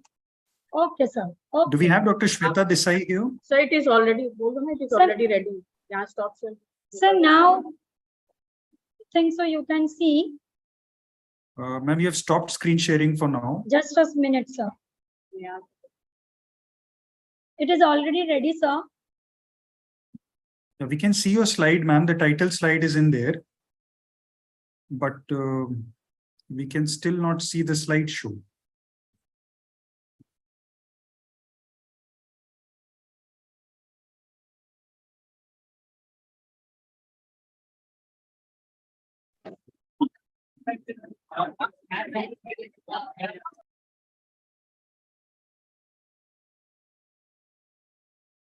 Can we take the next presentation probably, or you would like to carry on?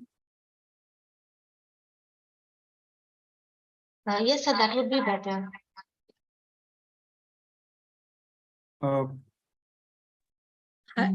Excuse me, sir. Yes, Dr. Salvi. Now the screen is visible. Ma'am, we can see your slides here, but we can't, expand it further. Now Now it's it's fine. moving, It's sir. fine now. It's fine now. Yes, ma'am. Yes, ma'am. Okay, sir. Shall I start, sir? Yes, ma'am. Please start. Please start. Shall I start, sir? Yes, ma'am. Please start.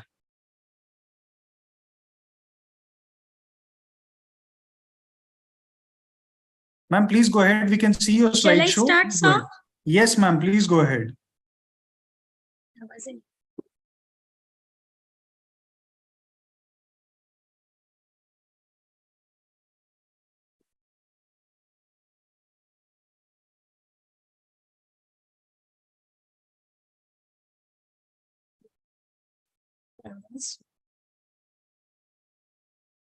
Topic for my presentation is, sir, am I audible? Yes, ma'am. You're audible, ma'am. Okay. The topic for my presentation is physical fitness, physical activity, and academic achievement in school-going children and exploratory study. Now, moving towards the introduction, the childhood and the adolescent are the vital periods of the life cycle. The obesity has social, psychological, and the medical consequences.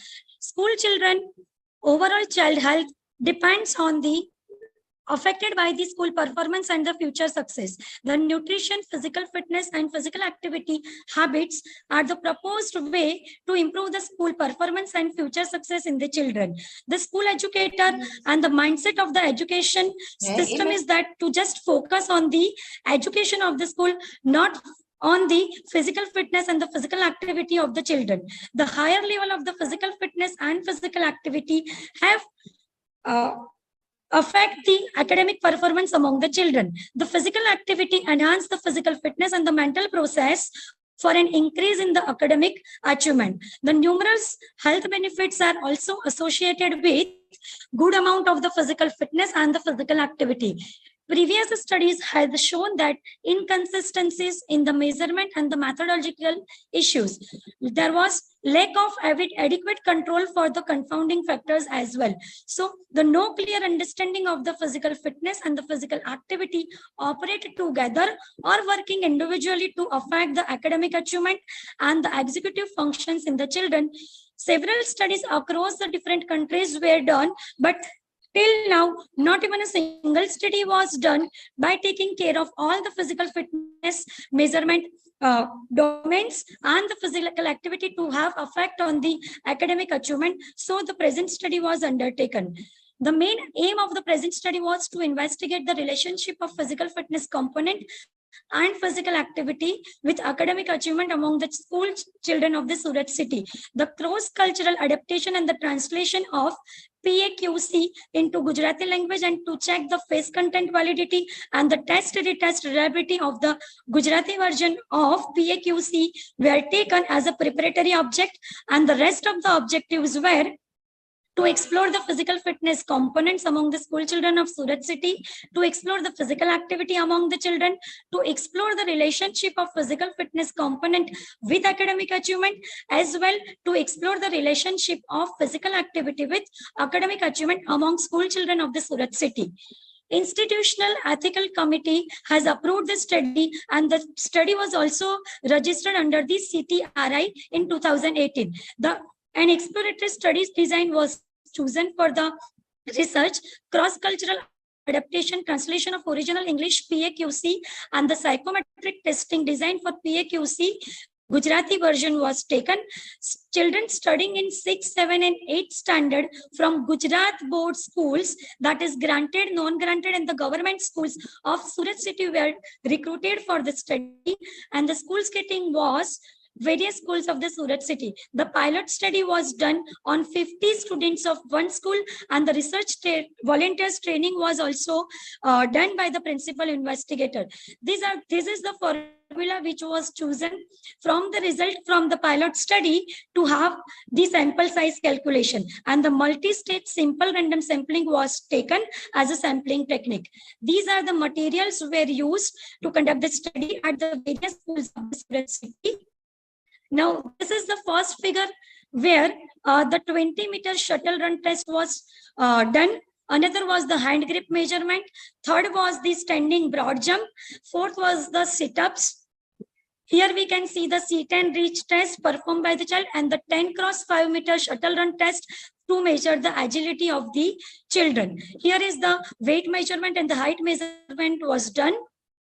Instruction given by the principal investigator to fill up the instructions regarding the PAQC to assess the physical activity of the school going children. Now we can see this in flow chart: the 20-meter shuttle run test, hand grip strength test, standing broad jump, sit-ups in 30 seconds, seat and reach test, 10x5-meter shuttle test, and the body mass index, that is with the height and the weight measurement, and the PAQC were taken as a physical activity measurement. Now we have seen the effect on the academic achievement, and the academic achievement was measured by the recent examination grades in the core subject, that is math, science, SS, language in the subjects. Now here we can see in the results the face and content validity of the Gujarati version of the PAQC was done with the team of the experts. Total 8 were there, and they have accepted all the 10 items with only minor modifications in the few items, and no change in the sequence of the item presentation was there. Internal consistency for this was alpha 1 was 0.0494 and the alpha that is 0.92 for the assessment 1 and the 2 weeks respectively, that showed the excellent internal consistency. Now we can see in this table the ICC value is 0.82 overall, and the individual item ICC was ranged from 71 to 0.89. Now in this bar diagram, we see the mean value for the different physical fitness test among the boys and the girls. Here we can see in this bar diagram, the boys were good in performing the physical fitness test as compared to the girls, except the C10 reach test, that is the flexibility test. Here in the second diagram, we can see the boys were good in the physical activity performance as compared to the girls. Now, here is the correlation diagram to see the physical fitness and physical activity, its correlation with the academic achievement among the boys. Now, we can see in this, all the correlations were significant, but that too at the weak level. Now here in this diagram, we can see the correlation for the physical fitness and physical activity with academic achievement among the girls. Spearman partial correlation analysis model, which was adjusted for age and socio-economical status. In that also, the all correlations remain significant except the correlation of flexibility with academic achievement in the girls. Almost all correlations were low in strength for boys and girls, indicating the weak relationship of physical fitness components and physical activity with academic achievement. Now moving towards the discussion, first part of the discussion regarding the Gujarati version of the PAQC, it has been efficaciously cross-culturally adapted and translated from Gujarati English to the Gujarati. ICC value for the present study was 0.82 and the individual item score was 0.78 to 91. And the seminal results were found as the present study by the Zaki and et al. That was, he has converted the English version into the Malay language, and the ICC value for the same was 0.82. The probable reason for the excellent value for the Cronbach's alpha was the very small sample size was taken for the week 1 and the week 2 measurements. The lower level of physical fitness was noted among the children, and the girls are less physically fit in comparison with the boys. Now, the probable region for the high flexibility and the girls were more flexible, elastic, and the softer quality of the muscle tissue, high estrogen value and the low androgens in the girls, and the stretching exercises are more common with the girls as compared to the boys. They are engaged more with the strengthening activity. And the more overall, we can see the distinct development, growth, and maturation of the boys and the girls with the different physical activity habits. In the developmental years, body composition of the boys increases into the fat-free mass, and the girls that is increasing into the fat mass. Physical activity among the school children is low, and the girls are less physically active as compared to the boys. Probable reasons for the higher level of the physical activity among the school children other than the India. The first is the regional differences, knowledge and the awareness. These are the last 30 minutes to you. Yes, sir. Believing in these are the last 30 growth seconds of the child. Please. Yes, sir. Now we can see the mean of the present study. We can see in this diagram, physical activity leads to increase in the physical fitness improvement. There is a peripheral and the brain adaptations. We can see the crosstalk mechanism also works to improve in the physical activity, leads to the physical fitness, and ultimately it leads to the improvement into the academic achievement. There is a structural change, that is neurogenesis, angiogenesis, gray matter volume, and white matter integrity, that leads to the functional connectivity of the synapses will increase, synapse plasticity will increase, and there is also increase in the neurotrophins movements that leads to the increase into attention, memory, and executive function, which is a prerequisite to improve into the academic achievement. Another, there is improvement into the psychological overall health of the child, and the student's motivation and the determinants also improves with the improvement to the physical fitness and the physical activity. Now, these are some limitations, that is cross-sectional nature of the data. Only one test. Ma'am, may I now request you to please conclude, ma'am? Can you please conclude? So overall, we can see from this study, there is a improvement into the Physical fitness and physical activity leads to improvement into the academic achievement. Thank you. These are the acknowledgement and these are the some references which I have used. Thank you. Okay. Thank you, Dr. Salvi, for presenting your work to us today during the conference. We would like to know, ma'am, from your experience of handling school-going children as a part of your study, what suggestions can you give to ensure that their activity status as well as their academic achievement do not go in a negative association? Sir, I like to add on this because the basic thing is by seeing my result, I have shown the results of this study to the principals, and according to the WHO criteria, the physical activity, minimum requirement of the physical activity among the school children, because the age group were around 10 to 14 years of the children. So they can even add the more number of the physical education lectures in the prescribed schedule of the school timings, and in that we can even show them some sort of physical activity sessions that includes the aerobics, lower limb and the upper limb activities. So ultimately it leads to improvement into the physical activity and the physical fitness among the children. Okay. Thank you so much, ma'am. I hope and expect that you will be taking your study to various schools of not just Gujarat, but other Indian cities as well, so that you get a broader view Okay, sir. Thank you so much, sir. Thank you for your view of having two daily suggestions. Thank you so much, ma'am. Yes, sir. Thank you, sir. Yeah. We move on to the next presenter.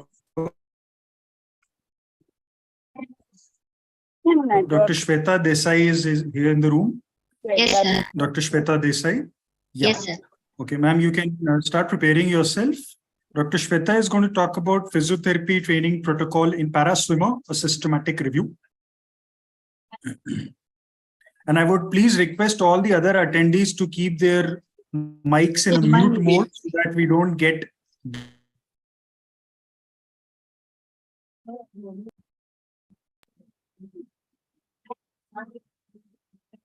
disturbed during the course of the presentation. Dr. Shweta, you can begin.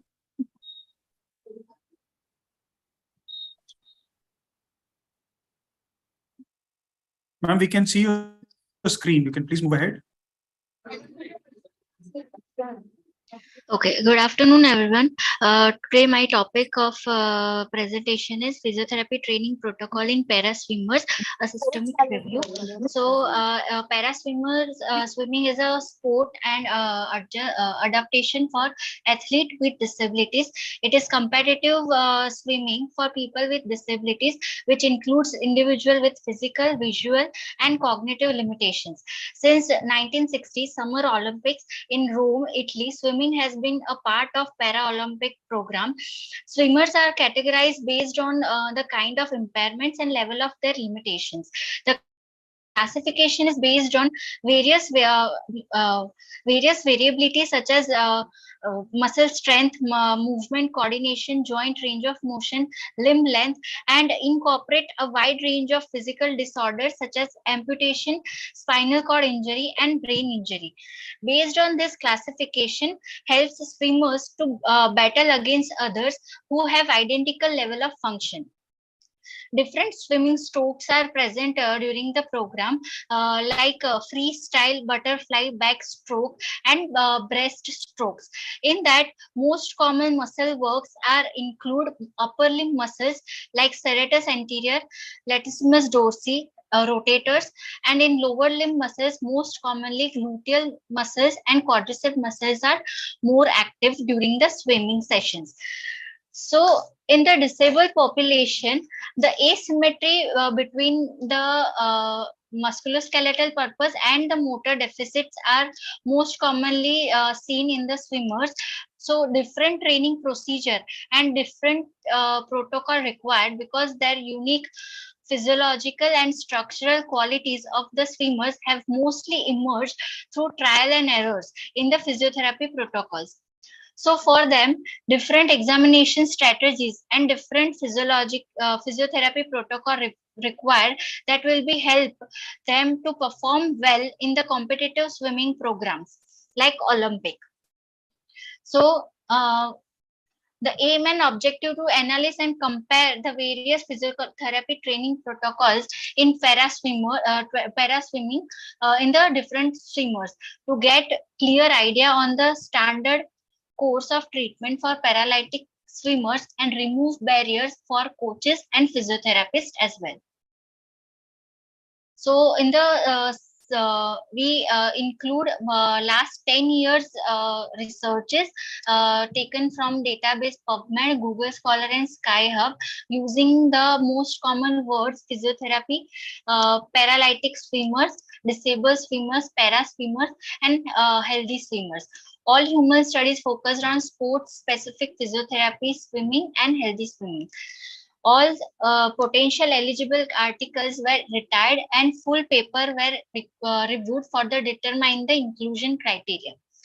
So inclusion criteria for this review is all study focused on disabled Paralympic swimmers like amputee, spinal cord injury and cerebral palsy, etc.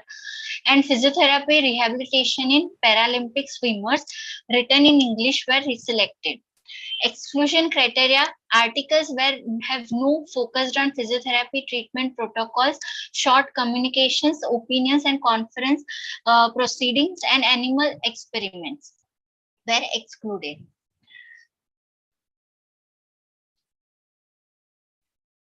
So in the participants, disabled Paralympics like amputee, spinal cord injury and cerebral palsy are taken. And in intervention, physical therapy intervention including flexibility, strength training, electrotherapy, postural control training, coordination training and different swimming stroke specific training, power endurance, symmetry, coordination and respiratory muscle training were included. Articles focusing on intervention that were not directly related to physiotherapy were excluded.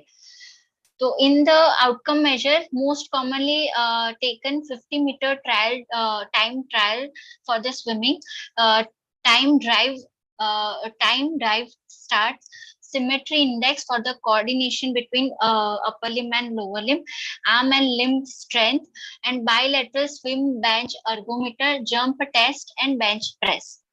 Study selection process, title and abstract of the generated articles were screened. The full paper were read to see whether they meet the inclusion criteria or not. Data regarding basic information like authors, year of publication, gender, age, category of swimmers according to classification and participating competitive swimming program. Studied. Dr. Sweta Desai's presentation is going. Intervention details, type, sessions, frequency, intensity, dosage, and duration, and outcome, primary and secondary were extracted. So in this, total 7 studies are recruited. In that, 1 case study, 2 case series studies, 2 RCTs, 1 observational studies, and 1 feasibility studies.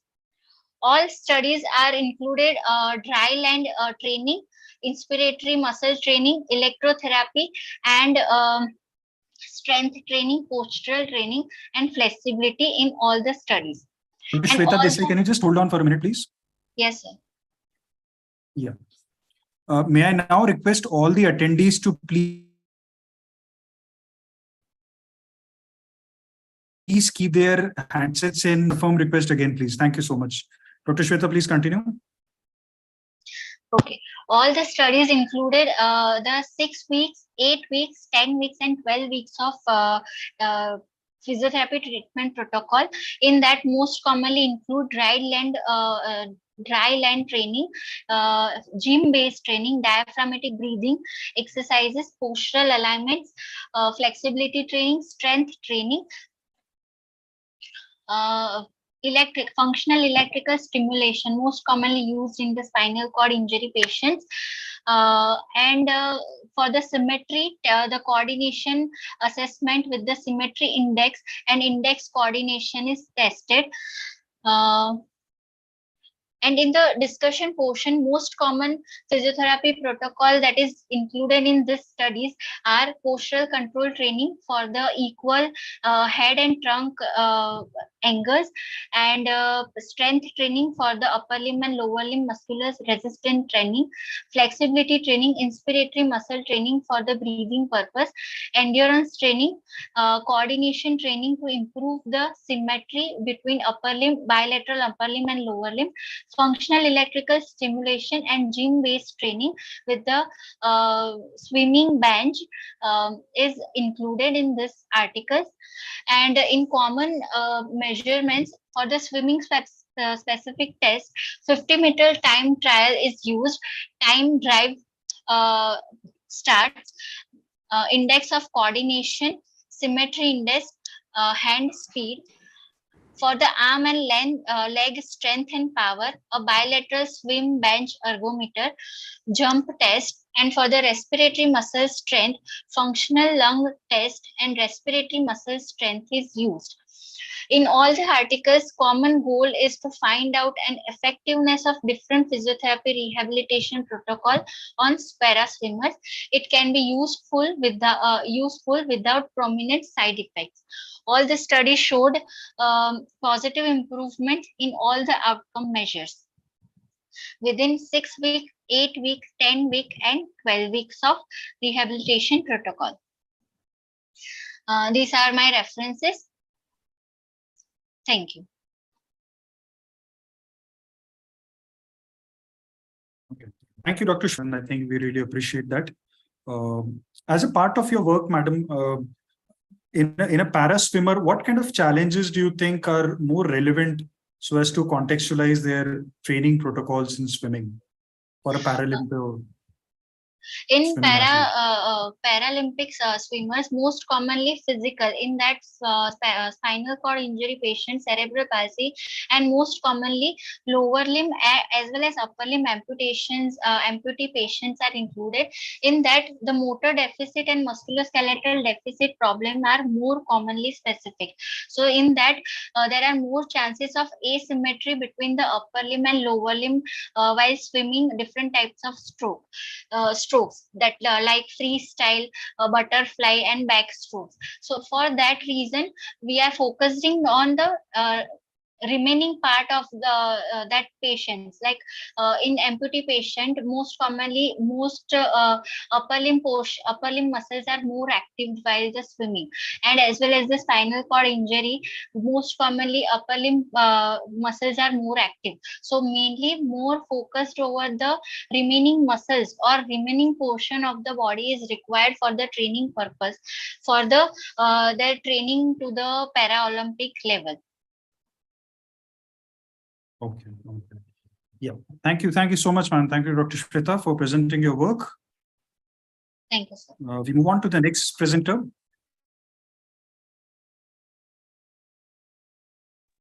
Yes, sir. Amrit Kumar Shivaji Rajade. Raizade. Yes, sir. Oh, I'm so sorry. Dr. Am I audible? Yeah. Yeah. Yes, sir. Should I share my screen or? Yes, ma'am. You're audible. Yeah. Yes, ma'am. So madam is going to talk about development of structured antenatal physiotherapy module and its effectiveness in primi gravida women, a randomized control trial.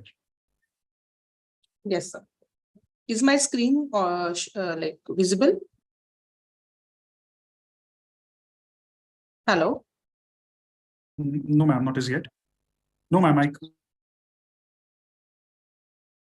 we can't see your screen as of now. Yeah. Can you see? I think it is visible, right? Yes, sir. It's just getting loaded, ma'am. Just getting loaded. Yeah. It's visible for us, ma'am. Yes, ma'am. You can please press the slideshow on and then move on. Yeah. So topic of my presentation is development of structured antenatal physiotherapy module and its effectiveness in primi gravida women, a randomized control trial. So just a second. Yeah. Pregnancy represents a distinct and thrilling period in woman's life, emphasizing her remarkable capacity for creation and nurturing while serving as a connection to the future. During Dr. Raisa, pregnancy, we can't, your slideshow is still not playing on the screen, ma'am. We can see the first slide. yeah, Please turn on the slideshow again. You might have to press the slideshow. yeah, I've pressed it. Can you see now?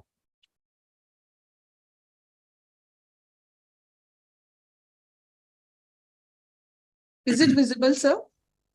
No, ma'am, not as Just a second. I'll just see once again. slideshow. I can see your slide, but Now, no, ma'am. just a second, sir. I'll just again try to do it.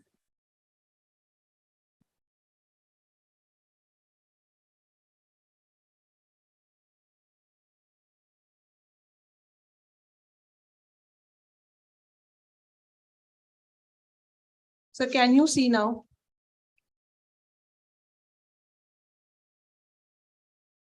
Sir, can you see it?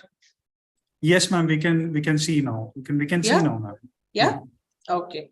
So the topic name is Development of Structured Antenatal Physiotherapy Module and its Effectiveness in Primary Gravida Woman, a randomized controlled trial.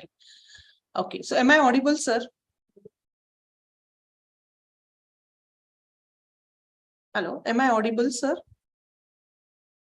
Yes, ma'am, you're audible, ma'am. Yeah, thank you. Yes, ma'am, you're audible, ma'am. Yeah. Pregnancy represents a distinct and thrilling period in woman's life, emphasizing her remarkable capacity for creation and nurturing while serving as a connection to the future. During pregnancy, a woman must be responsible for safeguarding her future child's health. The developing fetus relies entirely on the mother's well-being for all its requirements. So antenatal care can be described as the healthcare provided by the trained healthcare professionals to expectant women and adolescent girls. Its primary goal is to optimize the health of both the mother and the baby throughout the pregnancy. Although the birth preparation programs are common in many countries, scientific evidence confirming their benefits and establishing the optimal way in which to organize and systematize actions to ensure that they are effective is scarce.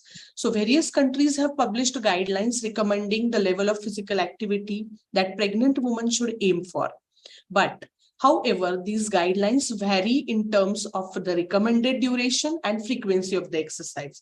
So the present study is intended to develop a modules for the physiotherapy antenatal care services that our community needs in order to improve and protect the health of mothers and newborns during pregnancy, childbirth, and the postnatal period. So the aim of my study, aim of my study was to develop the structured antenatal Yes, ma'am, you're physiotherapy. fine, ma'am. Please go ahead. Yeah, thank you. To develop a structured antenatal physiotherapy module and its effectiveness in primary gravida women. Objectives were to prepare structured and safe antenatal physiotherapy modules in primary gravida, which can be incorporated by physiotherapists worldwide, and to find the effectiveness of structured physiotherapy modules in primary gravida women during pregnancy. So coming to the materials and methodology, study design was experimental study, which was a randomized controlled trial. Sample size was 54, that is a 54 in each group. So the total sample size was 108. Sampling design was the simple random sampling method. Source of data was the Krishna Hospital and Medical Research Center, Obstetrics and Gynecology OPD, Malkapur, Karad. Materials and methods inclusion criteria were healthy women with uncomplicated pregnancies who fulfill the PARMEDEX, that is physical activity readiness medical examination guidelines form, which should be signed by the certified obstetrics and gynecologist. Primary gravida woman between the age group of 20 to 29 years, gestational age of 14 weeks at least, singleton pregnancy, that means women should be only pregnant once, women with a normal body mass index during the first antenatal visit, participants willing to participate in the study.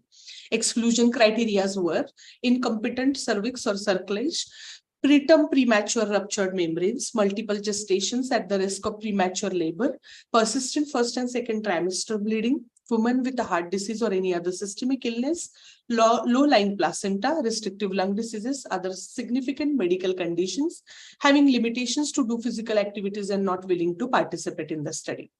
So the outcome measures of my study were postpartum assessment. I took average rate of weight gain, that is per kg per month, and total gestational weight gain in kg, pregnancy outcomes for duration of pregnancy, delivery phases, type of delivery, and also I noticed intensity of the stages of the labor. Infants' physiological indexes were 1 and 5 minute Apgar scores, weight, height, and head circumference. WHO quality of life brief was taken to find out the quality of life of women, which included mainly the physical health, psychological, social relationships, and environmental domain. So those 4 domains again had a scoring, performa, and transformed scores. So this WHO quality of life brief mainly included the questions like, do you get a kind of support from others you need?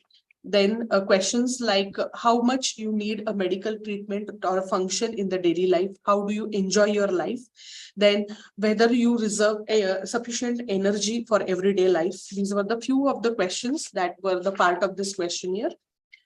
Then there was a next questionnaire that was used was maternal physical discomfort scale, that is MPDS. And again, this score was mainly on the head and neck discomforts, lower limb discomforts, then stomach and bowel discomforts and other discomforts. So head and neck discomforts mainly had like headache, nosebleeds, black ears or acne or oily skin, etc. Lower limb discomforts mainly had aching legs, leg cramps, swelling, increased frequency of urination, etc. Sciatic pain, low back pain. Stomach and bowel discomforts like morning sickness, heartburn, gas, poor appetite. And other discomforts included low back pain, fatigue, breast tenderness, numbness, rib soreness, and dry itching skin. So the material and methodology that I used was like group A had standard antenatal care with structured antenatal physiotherapy module, and group B had a standard antenatal care with conventional physiotherapy exercises. Procedure. So initially the ethical clearance was obtained from the Krishna Ethical Committee.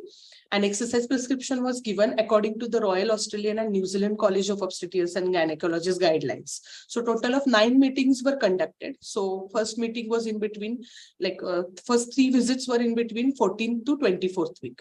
Next 5 visits were in between 25th to 34th week. And after 35th week till postpartum period, only 1 visit was conducted. So they were held monthly from the time the woman We are in joined. the last 2 minutes, ma'am. Yeah. So this is the schedule. So the exercise protocol mainly included the postural awareness, flexibility, deep breathing exercises, strengthening, Pilates, relaxation exercises, and ergonomic advice. And 25th to 25th included again Jacobson's relaxation, strengthening exercises, mainly Kegels was focused. In 35th to 37th, mainly the role plays about like training of labor positions and visual imagery techniques were focused. Whereas in group B, the exercise protocol, only difference was the Pilates and modified yoga postures were not given. So results of my study were women in the experimental group experienced less pregnancy discomforts on MPDS than the control group.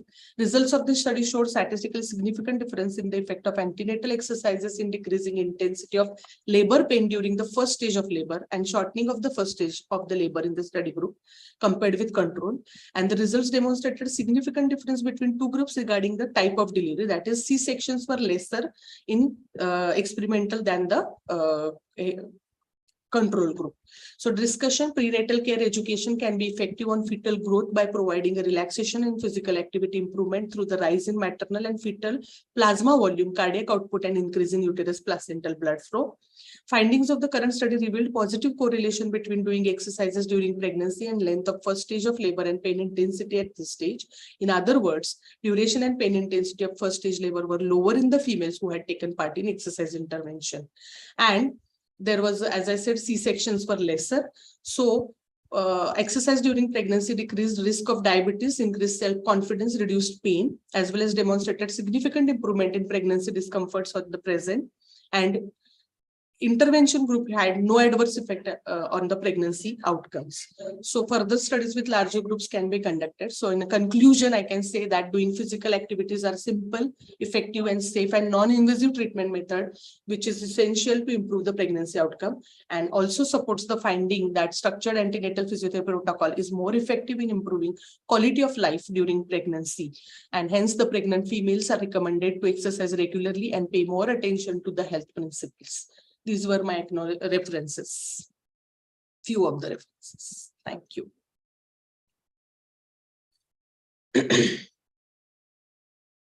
Okay, thank you, Dr. Exhaustive protocols that you may have defined for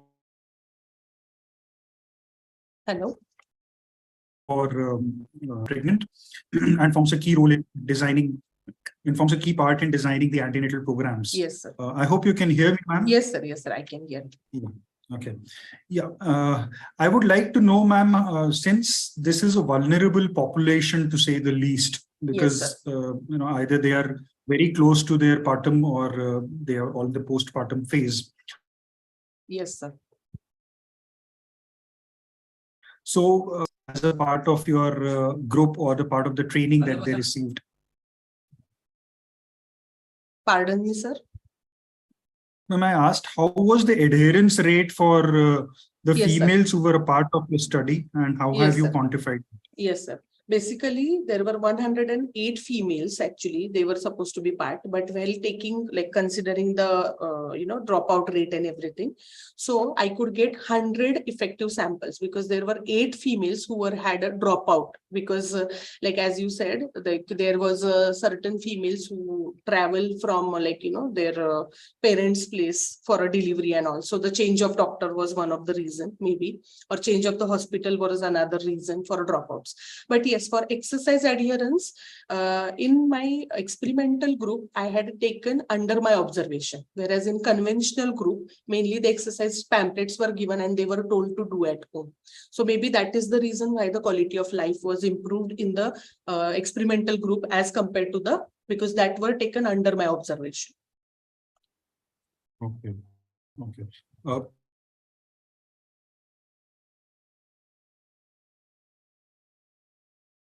Hello. Maybe as a future expansionable sort of a situation. Yes. And how can they be improved on the adherence of the exercises that you have? You see, you have structured these exercises pertaining to the needs of the female in a particular trimester. Yes, sir. So basically, sir, all gynecologist population needs to be made aware that there are physiotherapists who can train these females from the beginning of first trimester itself. So this is a role, a responsibility of physiotherapists to go and make them aware. If every gynecologist in the country is aware, then definitely they will recommend those females that this physiotherapy exercise is going to have a positive impact on your pregnancy. And definitely then we can have a better adherence apart from our own awareness programs that we are conducting regularly. Yes, sir. That's so very right, ma'am. I completely agree with you on this. And I think we have to start advocating the role of a physio more closely and more seriously in the way antenatal education programs have to be driven in females. Thank you so much. Thank you. Ma'am, for you, and I wish you all the best for your future work as well. Thank you. Thank you, sir. Switching on to the next, thank you. Switching on to the next presenter, do we have Jeet Sailesh Kantharia? Hello, good afternoon. Am I visible and audible? Yes, you are visible and audible to us, Mr. Jeet. Okay. Can you please share your screen with us? Yeah. Yeah. So Jeet is going to take us through the effectiveness of matrix rhythm therapy on pain and cervical range of motion in a randomized control trial. So you can begin your work, Mr. Jeet.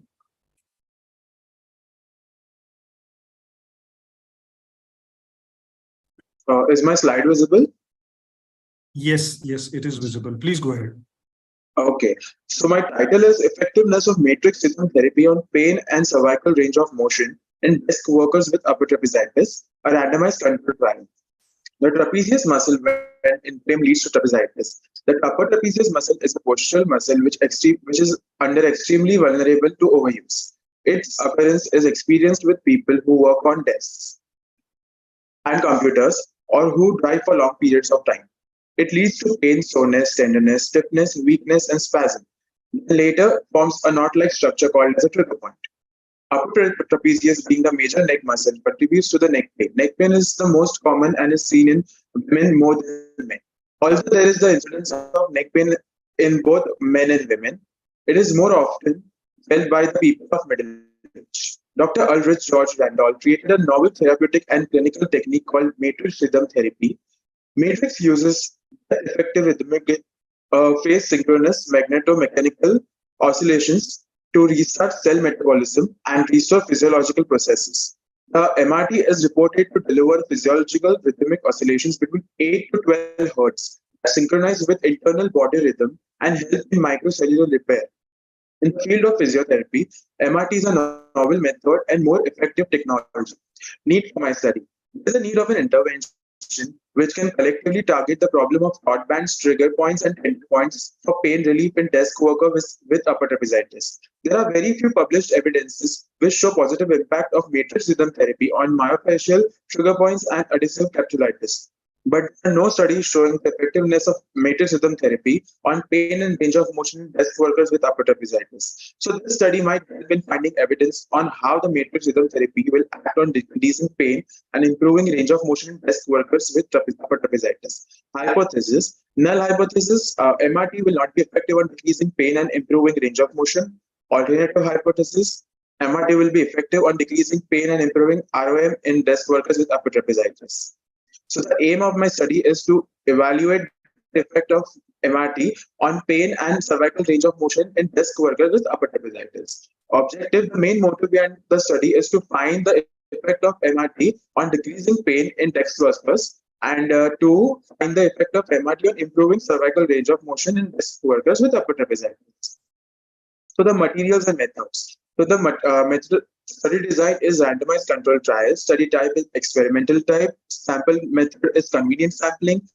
Sample size is 96 participants. Study duration is 12 months. Material used are consent form and data collection sheet.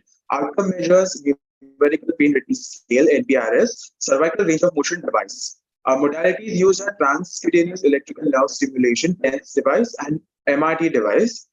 The miscellaneous objectives used were pen, chair, pouch, pillow, and talcum powder. My inclusion criteria: participants, those who are desk workers with upper trapezitis on the basis of Travel and Simmons diagnostic criteria for motor point, myofascial trigger points. Participants of age group between 20 to 45 years in both men and women. Participants, those who have symptoms such as pain, tenderness, spasm, thought bands, and trigger points on the upper trapezius muscle. Participation showing jump test positive. Participants actively willing to participate in the study. Exclusion criteria: recent surgery, traumatic neck injuries, cervical spinal cord compression, any pathological conditions of cervical spine, any metal implants, and specifically patients on medication, to be specific on painkillers. So the procedure: 96 desk workers were selected on the basis of the eligibility criteria. They were randomly divided into two equal groups. Group A, Group B, both had 48 participants. Group A were given conventional physiotherapy, which included static stretching of the upper trapezius muscle with chin tucks and TENS. And Group B had a conventional therapy plus matrix rhythm therapy. So the self-structure protocol was on the basis of FITT principles: static stretching for upper trapezius muscle, chin tucks, and TENS. And for the Group A, conventional plus MRT. These are the images. The first image is for the static stretching of upper trapezius muscle. Second is for the TENS, and the third is for chin tucks, and the final is for the matrix.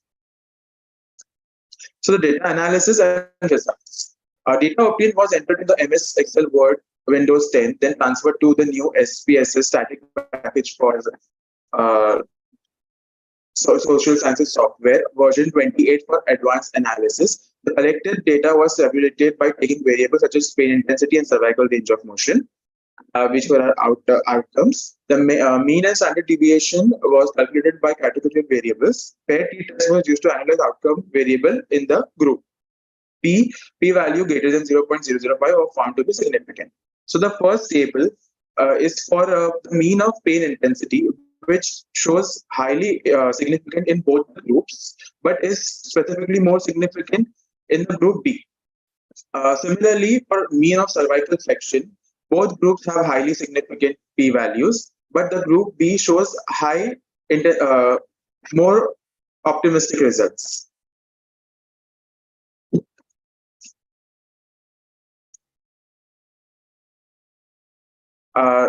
The third table is for mean of cervical extension. Here also, both the groups have highly significant results, but the group B has more optimistic results, the group which has been given matrix rhythm therapy. Also, mean of left cervical rotation. The cervical rotations had slightly shown both highly significant results in both the groups, but group B, the matrix rhythm therapy group, showed a slight decrease in left cervical rotation, as well as the right cervical rotation post matrix session. The mean of cervical lateral flexion, both the groups had again highly significant results. But the group B, the compilation of matrix rhythm therapy was useful in group B. So discussion, the main complaint of desk workers included in the study was pain in the neck region. So there was a previously published article by Jawad et al. Presented the effect of reciprocal inhibitory technique on pain range of motion in upper trapezitis, concluded that pain intensity substantially decreases by stretching the upper trapezius muscle. The current study demonstrated the effect of matrix rhythm therapy in combination with stretching of upper trapezius muscle showed optimistic improvement in the pain intensity as the oscillations caused by MRT works on the cellular level and loses the muscle tissue and releases the trigger points, which decreases the pain intensity. Matrix rhythm therapy is an oscillator device at 8 to 12 Hz, which stimulates at the cellular level, and the cellular matrix receives oxygen and eventually leads to increase in blood circulation at the cellular level. So another study conducted by Taj et al. Showed the impact of MRT on adhesive capsulitis. It improved the range of motion. The same response is found in the study, as there was a significant improvement in cervical range of motion of the desk workers. Study ultimately supported the hypothesis and fulfilled the aim with its optimistic results in pain intensity and cervical range of motion in the desk workers, those who were a victim of upper trapezitis. Also, matrix rhythm therapies once again proved as an effective measure to relieve abdominal symptoms in the cervical region, just like previously Nikita Shaman et al. Carried a RCT in which MRT and myofascial mobility tool were used to decrease the buffalo hump in females. The results turned out to be in favor of MRT. Conclusion. The present study concluded that both interventions used in the study are reasonably useful in relieving the symptoms of upper trapezitis in the desk workers, as it reduces pain intensity, improves the cervical range of motion. On the contrary, the compilation of MRT with conventional physiotherapeutic protocols showed much more optimistic results in the decrement of pain quality and enhancement in the cervical range of motion amongst the desk workers. Limitations of my study were desk workers of age above 45 were not included in the study. Gender distribution in both the groups were not equal. Matrix rhythm therapy is a time-consuming device, as lack of commitment won't fetch required results. Workers with middle and lower trapezitis were not included in the study. These are my few of the references, and thank you so much. All right. Thank you, Mr. Jeet, for making us understand the concept of matrix rhythm therapy in a population like a desktop worker. I would like to know, have you calculated the effect size out of your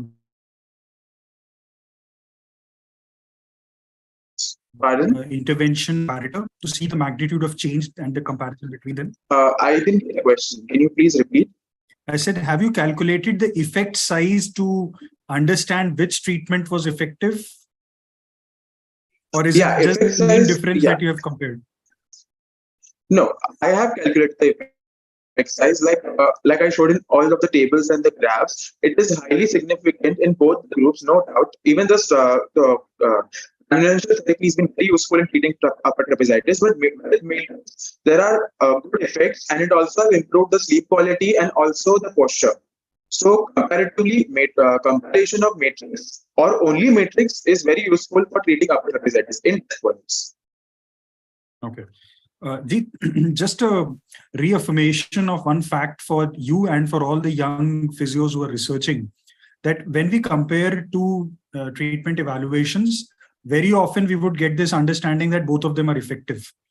But right from the start, you might want to calculate how much effect magnitude will matter for your experiment to be termed as being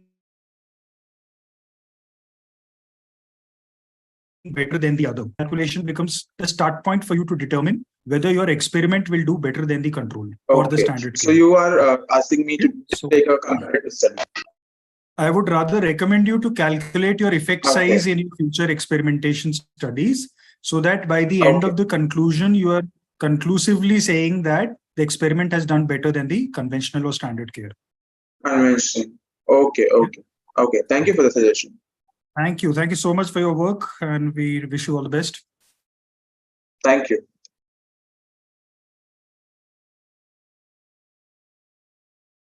Okay, so we have the next Shala. Is she around? Is he around? I'm sorry. Hello.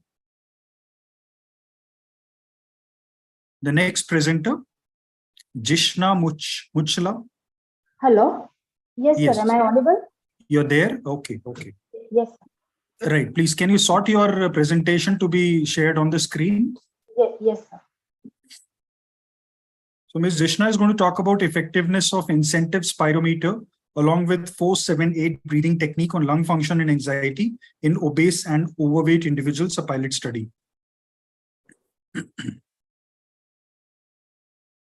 Jishna, is this your poster that you're presenting? Yes, sir. It is poster. Okay. Can you please zoom in through a little bit, because it's otherwise not visible for us? Yes, sir. Now is it visible? Yeah, it's fine now. Yes. Okay. So shall I start? Please start. Good afternoon, everyone. The topic of my research is effectiveness of incentive spirometer along with 4-7-8 breathing technique on lung function and anxiety in obese and overweight individual. Introduction. As we all know that nowadays, due to junk food and lack of activity, obesity and overweight ratio has been increasing in all the age groups. An incentive spirometer is a device that measures the volume of air inhaled into the lungs during inspiration. It gives visual feedback to assess a patient's inspiratory effort by measuring the volume.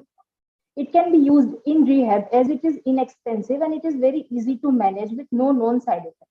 The use of incentive spirometer in inspiratory muscle training has been shown to maintain or increase inhaled lung volume, prevent lung infection after surgery, and to improve sputum expectoration.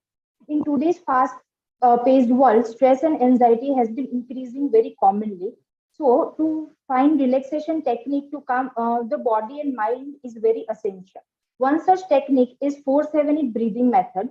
In obesity, mechanical properties of the lung and chest wall has been altered significantly. These alterations lead to compliance of the lung, chest wall, and entire respiratory system. There are various studies which show that overweight and obesity affect the mechanical properties of the lungs, and anxiety also affect cardiopulmonary function, where incentive spirometer helps in improving lung function, where 4-7-8 breathing technique helps in improving stress and anxiety level. There is no study which shows the combined effect of both. So this study is conducted to calculate the combined effect of incentive spirometer along with lung function and 4-7-8 breathing technique on anxiety. Material and methods. The study design is pilot study. My sample size was 10. Treatment duration was given for 4 days per week for 3 weeks. So total 12 sessions were given. Outcome measures were pulmonary function test and Hamilton anxiety scale. Materials which I used was assessment form, consent form, PFT instrument, incentive spirometer, and anxiety scale. The inclusion criteria were participants who gave informed consent, BMI more than 25 kg per meter square, both male and female were included, and age was 18 to 25 years. Exclusion criteria, individuals with any kind of recent infection or any individual receiving any treatment or medication of any cardiopulmonary condition. Intervention was given for 3 weeks, total 12 sessions. The participants were asked to do incentive spirometer for 10 to 15 breaths per session, and 4-7 breathing technique involves 4 seconds of breathe in, 7 seconds of breathe hold, and exhale for 8 seconds. The intervention was given for 10 repetitions in the first 6 sessions, and later it was increased to 15 repetitions. The data was calculated at the baseline and after completion of 12 sessions. Result. As we can see in graph, there is significant difference in all the outcome measures, and it was calculated using paired sample t-test. Discussion. As we know, overweight and obesity affect lung and chest wall largely due to fat deposition in the mediastinum and abdominal cavities. These alterations reduce the compliance of the lung, chest wall, and entire respiratory system, which will lead to wheeze, dyspnea, orthopnea, and breathing problems. Now, incentive spirometer is a device that will expand your lung by helping you breathe more deeply and fully, and PFT measures lung volume and lung capacity. The increase in PFT parameters is due to incentive spirometer. Breathing is an automatic function of the body that is controlled by the respiratory system of the brain. Due to anxiety, cortisol and adrenaline level changes in the brain, due to which there will be increased respiratory rate. 4-7-8 breathing exercise focuses on inspiration followed by a hold, which activates the parasympathetic nervous system, which slows down the heart rate and causes the body and mind to relax. More the duration of air, more the air can be expelled out. The slow breathing pattern releases the GABA, which inhibit cortisol and adrenaline level in the brain, due to which there will be improvement in the breathing pattern. Summary. Total 10 individuals were included whose BMI was more than 25 kg per meter square in the study and were given incentive spirometer along with 4-7-8 breathing technique for 12 sessions. The outcome measures were pulmonary function test and Hamilton anxiety scale. The result was calculated using SPSS version 29, and within group comparison was done using paired sample t-test. And the incentive spirometer and breathing technique are effective in all the outcomes. I would like to conclude that there is benefit of incentive spirometer in terms of pulmonary function and 4-7-8 breathing technique in terms of anxiety. Now, lately, I would like to thank the organizer of ICPT-SM for organizing the conference and accepting the study abstract and allowing us to present it.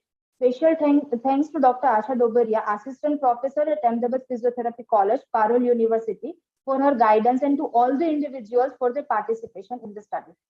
These are my references which I have included. Thank you, sir. Okay. Thank you so much, Mr. for sharing your work with us as a for people who are obese and overweight individuals. How can you implicate the findings of your study for them? What can be the clinical implications of your study, your findings of your study for people who are obese and overweight? What kind of message would you like to give them? Okay. So they should start doing breathing exercise. They should more train their lungs to expand fully, so that after, even if they're obese, they won't have any restrictive or obstructive condition. They won't feel any breathlessness after doing at least 10 minutes of exercise or 15 minutes of exercise. Hello? Yes, Hello? yes, hear you. I can hear you. Yes, sir. So they should very well train their lungs, heart, their overall body for the exercise. Okay. Well, I think that's a good thought, provided we combine some status of physical activity into their overall lifestyle, because merely influencing lung function may not do to their obesity status, or breathing issues can definitely be addressed in such patients also. Right. Thank you so much, Ms. Jishna, for your work, and all the best for your future works as well. Thank you, sir. We move to the next presenter for the day. Yeah, we move to the next presenter of the day. Ashka Thakur is here. Ashka Thakur. Yes. Okay. So please be ready with your presentation.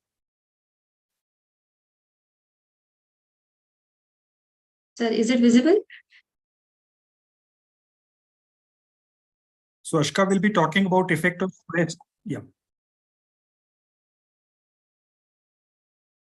It is. Yes. Good afternoon, everyone. I'm going to present on effect of square stepping exercise in improving balance, gait, lower extremity strength, and confidence in diabetic neuropathy, an experimental study. So, diabetic neuropathy is a condition which results in muscle weakness, reduced ankle reflexes, and problems with gait, and increase the risk of falling and related injuries. People with diabetic neuropathy, regardless of its severity, often experience heightened fear of fall, which leads to avoidance of various tasks they perform, and which further increases the risk of falling. So both sensory and motor functions, along with cognitive factors like fear of falling, contribute to this increased fall risk. Fear of falling is influenced by an individual's self-perception, confidence in their balance abilities, which often low among diabetic patients and even more in those with diabetic peripheral neuropathy. So due to the greater balance and gait issues, lower extremity muscle strength and weakness is linked to slower gait and poorer performance in functional assessments. So these impairments can be associated with abnormalities in motor, autonomic, and sensory systems of the body. The square stepping exercise is a very effective, cost-effective indoor program involving multidirectional steps, that is in forward, backward, lateral, and oblique directions, that help address the issues. So the need of the study. There are various studies that shows that diabetic neuropathy affects the person's balance, gait, lower extremity strength, and confidence. And square stepping exercise is useful in improving all of the above mentioned problems, that is balance, gait, lower extremity strength, and confidence. But no study has compared the effect of square stepping exercises in diabetic neuropathy. So this study is done to compare the effect of square stepping exercise in diabetic neuropathy. The materials and method, study design, it is an experimental study, and the sample size is 30 and treatment duration is 3 sessions per week for 4 weeks. Materials were square stepping mats, ABC scale questionnaire sheets, chalk, pen, and paper. For the inclusion criteria, age of 55 to 57 years are taken, both male and female, having diabetic neuropathy and whose activity balance scale confidence with a scoring of below 80%. And the participants were excluded who were having activity ABC scale scoring of above 80%, visual and auditory impairment, and those who are not willing to participate in the study. So for the intervention, this study is an experimental study, and the ABC scale questionnaire sheets were given to the participants at the study setting, and who scored below 80% were included in this study. After the baseline measurements, 30 subjects satisfying the inclusion criteria were assigned with convenient sampling to the experimental group. In square stepping exercises session, it comprised of 5 minutes of warm-up activity, 30 minutes of square stepping exercise, and 5 minutes of cool down under the supervision for 3 sessions per week for 4 weeks. In square stepping mat, it is a 100 into 250 centimeter mat that is partitioned into 40 squares, which are of 25 centimeter each, and there are stages in SSE that were elementary 1 and 2, intermediate 1, and advanced 3 categories. 4 mats were used for each pattern. So the person was instructed to walk from one end of the mat to the other according to the pattern provided. When the person reached the end of the mat, they were instructed to return to their start positions by walking normally off the mat and then stand to the next stepping. Each step pattern was repeated 4 to 10 times to ensure that the person could complete the pattern. Each step pattern should be completed within 15 seconds. So as you can see in the result, it was calculated by SPSS 29.0 version, and for within group comparison, PAT-T test was used, and in both the outcomes, that is ABC scale and TINETI balance and gait assessment, that shows a significant improvement, but ABC scale did not show the most significant differences.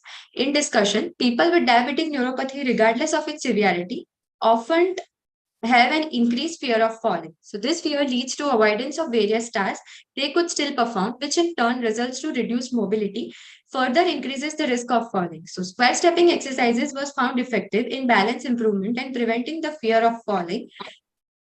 Was designed based on the principle of proactive and reactive responses, enhancement, improvement in TINETI, balance and gait assessment.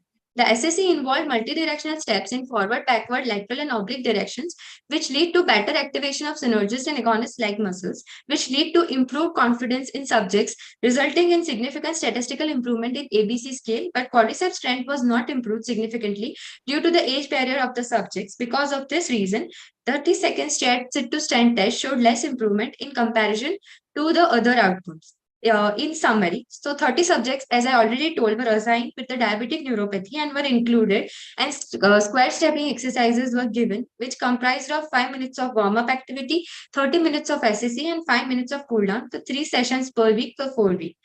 Outcome measures were selected as Trinity Bales and Trinity Balance and Gait Assessment, ABC Scale Questionnaire, and 30-second chair sit-to-stand test.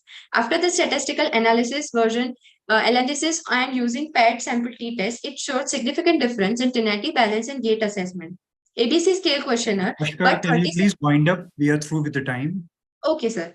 So I can, for the conclusion, from the result of present study, it is concluded that 4 weeks of square stepping exercise showed significant improvement in Trinity Balance and Gait Assessment, ABC Scale Questionnaire. However, less improvement was seen in 30-second sit-to-stand test.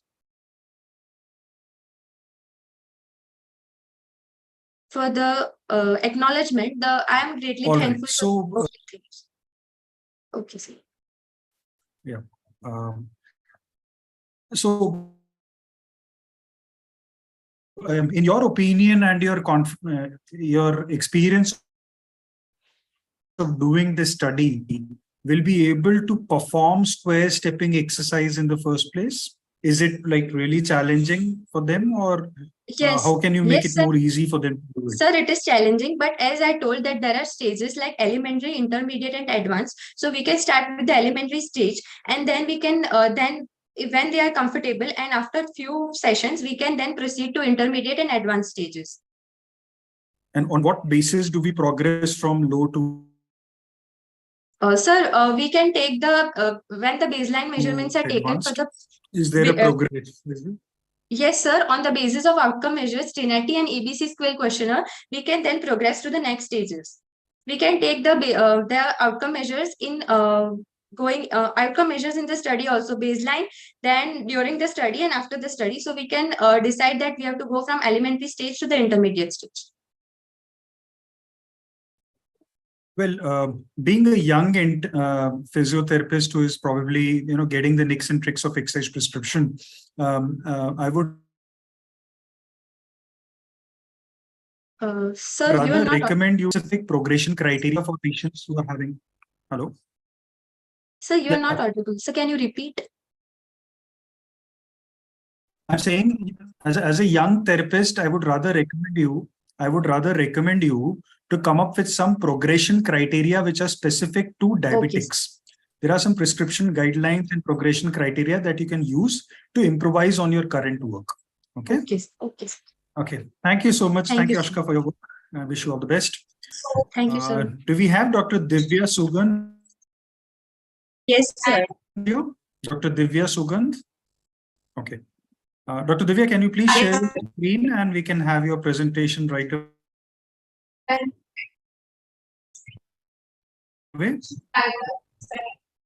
Sir, can you see screen? No, I can't see your screen, Zuma.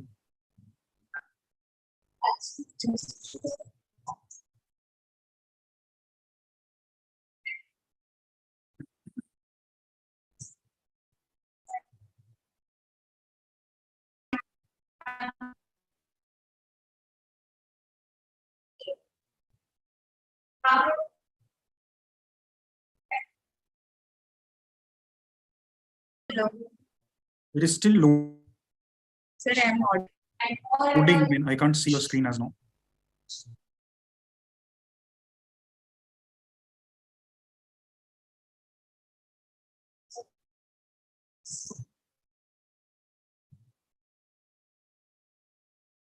We can't see your slide as yet. Yes, it's visible now. It's visible now. Please go ahead.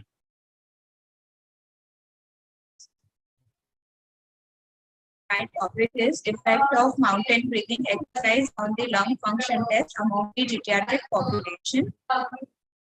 First of all, we'll start with the introduction. The mountain breathing exercise is a type of a deep breathing exercise which helps to improve the lung volume and capacities among the pediatric populations.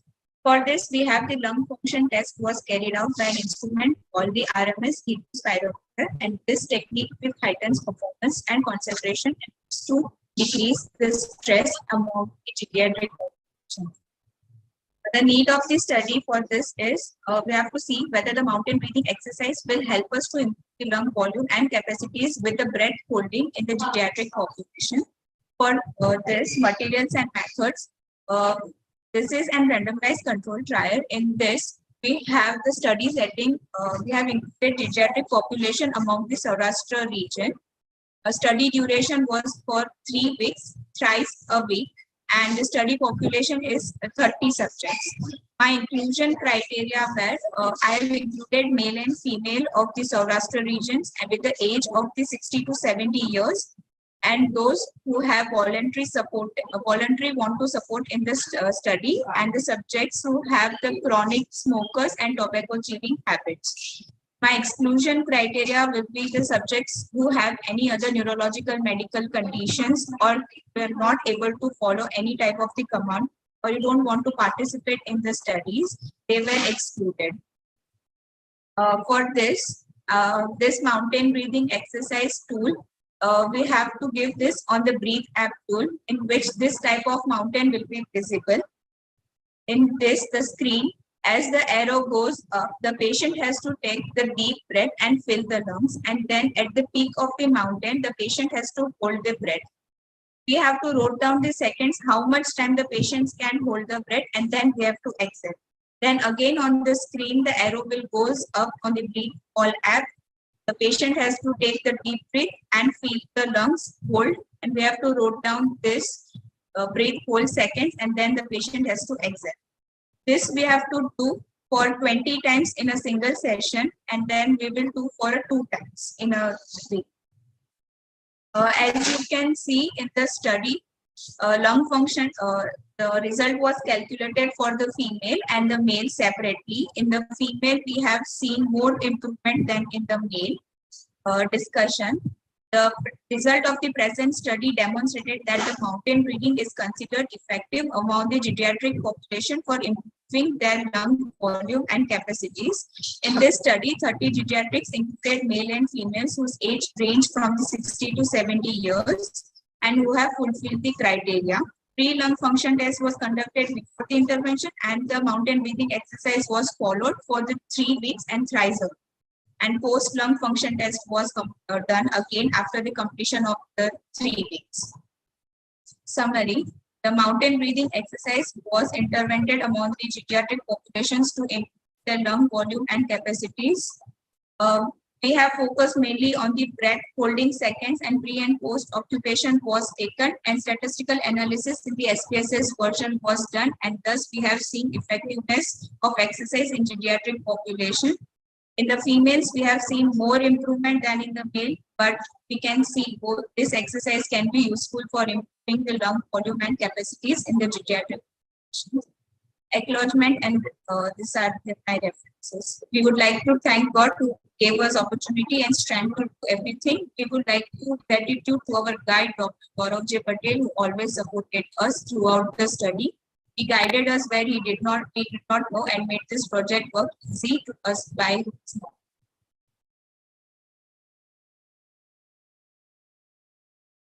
Okay.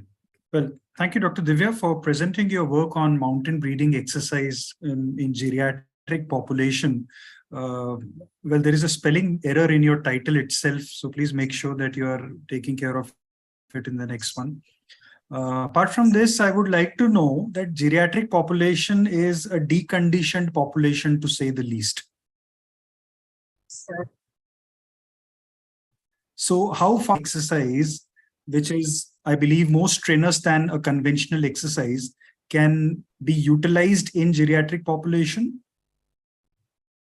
Sorry, sir, your voice is not. Yeah, I'm saying a geriatric population is already pretty deconditioned, to say the least, right? As compared to a young individual, geriatrics are always considered to be deconditioned.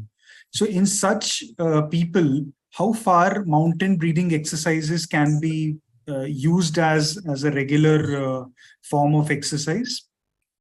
So this can be used as a regular exercise because it's like a deep exercise which we can do regularly to improve And the are there any lung grades volume of and exercise capacity. in this? The person who have more COPD and any other lung conditions, in which other articles are suggesting that this type of exercise or box breathing exercise can be used. Okay. Okay. So I think your findings can probably go towards that clinical subset of population who are having some breathing dysfunctions or difficulties, Yes. and see whether you can make a difference over there or not. So Yes. maybe you can work in there. So thank you so much for sharing your work, Dr. Divya, and all the best for your future work as well. Thank you, sir. Yeah. We move to the next presenter, Ms. Astha Patel. Is she around in the room? Ms. Astha Patel is here. Yes, sir. Okay. You can please share your screen so that we can get along with your presentation. Yes, sir. So Ms. Astha is going to talk about immediate effects of neurodynamic mobilization of femoral nerve versus post-isometric relaxation on flexibility for desk worker with iliopsoas muscle tightness, a pilot study. Please go ahead, ma'am. And my screen is visible. Yeah, your screen is visible. So,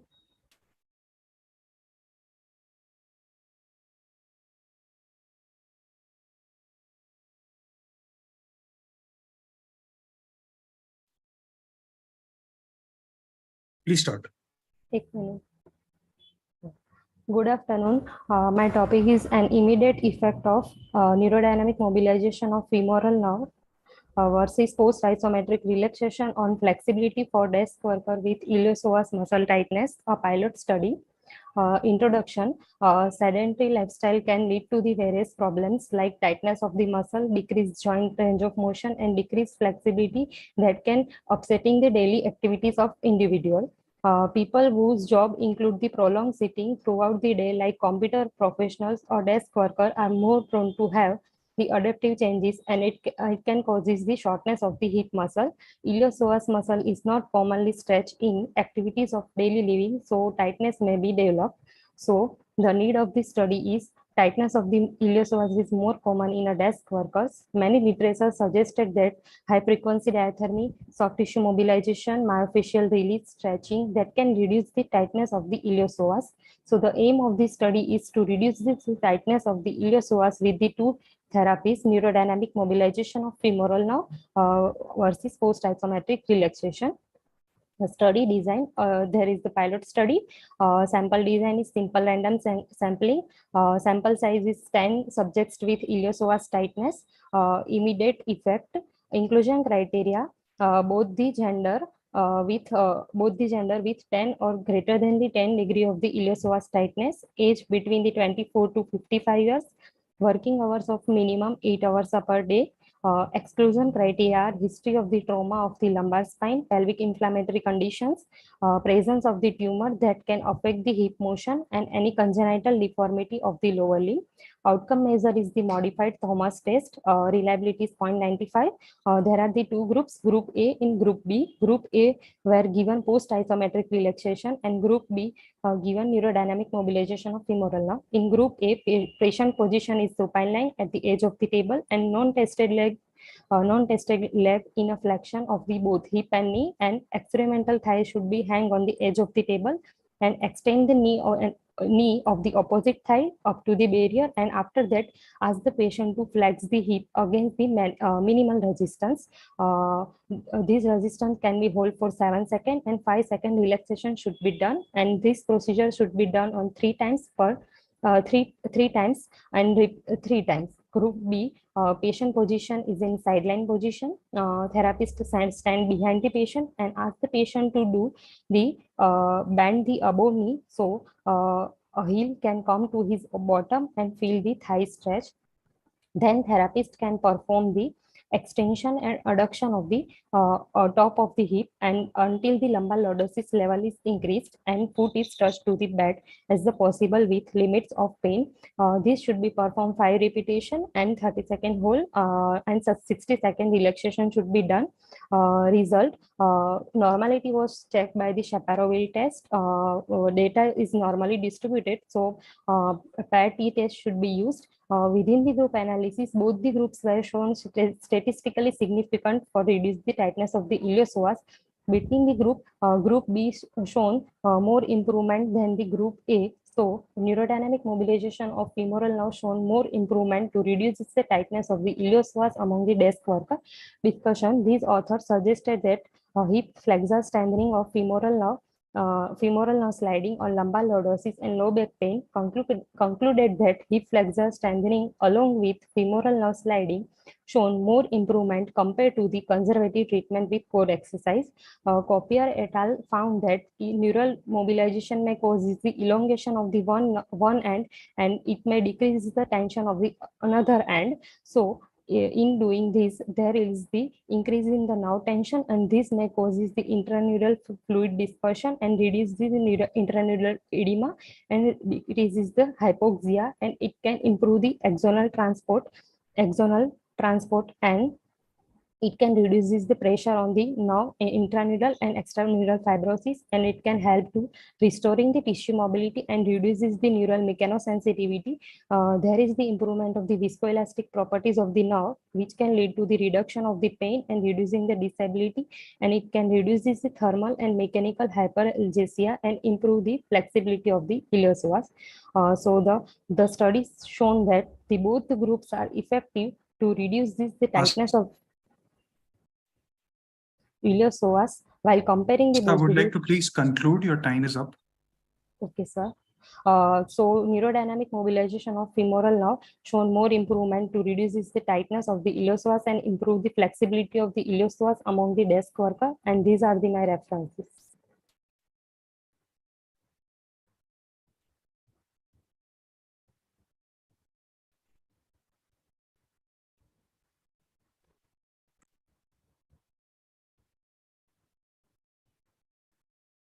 Okay, so that's quite interesting to visiting this.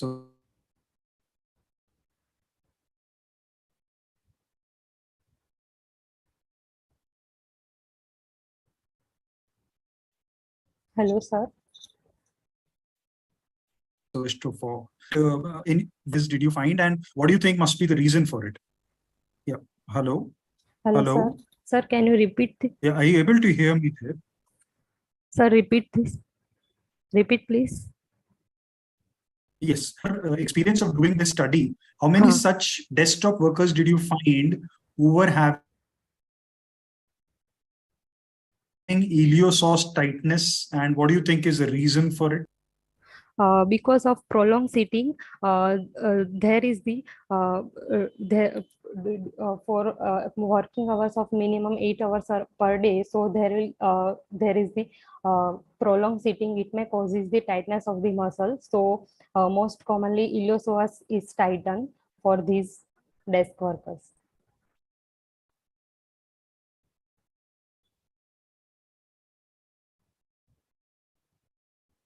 Okay, sir, for presenting your work. I think we will move on to the next presenter now. Thank you, sir. Do we have Vaishnavi Panchal? Yes, sir. Yeah. Am I audible? Can you please share your screen? Yes, sir. Yes, you stop sharing your screen so that we can give it to the next presenter.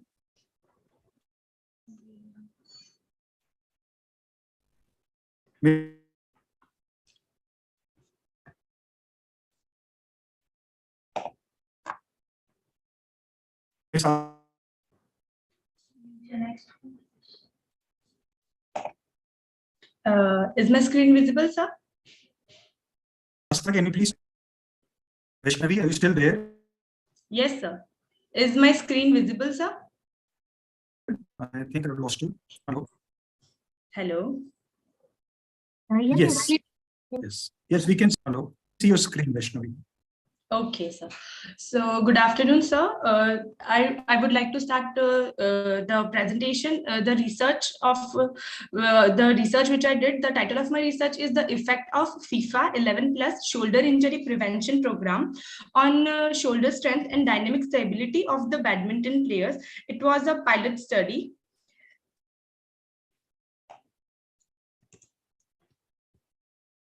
As we all know that badminton is one of the most popular sport, and it is a non-contactile sport which requires mainly the racketing movement and refinishing the estimation and preparing for the next pass of the shuttlecock, which requires jumping, lunging, and quick changes in the direction and rapid arm movements to stroke the shuttlecock from various postural positions. This kind of physical demanding work of the badminton players suggests injuries to their upper limb mostly because of the racket movements, and the injuries which are commonly seen are sprains, strains, bruises, cuts, fractures of the upper and lower extremities. The muscle power and strength, coordination, ability, and flexibility of the players are necessary for their game and their performance in the matches. And this FIFA 11+ shoulder injury prevention program is developed by international group of experts, which included the orthopedics, the physiotherapists, and specialized rehabilitation sports specialists who are experts in the shoulder lesions. So they developed this FIFA 11+ shoulder injury prevention program exercises, which included 3 stages, which we'll learn that in later. The need of this study was that there are many researchers who have studied on the effect of this program to reduce the upper extremity injuries and improving proprioception and dynamic stability of volleyball and soccer players and goalkeepers. But there are no studies which shows the effect of this on the badminton players to improve their shoulder strength and dynamic stability. So this study is designed to investigate that effect of FIFA 11+ shoulder injury prevention program exercises on shoulder strength and dynamic stability of the badminton players. The study design that it was a pilot study. 10 players were included, and the treatment duration was 5 days per week for 3 weeks. The outcome measures were sitting medicine ball throw test and upper quarter Y balance test, and the materials were assessment and consent form, medicine ball, Y balance test kit, inch tape, weight cuffs, TheraBand, dumbbells, and stationery. The players who were having 3 years of experience in the badminton game, they were included with the consent form, and who have signed the consent form, and between the age of 15 to 30 years, they were included in the study, and both male and female were included. The exclusion criteria were recent trauma or any severe injuries in the past 6 months were excluded. 10 badminton players were selected and assessed before starting the intervention, and the FIFA 11+ S program was given to them, and they had to stop their normal usual warm-up and do this program instead of their warm-up exercises. This program usually takes 25 minutes to complete and has 3 parts. First part includes general warm-up exercises. Second part includes the exercises to enhance their balance and strength of the shoulder, elbow, wrist, and finger muscles, which were done in the low resistance and high repetition format. And the third part includes advanced exercises to increase their core stability and upper extremity muscle control. And the plyometric exercises were also included in that, which were done in the high velocity manner of 5 to 6 repetitions for 5 to 6 sets or 15 to 20 repetitions. The data were taken before and after the completion of the intervention.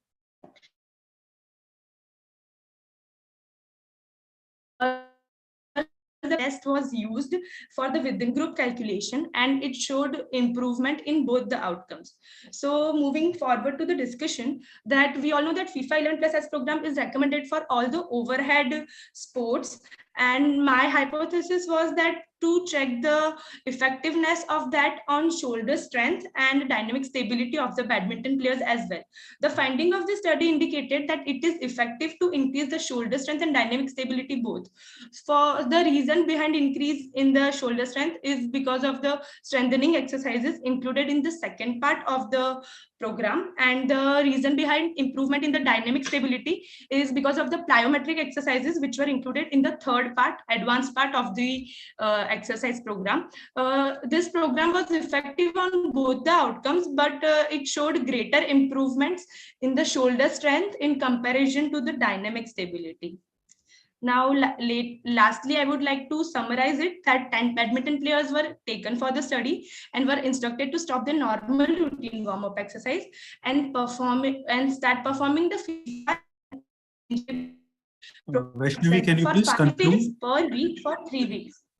Yeah, I would like to conclude that the results showed the improvement in both the outcome measures, shoulder strength and dynamic stability, and but showed less improvement in dynamic stability in comparison with the shoulder strength. Shoulder strength were more increased. Okay, fine. Vaishnavi, I think FIFA 11 Plus program has been quite popular among sportsmen of different nature and type of sports, and in particular football, because that's how it was promoted.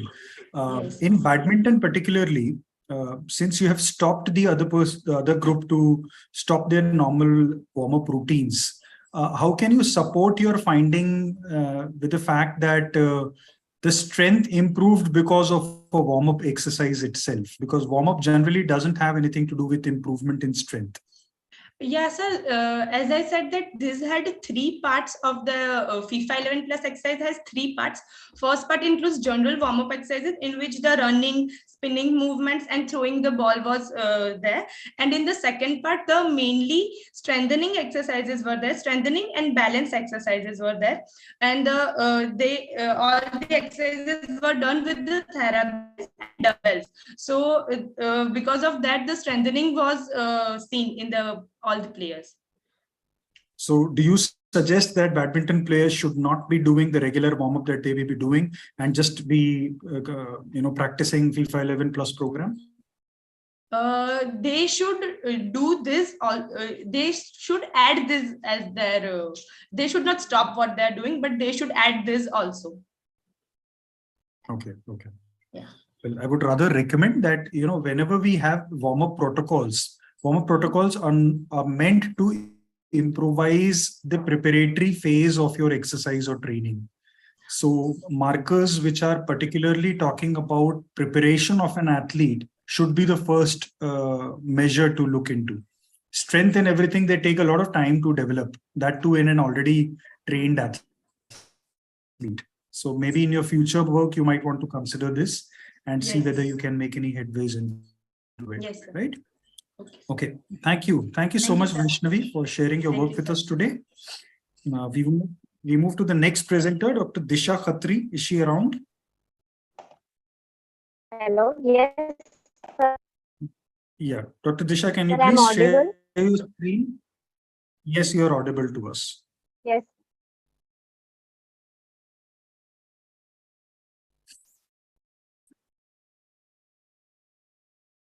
So Dr. Disha is going to talk about weight loss strategies for prevention and treatment of diabetes mellitus in females, a narrative review.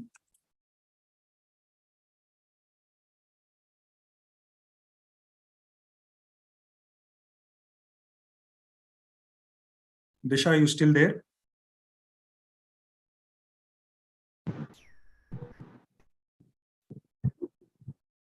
Hello.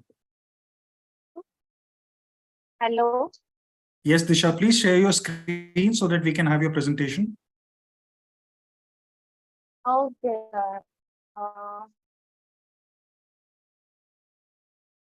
Now the screen is visible or not?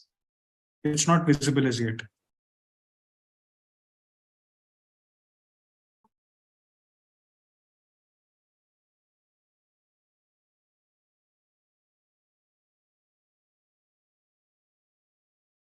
Disha, are you still there?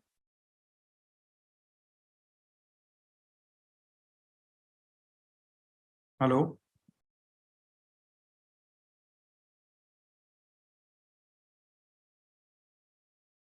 Okay, we'll move on to the next presenter for now, and we will have Disha back again after we finish with the current session.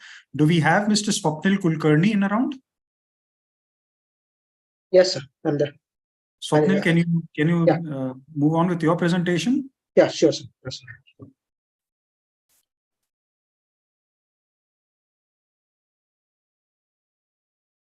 So Swapnil is going to talk about effect of muscle energy technique on kicking speed in football players. Swapnil, you can share your screen and start your presentation. Yes, I'm doing it. Is it visible? Yeah, it's visible now. Please go ahead.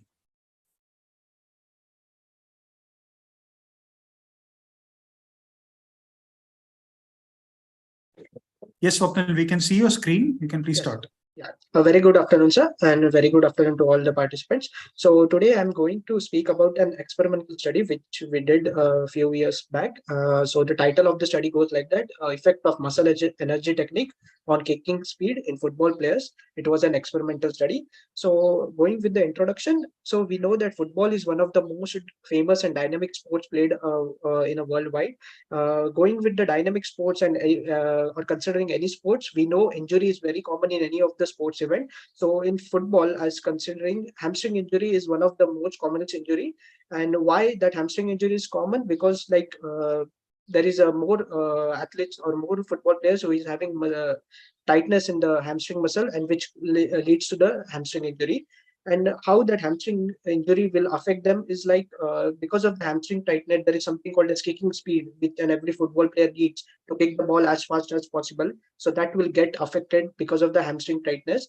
So so the need for my study was like basically to so from the previous literature, we found out that the hamstring tightness was affecting the kicking speed in these football players. So we used muscle energy technique, that is a post isometric relaxation technique, to increase the hamstring flexibility, and we tried to find out its effect on the kicking speed. So whether the use of MET on this hamstring on this players who were having hamstring tightness will help them to increase the kicking speed or not. So the materials and methods were we included 40 participants within the age of 15 to 25 years. To check for the hamstring tightness, we used the passive popliteal angle test, and to check for the kicking speed, there is something called as kicking speed time, which I took from the parent article. It's nothing but just placing a cone from the goalpost for around 11 meters and asking the athlete to or the football player to shoot the ball as fast as possible toward the goalpost. Then the intervention, we used MET for 6 days, 6 days in a week with three repetitions per session with 30-second hold.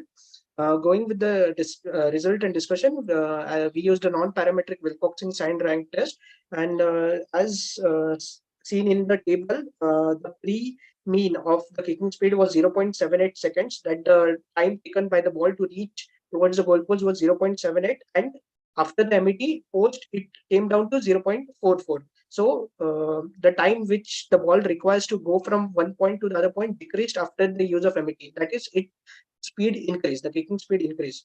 Hence, from my study, I conclude that the use of MET will help in decreasing the hamstring tightness and hence increasing the kicking speed. And so that can be effective in causing less injury and also enhancing the kicking speed.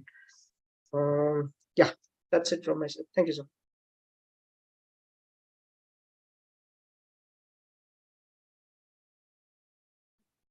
Thank you, Swapnil, for your work. And we do believe that MET has been, a long thought rehabilitative strategies in not just football, but in other sports as well for improving certain aspects of the performance. I would like you to highlight on how you think hamstring flexibility, which is, a concern in tight hamstrings in football.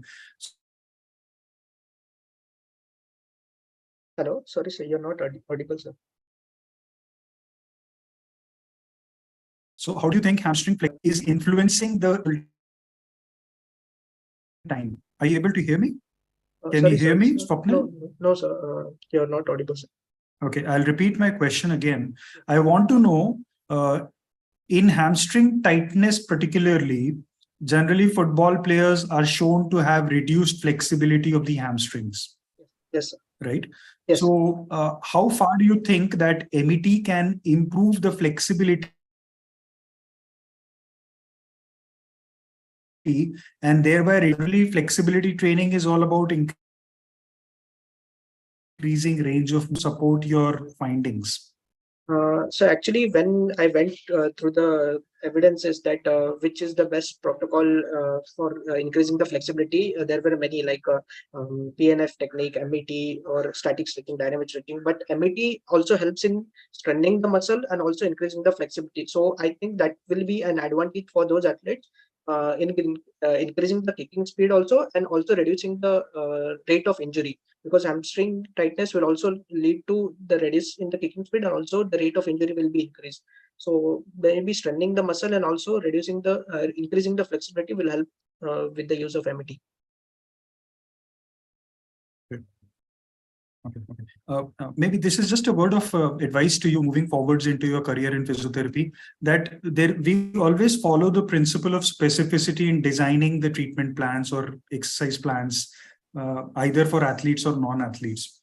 And in order to define this specificity, we also have to pick up a relevant outcome measure to check the efficacy of this intervention. Like we do the flexibility or range of motion in an aspect. So likewise, when we want to check for kicking speed as one of your outcome, that aspect of kick into your training program.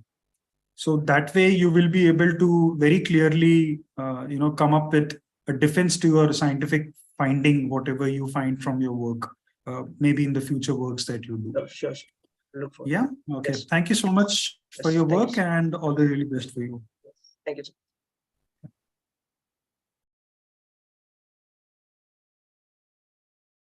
Okay. Do we have Ms. Jasmine Saluja? Yes. Or maybe is Dr. Disha Khatri Yes, now? I'm here. You're here? Okay. Can you please start sharing your screen? We can give. Yes. We can give Jasmine Saluja the next presentation. Please go ahead. Dr. Disha, please go ahead. Yes.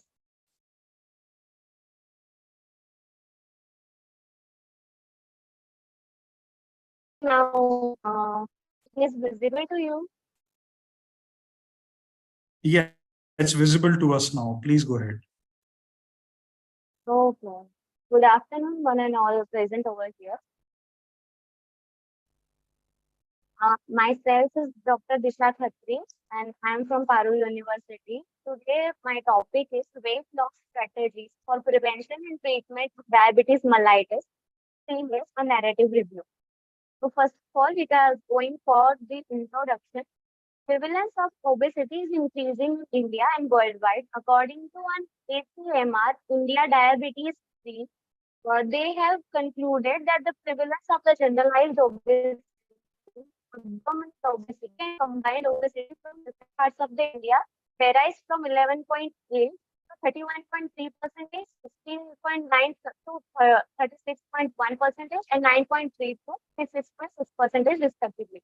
The societal level of increasing the prevalence of the diabetes is likely linked to global obesity. High prevalence of diabetes mellitus was noticed in the population more in females rather than compared with males. So, as a component of lifestyle management, therapy should assess the patient's current level of physical activity. The screen determines a state-based pre-judgment patient. Now, for the need of the study, overall compared to the men, women more vulnerable have fewer opportunities to deal with consequences of the diabetes.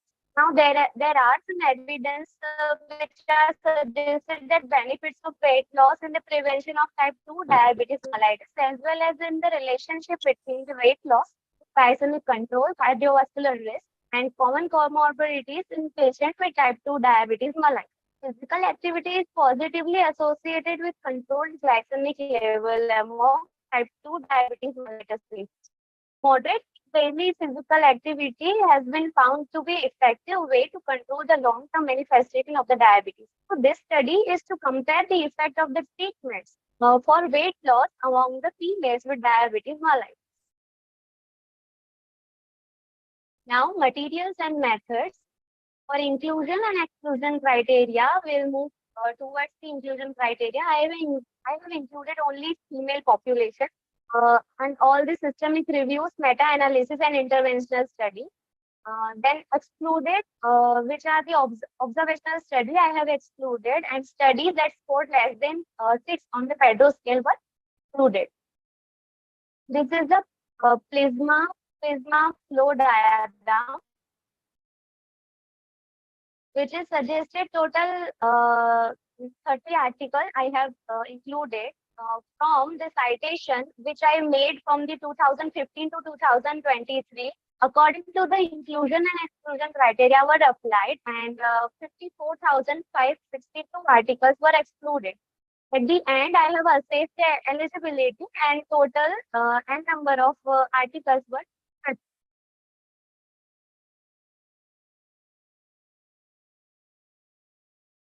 Now, moving towards the result and discussion, in this chart, I have included 2 interventions. First is physical therapy, and second is lifestyle modification. So, first 5 articles I have included for physical therapy in author and year of publication, along with their title and study design.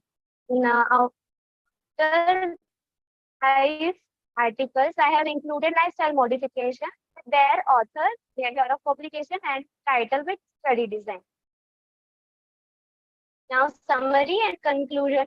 Physical exercise, physical activity and exercise should be recommended and prescribed to all individuals with diabetes as a part of management of glycemic control and overall health. Physical activity is associated with lower HbA only when combined with dietary advice. Interventions that emphasize exercise may be especially effective in improving the metabolic control.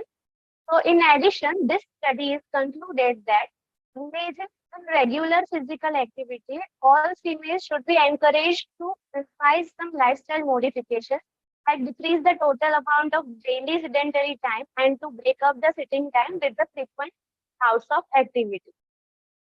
These are my reference, and thank you so much. Thank you, Dr. Disha Khatri, for your presentation. I hope I'm audible to you right now. Yeah, sir, you are audible. Okay.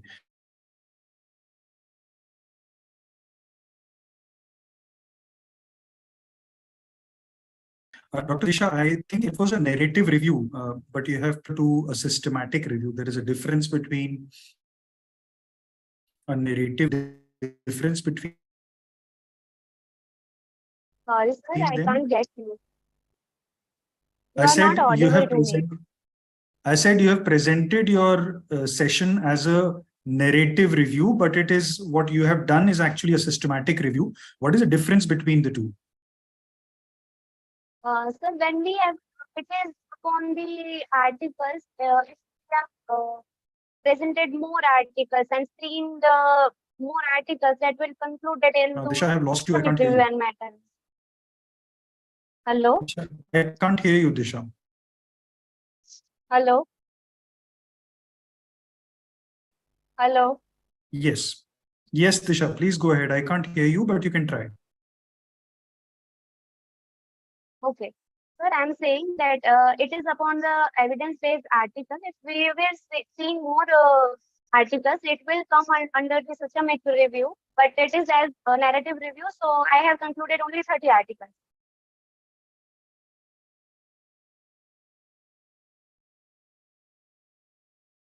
Hello?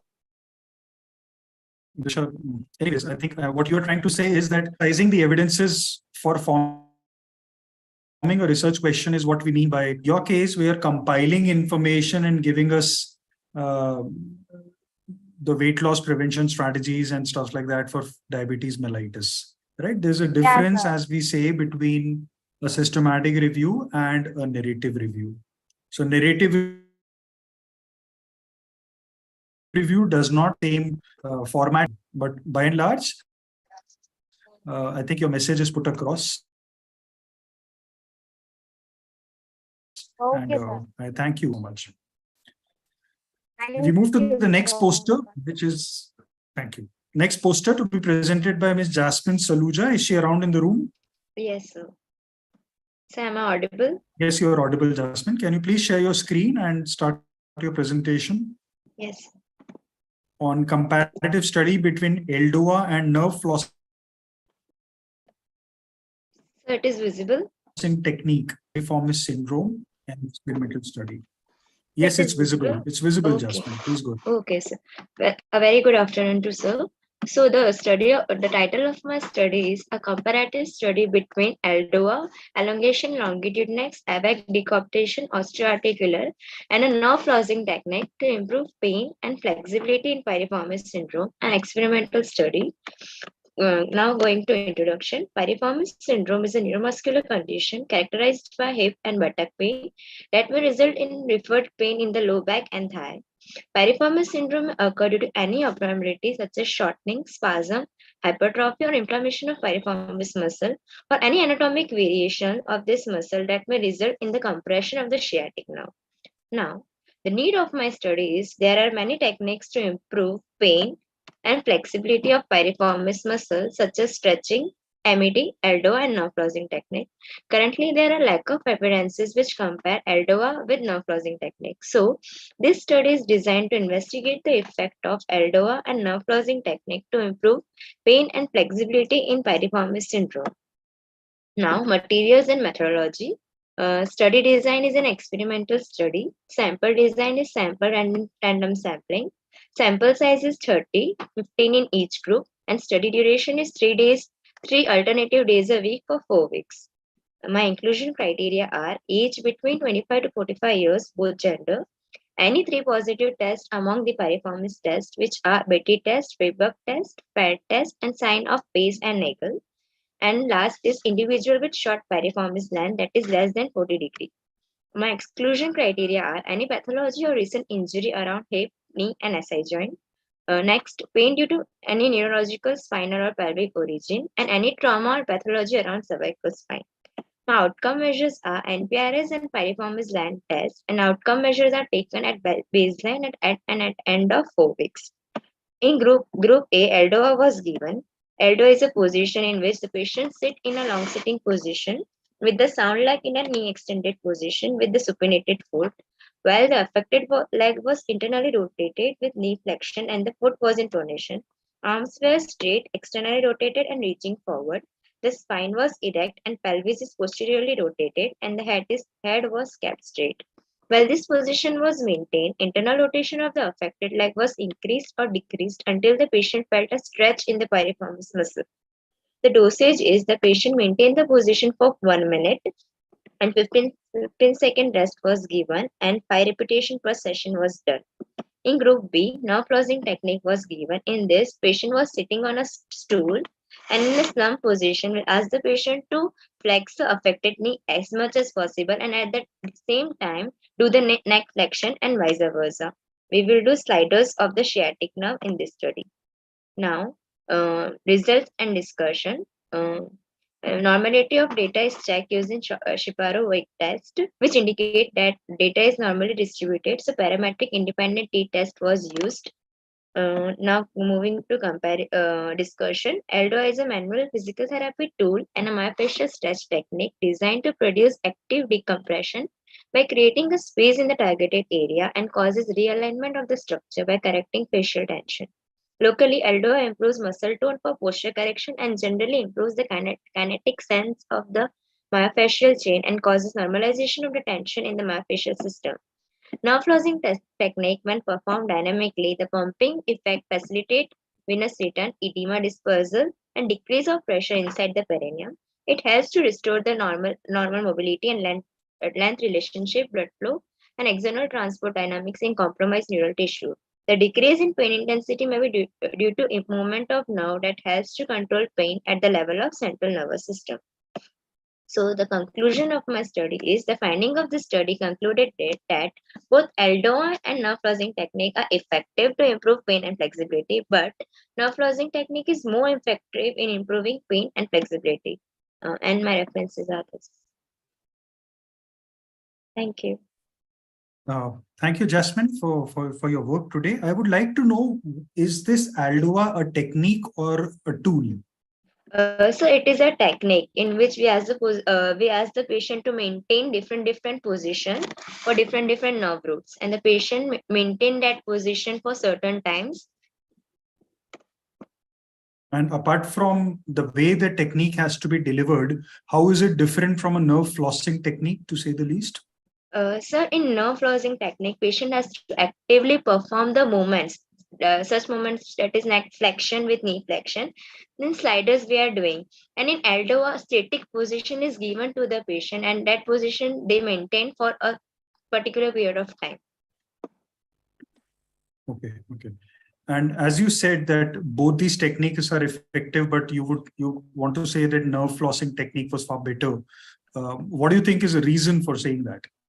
Sir, actually for pain, both the techniques are effective to reduce the pain, but for improving the mobility, nerve flossing technique is more effective because due to movement of the nerve and improving in range of motion is that that position may be difficult for the patient to maintain for prolonged time.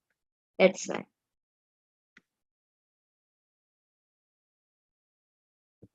Thank you so much, Jasmine, for having your work around for the conference today, and I wish you all the best for your future work as well. Thank you, sir.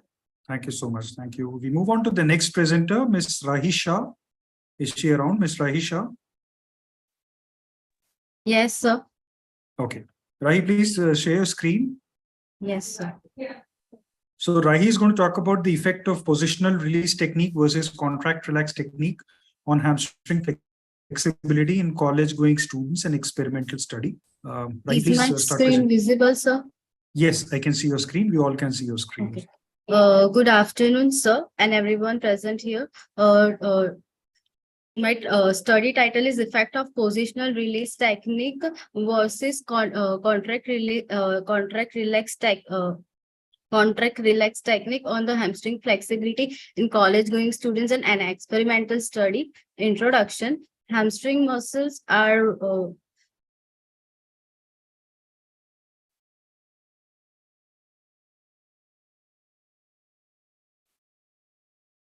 hamstring muscles are well known for the great tendency of shortening, which is due to their multi-joint function and their tonic postural character and considerable amount of tensional forces to which they are constantly submitted. The prevalence of hamstring tightness in students at the age of 18 to 25 years is raised to 96%. Sedentary individuals are susceptible to inflexible or reconditional hamstring. There are several consequences resulting from the shortening of the hamstring muscles. Among them is postural deviation, change of the lumbar-pelvic region, lower back pain, predisposition to lesion, and development of patellar tendinopathy. Need of this study, many of the authors have found that the prolonged sitting leads to the tight hip flexors, hamstring, and calf. So tight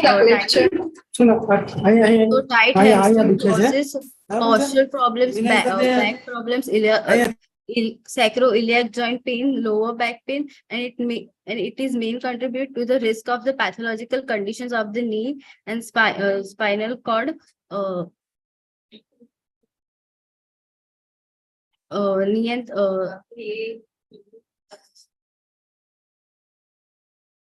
Knee and spinal cord and the flattening of the lower back pain, patellofemoral compressive force, which may eventually lead to the patellofemoral pain syndromes. Pains are also most common. So the purpose of this study is to reduce hamstring tightness with the two interventions, that is a positional release technique versus contract relax technique. Methods and materials and methods: study design, experimental study, sample design, simple random sampling, sample size 30 students with hamstring tightness, duration of study 3 days a week for 2 weeks, Inclusion criteria, both genders, 18 to 25 age, popliteal angle less than 70 degree. Exclusion criteria, lesions in hamstring in the last 3 months, any hip, knee or lower back pathology, recent abdominal injuries or surgery, spinal stabilization surgery or lumbosacral region surgeries. Outcome measures were seat and reach test and popliteal angle test, which were taken at the baseline and at the end of the 2 weeks. Methodology, group A was given positional release technique. The subject were in supine line position. For the treatment of the medial hamstrings, the affected side of the hip was extended and abducted at the edge of the couch. The thumb of one hand was placed at the medial hamstring and the pressure was applied anterior laterally. With the other hand, the knee was flexed to 40 degrees. Tibia adducted and internally rotated. For lateral hamstring, the starting position remained the same. The thumb of one hand was placed on the lateral hamstring and the other hand of the knee was flexed to 40 degrees, tibia abducted and externally rotated. This position was held for 90 seconds and measured using a standard watch time, and then the limb was returned to the resting position. Group B was given contract relax stretching. The patient was positioned in supine line. The examiner flexed patient hip joint passively to the maximum flexion point while maintaining the knee joint in full extension. 5 cycles of 30 seconds were performed. 5 seconds of isometric contraction and 10 seconds of stretching with relaxed muscles. The process was performed twice so that the cycle of Rahi, these are the last 2 minutes for you. Okay, sir. So that the cycle of the 30 seconds was completed with an interval of the 30 seconds between the cycles. Result and discussion, the data was done uses the SPSS 20 and it shows that the group B was more effective than the group A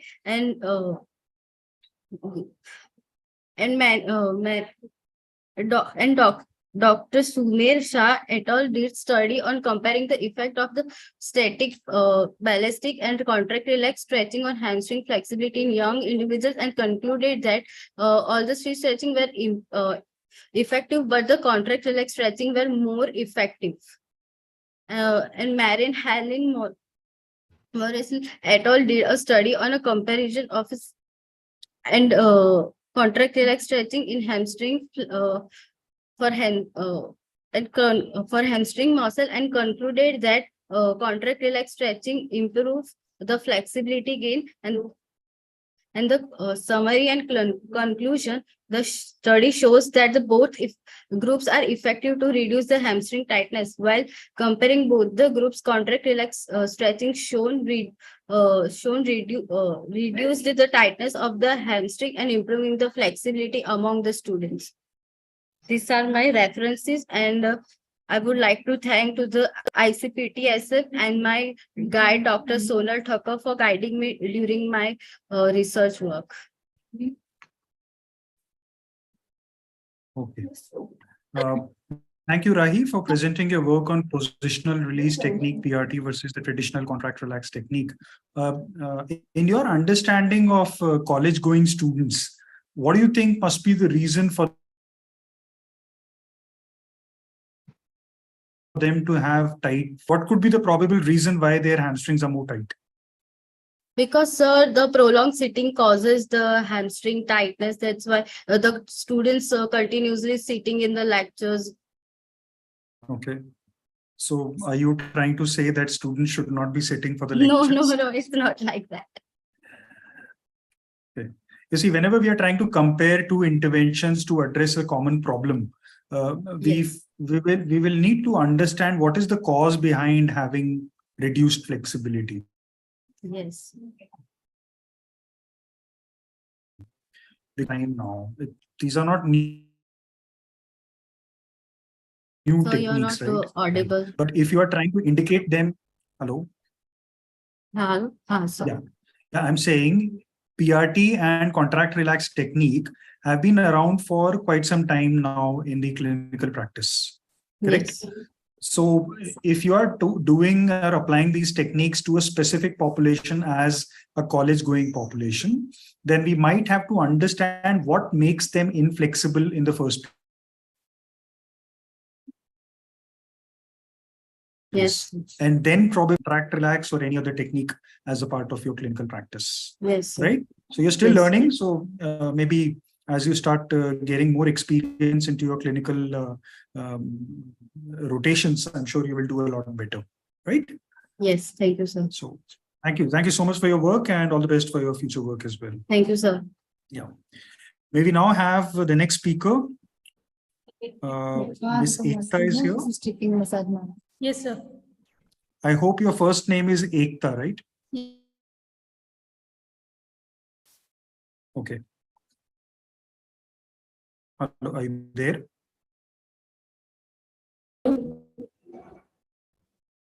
Hello. Yes, you are right. Yes. Yes. Okay, Ekta. Okay, please get your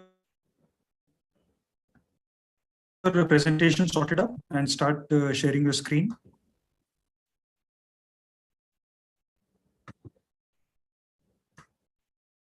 So Ekta will be talking about an effect of metaverse, which is a virtual reality training on dynamic and static surfaces to enhance postural sway control and ankle muscle strength among fencer athletes. That's interesting. Please go ahead, Ekta.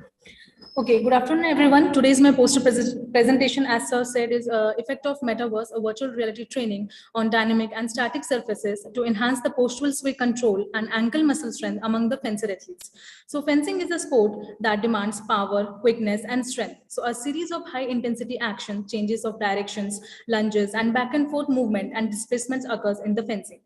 So the body position is visually related to the external frame of reference, such as surfaces and objects. So wearing VR goggles generates an increase in postural sway equivalent to that caused by closing your eyes. So when peripheral input is adjusted, far as by having participants stand on a compliant variant surface, sensory and motor components are linked to sway. So walking at varied slopes, visual restrictions, and simultaneous tasks can all affect a person's lower limb strength and stability in the ankle muscles and postural sway control. So my need for the study is a lot of activities is needed to control postural sway while playing in fencers athletes. So this study introduces effectiveness of virtual reality on postural sway and ankle muscle strength of fencer athletes using dynamic and static surfaces, which can have an impact on their balance and can help to improve foot muscle strength in Indian population. So the use of virtual reality training on different surfaces can have impact on proprioceptions and visual feedback on fencer athletes.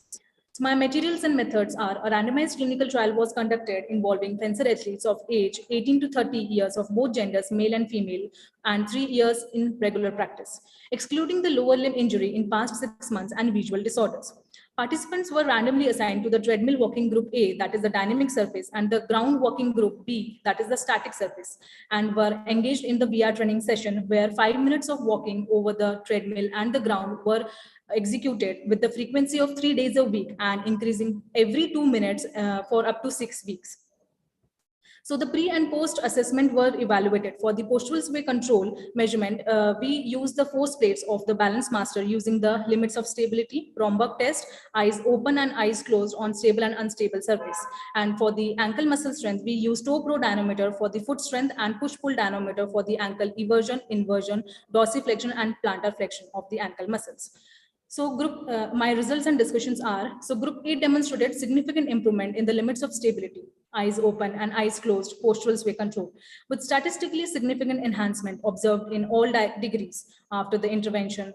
P value was less than 0.005 and ankle muscle strength improved in all the degrees, that is the plantar flexion, dorsiflexion, inverters and everters.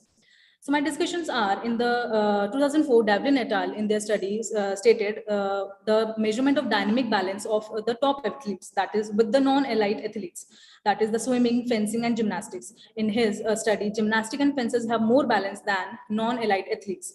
In the 2016 Gret et al., fewer studies have been examined to the topic of VR HMD adaptations in the context of sports. Hassan Sagadi et al. In 2021 stated in his study that the participant in the training regimen worked out for 40 40 minutes 3 times a week for 8 weeks. In conclusion, leg strength, balance, and functional mobility all improved after 8 weeks of virtual reality training. So in our study, the strength of the ankle, both in dominant and non-dominant, improved and helped them in more balance as determined by the 30-degree Romberg test on the Balance Master platform. It made the athlete to gain proprioception, that is joint position carried in the dorsal columns of the spinal cord and the dorsal and ventral spinal cerebral tracts while walking on the treadmill, and using the virtual reality device, increasing the balance as well. So we used a universal environment other than the natural environment or surrounding for the virtual reality video. Now, my summary and conclusion is use of dynamic surfaces for the virtual reality training and walking over the treadmill will assist fencer athletes improve their postural sway control and ankle muscle strength. So interaction with the virtual environment creates cognitive, psychological, and perceptual sensory fidelity, which makes the athlete engaged in the activity and the training regimen. So on the treadmill, the regular pattern of the walking at the same speed will help the athlete maintain their lower limb muscle and postural sway control. Consequently, sports performance is improved. So my acknowledgement and reference, these are my references, and acknowledgement is I am most grateful to the participants who willingly agreed to participate in my intervention, and I wish to express my deep sense of gratitude to Dr. Wrinkle Malani ma'am, who supported me throughout the study, and I'm grateful and want to express my deep sense of gratitude to Dr. Ashwin Sasagar, who is my honored guide. Thank you so much. Okay. Thank you, Ekta, for sticking to the time and managing your presentation within the stipulated time limit. Metaverse, immersive reality training, I think, has been one of the buzzwords in physical therapy practice over the past 5 years or so, I would say.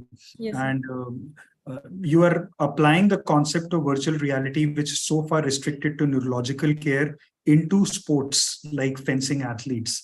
How do you think, what are the current challenges that we have to use virtual reality training programs on the field for the sportsman? In this, the sports field is like having the training regimen in a particular environment only, like in gym, or having some certain instrument only, which they are known. But using the virtual reality helps them to have some modification in the environment. Like I have used a metaverse. So metaverse basically like the universe environment in which there are planets, stars, and sun moving around them. So they have some interest. They break the monotony of the training regimen and have some psychological effect as well. So they will focus more on the changing environment, and it will help the sports athletes to have some different type of training these days. Okay, well, that sounds quite interesting to say the least, because the very aspect of virtual reality is that we need very sophisticated technologies to get going in terms of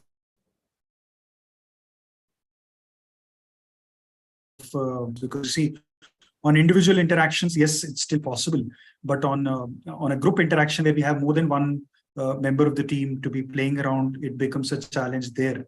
But maybe as moving forwards, you can probably think of some strategies in terms of how you can understand the principles of virtual reality and use it to probably make your training programs more popular with your athletes. Yes, sir. Back in your place. So quite promising, but still have a lot of way to move forward. So thank you, sir.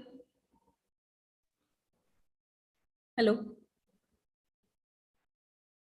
I wish you all the very conference. Okay. Thank you so much, sir. So, yeah, thank you so much.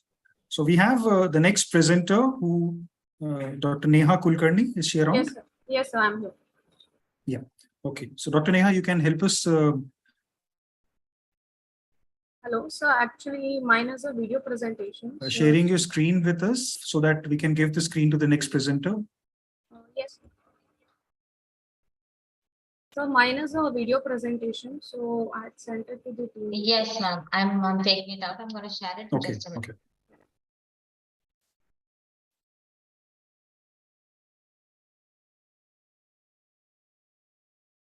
Okay. Ms. Ekta, can you please switch off your screen? Yeah, that's perfect.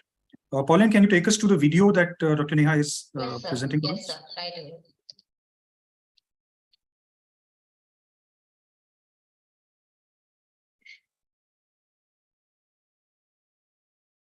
So Dr. Neha is presenting her work in the form of a video on reliability of digital weighing machine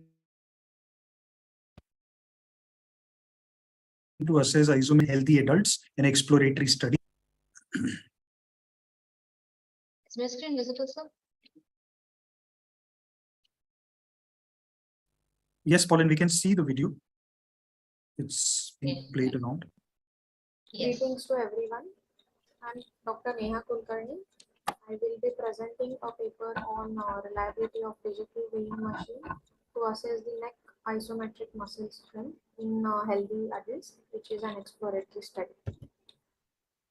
So neck pain and the associated complaints are one of the most prevalent conditions which are treated by physiotherapists, and recently there have been studies which show that because of the increased usage of the mobile phones, neck muscle prevalence has been increased and associated weakness also prevails. So the tools for checking the isometric strength are required, which are objective, which can be used as a quantifying measurement easily, which will be easily available at the OPD or clinical setup, and of course which are feasible and easy to apply. So the available tools for isometric strength are dynamometer, pressure biofeedback, and modified sphygmomanometer. And when we try to apply it in our OPD setup, the patients were unable to understand the instructions, or rather the applicability was not very easy. So we tried to use we tried of giving it a thought for using a digital weighing machine, which ticks the checklist of being reliable, quick, and an inexpensive option for a physiotherapist as well as the patient. So the basic aim was to find the reliability of using a digital weighing machine, which is a scalar quantity to assess the neck muscle strength. Objectives were to formulate an SOP for testing the neck muscle strength using a weighing scale as a quantitative tool, and to study the reliability of using the digital weighing machine. So inclusion criteria was age group between 18 to 25 years, subjects of either gender, and normal healthy individuals. Those with any cervical deformity, complaints of neck pain and associated symptoms, individuals with neck injury in recent or past 6 months of history, individuals who underwent recent neck surgery were excluded. So an exploratory study was done at the Dr. D.Y. Patil College of Physiotherapy, Pune, with a sample size of 122. Materials used were digital weighing machine and foam sheets. So this is the basic procedure where ethical approval of institutional ethical committee was taken prior to the study, and the sample size was calculated through a pilot study with 0.5% of error. Informed written consent were taken from those who were fitting in the criteria and those who agreed to participate in the study. A standardized calibrated Omron digital weighing machine, which is very easily available at home or in the clinical setup, was used to evaluate the maximum isometric strength, and it was quantified in kilograms. So depending on the muscles to be tested, the subject was asked to place the head or the forehead part on the weighing machine. Say for example, for if we wanted to test the neck extensors, the subject was asked to be in the supine position, rest his or her head on the digital, or the occiput area to be precise, on the digital weighing machine, and relax. So this was the baseline measurement where just resting the occiput on the digital weighing machine gave us the weight of the head. That was recorded as the pre-reading. The subject was then asked to retract the neck and hold it for 5 seconds, and then this was recorded as the post reading. So the difference between the pre and the post reading was taken as the isometric strength and quantified into kilograms. Similarly, for neck flexors strength assessment, the subject was asked to lie in the prone position with forehead resting on the weighing machine. For the side flexors on the right as well as left, the subject was in the left and right sideline positions. in the sideline position to prevent the head, to keep the head in neutral position, a foam sheet was also used. Each test was done by 2 testers for 3 times, and the average of the values was taken as the final reading. The same procedure was done on the next day for the inter-rater reliability. Coming to the results, the descriptive analysis was done for age and gender-wise mean values of neck muscle strength. The software used for the analysis was Metcal. So here in the table 1, the gender-wise distribution for neck muscle strength is given. So in our study, out of the 122 samples, 198 were females, while 24 were male. So it was a female dominant study. Although the sample of males was lesser, the strength was, the mean values of all the group of muscles was high, on the higher side, because of the anatomy and the physiology favoring the male population. So table 2 gives the mean values of the entire population for the neck muscle strength of all the group of muscles. Neck extensor strength was 8.4, neck flexor strength was 5.69, neck side flexors on the right 5.48, and neck side flexors at the left was 5.39. This was quantified into kg. Coming to the intra-rater reliability values as depicted in the table 3, the ICC values were used were 8.4 and 8.33. So for all the group of muscles, actually the reliability has been seen to be excellent. While for in the table 4, the inter-rater reliability value is given, which also depicted an excellent reliability ranging from 0.974 to 0.98. So the present study formulated a SOP and found the ICC values for reliability to be high. This protocol was designed, utilizes self-generated strength to assess and produce the data in such a manner that it is absolutely comfortable for the participant. This was a major advantage over the other two, that the trick movements were prevented. The second advantage was it was very cost effective, easily available, and it can be brought at the home setup for the patient use also. Using a digital weighing machine is proven reliable. The technique is feasible, less cumbersome for the therapist and the patient. And this method can be adapted in the home care setup also for self-monitoring by the patient himself or herself, or for therapists to assess the effectiveness or the rehabilitation. This study has a lot of future scope. We couldn't do the validity, that is actually a limitation as well, because there was no gold standard mechanism to compare in for the scalar quantity. So we couldn't do the validity. Maybe this study will give a baseline for checking the validity, and that can be a future scope.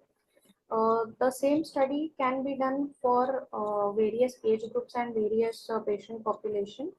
A grading system is yet to be created to measure the strength of the neck muscles using the digital weighing machine, and the study does present with limitation. The method is devised in a way that it can only assess the group muscle in each position and not the individual muscles. There is no equal gender distribution because females were dominating, so we cannot generalize this for the male population. It is just a general mean that was taken irrespective of the gender. Those who have difficulty in lying prone position may not be able to elicit the extensor strain. That was also a limitation. And this test can be done only in the lying position and not in the functional position. On a conclusion, digital weighing machine is a reliable tool, easily available, cost effective, less cumbersome, and can be used easily in a clinical OPD or a home care setup. And the standardized testing protocol is also formulated. These are my references. Thank you.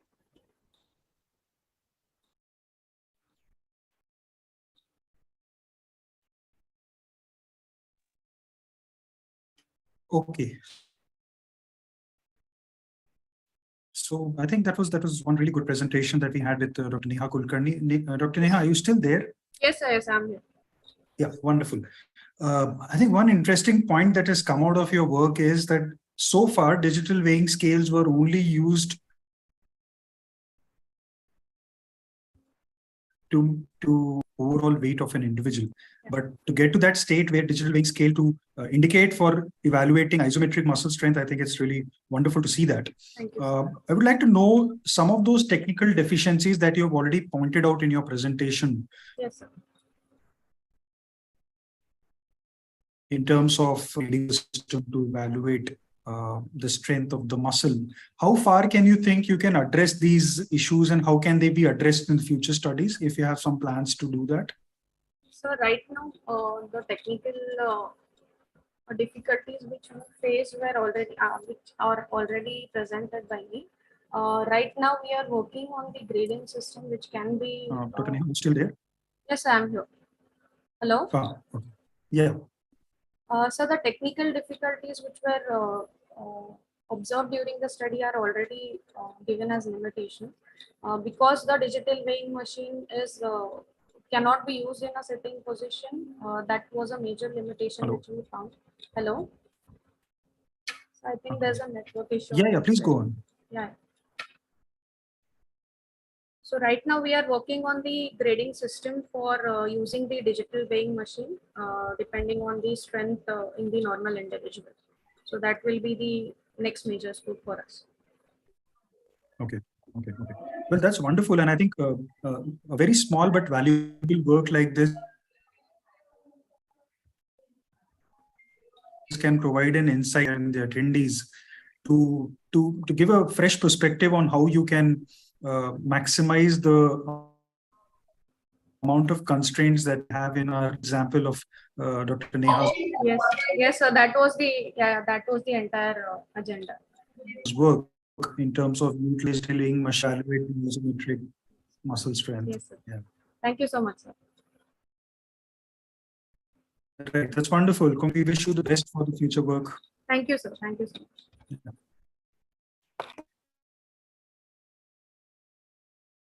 Can we move on to the next? Pauline, do we have the next presenter? Yes, sir. That will also be a video presentation. The presenter is there as well.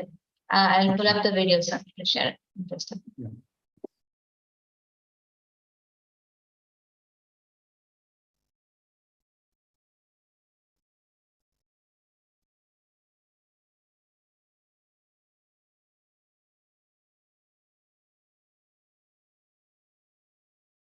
A very good afternoon to all. The title of my presentation is Effect of Transcranial Direct Current Stimulation on Lower Extremity Muscle Strength, Quality of Life and Functional Recovery in Individuals with Incomplete Spinal Cord Injury, a randomized controlled study. Muscle strength and function are important facets of rehabilitation in individuals with incomplete spinal cord injury. Traditionally, various methods to improve and modulate these outcome measures are being used, but there is no consensus on a gold standard method. Recently, emphasis has been put on facilitating neuromodulation, influencing intracortical neuronal circuit and corticospinal tract excitability by altering neuronal transmembrane electric potentials. Transcranial direct current stimulation is a non-invasive means of facilitating neuromodulation. It is relatively inexpensive, portable, readily available, and easy to use. It has shown promising results in many psychiatric and neurological conditions like stroke, cerebral palsy, and depression, but its role in SCI is relatively unexplored. Thus, the aim of the present study is to find out the effect of nodal TDCS in motor performance, functional recovery, and quality of life in individuals with incomplete spinal cord injury. The objectives of the present study are to translate the International Spinal Cord Injury Quality of Life basic data set in Hindi language and testing its reliability as it is one of our outcome measure, to find out the effect of nodal TDCS on lower extremity motor score, function, and quality of life in individuals with incomplete spinal cord injury. To fulfill our first objective, we took permission from the author and then the translation was performed as per the guidelines provided. 2 forward translations were made. Then after an expert panel discussion, backward translations were made by professional translators. After comparing it with the original English SCIQL, a few changes were made and field testing was done on 10 spinal cord injury individuals. After expert panel adjudication, final Hindi SCIQL was made, which was tested for test retest reliability. The Hindi dataset is available on ISCO's website. For the main study, the research design is randomized single-blind sham control design, and the sample size is 32, 16 in each group. Sampling was purposive and non-probability. Inclusion criteria included incomplete spinal cord injury subjects, age ranging from 18 to 60 years, at least 3 months after SCI, and medically stable.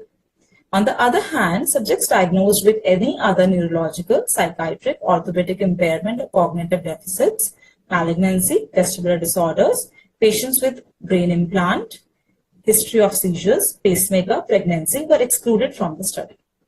After taking approval from IEC, 86 individuals with SCI screened for the eligibility. 46 were excluded as they did not meet the eligibility criteria. 5 were excluded as they declined to participate. Randomization into 2 groups was done via a randomization software. In Enodal TDCS, 17 patients enrolled and 1 dropped out. In sham TDCS, 18 patients enrolled and 2 dropped out as they were discharged from the hospital. Baseline assessment of all the outcome variables were taken and intervention was given as per the group assigned for 5 sessions per week for 2 weeks. Enodal TDCS group received 2 milliampere direct current delivered by a battery-driven TDCS device via 2 saline-soaked sponge electrodes of 1.5 inches diameter. Anode electrode was placed over primary motor area C3, C4 according to 1020 International EEG system, and cathode was placed over supraorbital area contralateral to the anode.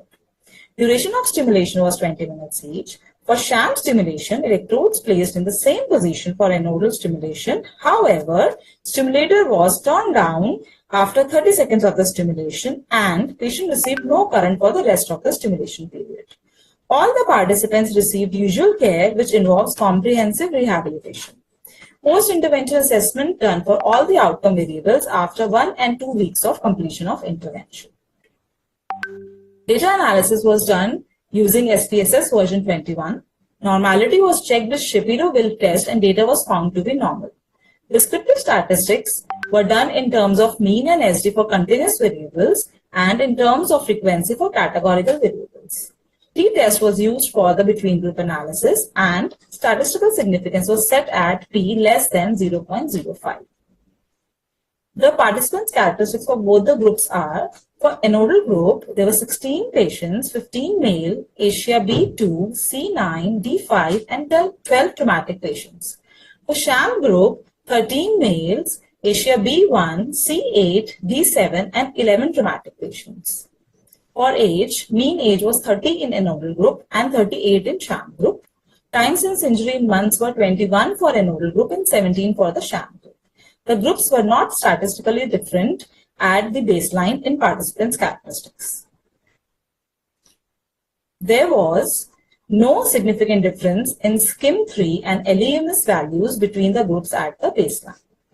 For the WHO-QL-BREF, there were no statistical significant difference at the groups in the baseline. For International Spinal Cord Injury Quality of Life, also there was no significant difference between the groups at baseline for question 2 and 3, but the mean values for question 1 was significantly better in the sham group. There was no significant difference in WHO-QL-BREF scores after 1 week and 2 weeks of intervention in all the 4 domains, although the mean scores in an anodal group were better.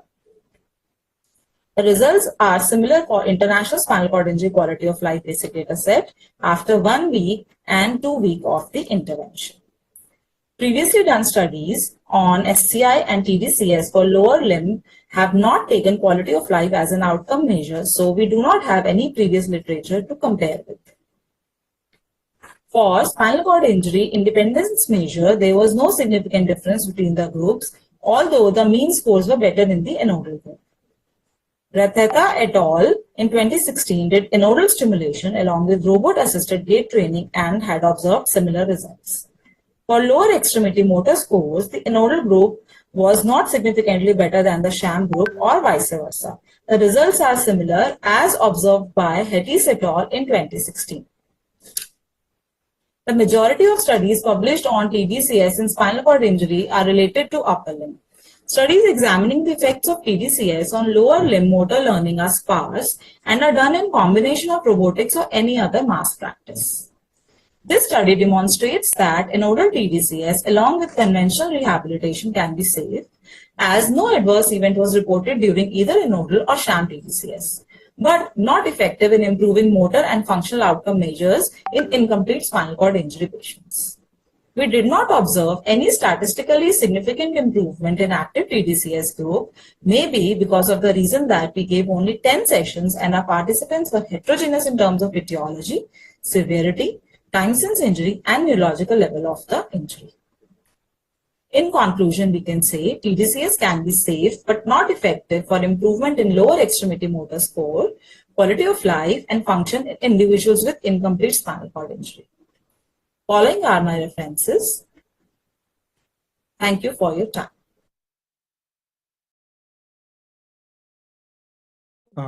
Okay.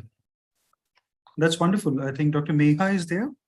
Sir, good Do we afternoon. have in the audience? Yes, sir. Good afternoon, sir. Am I Good audible? afternoon, ma'am. Yes, ma'am, you're audible. I hope I'm audible to everyone there. Yes, sir. Yes, sir. Okay. Ma'am, this concept of using transcranial direct current stimulation has been around in neurological care for quite some time, and most applicable to stroke care, and now with your studies going towards spinal cord injury patients as well. In your extensive work that you have done so far, how much amount of beneficiaries have been with this therapy of late, in terms of the functionality of the outcome and other stuffs? Sir, our studies show that with the current dosage, we did not find any significant difference between the groups, be it a sham TDCS or be it a anodal TDCS. But I have not presented here the within group analysis, but in the within group analysis, we have seen that for one or two variables, the anodal TDCS is better, although otherwise it is the same. Like LEMS scores are significantly better in sham TDCS as well as in the anodal TDCS. So as of now, for our study, we can say that for these many sessions, it is not more effective than sham TDCS. Both the groups were receiving the conventional therapy as usual. Standard of care was being received. So the effects were coming from that. And we cannot say that at this point of time with this dosage that it is giving some extra benefit. Okay.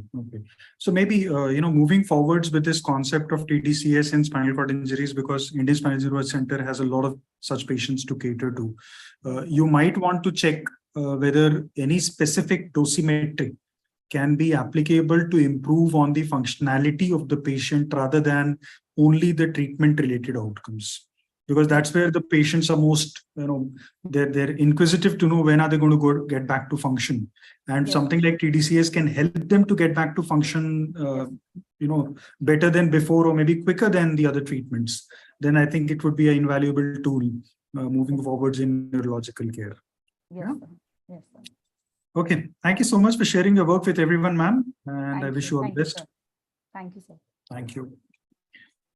So that formally brings to the end of the technical sessions for day one of the International Conference on Physical Therapy and Sports Medicine. And I think I give my humble thanks and sincere gratitude to all the presenters who have been a part of the presentation today, right from the budding physios to the faculties and other scientists working in the area of physiotherapy, clinics, practice, and research. It's been an utmost pleasure to have chaired this session, and I thank the organizers to have given me the opportunity to come and be a part of the conference and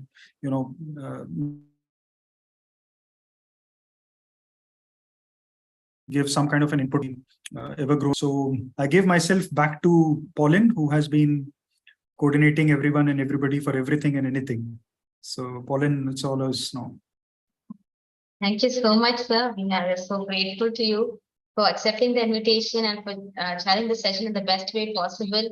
with your kind and encouraging words. I'm very sure that every presenter it would have created a great impact on every presenter and in their research work. So thank you so much. Also that brings us to the end of day one. Participants, thank you so much. I know we ran a little bit beyond the schedule, but Zafar sir, thank you so much for being patient and for staying with us, and all the participants as well. Thank you for your active participation. We hope to see you again tomorrow, again at 8:30 a.m. So see you all. Have a great rest of the day. Thank you so much. Thank you. Thank you, Paul, and see you. All the best. Thanks, sir. Bye.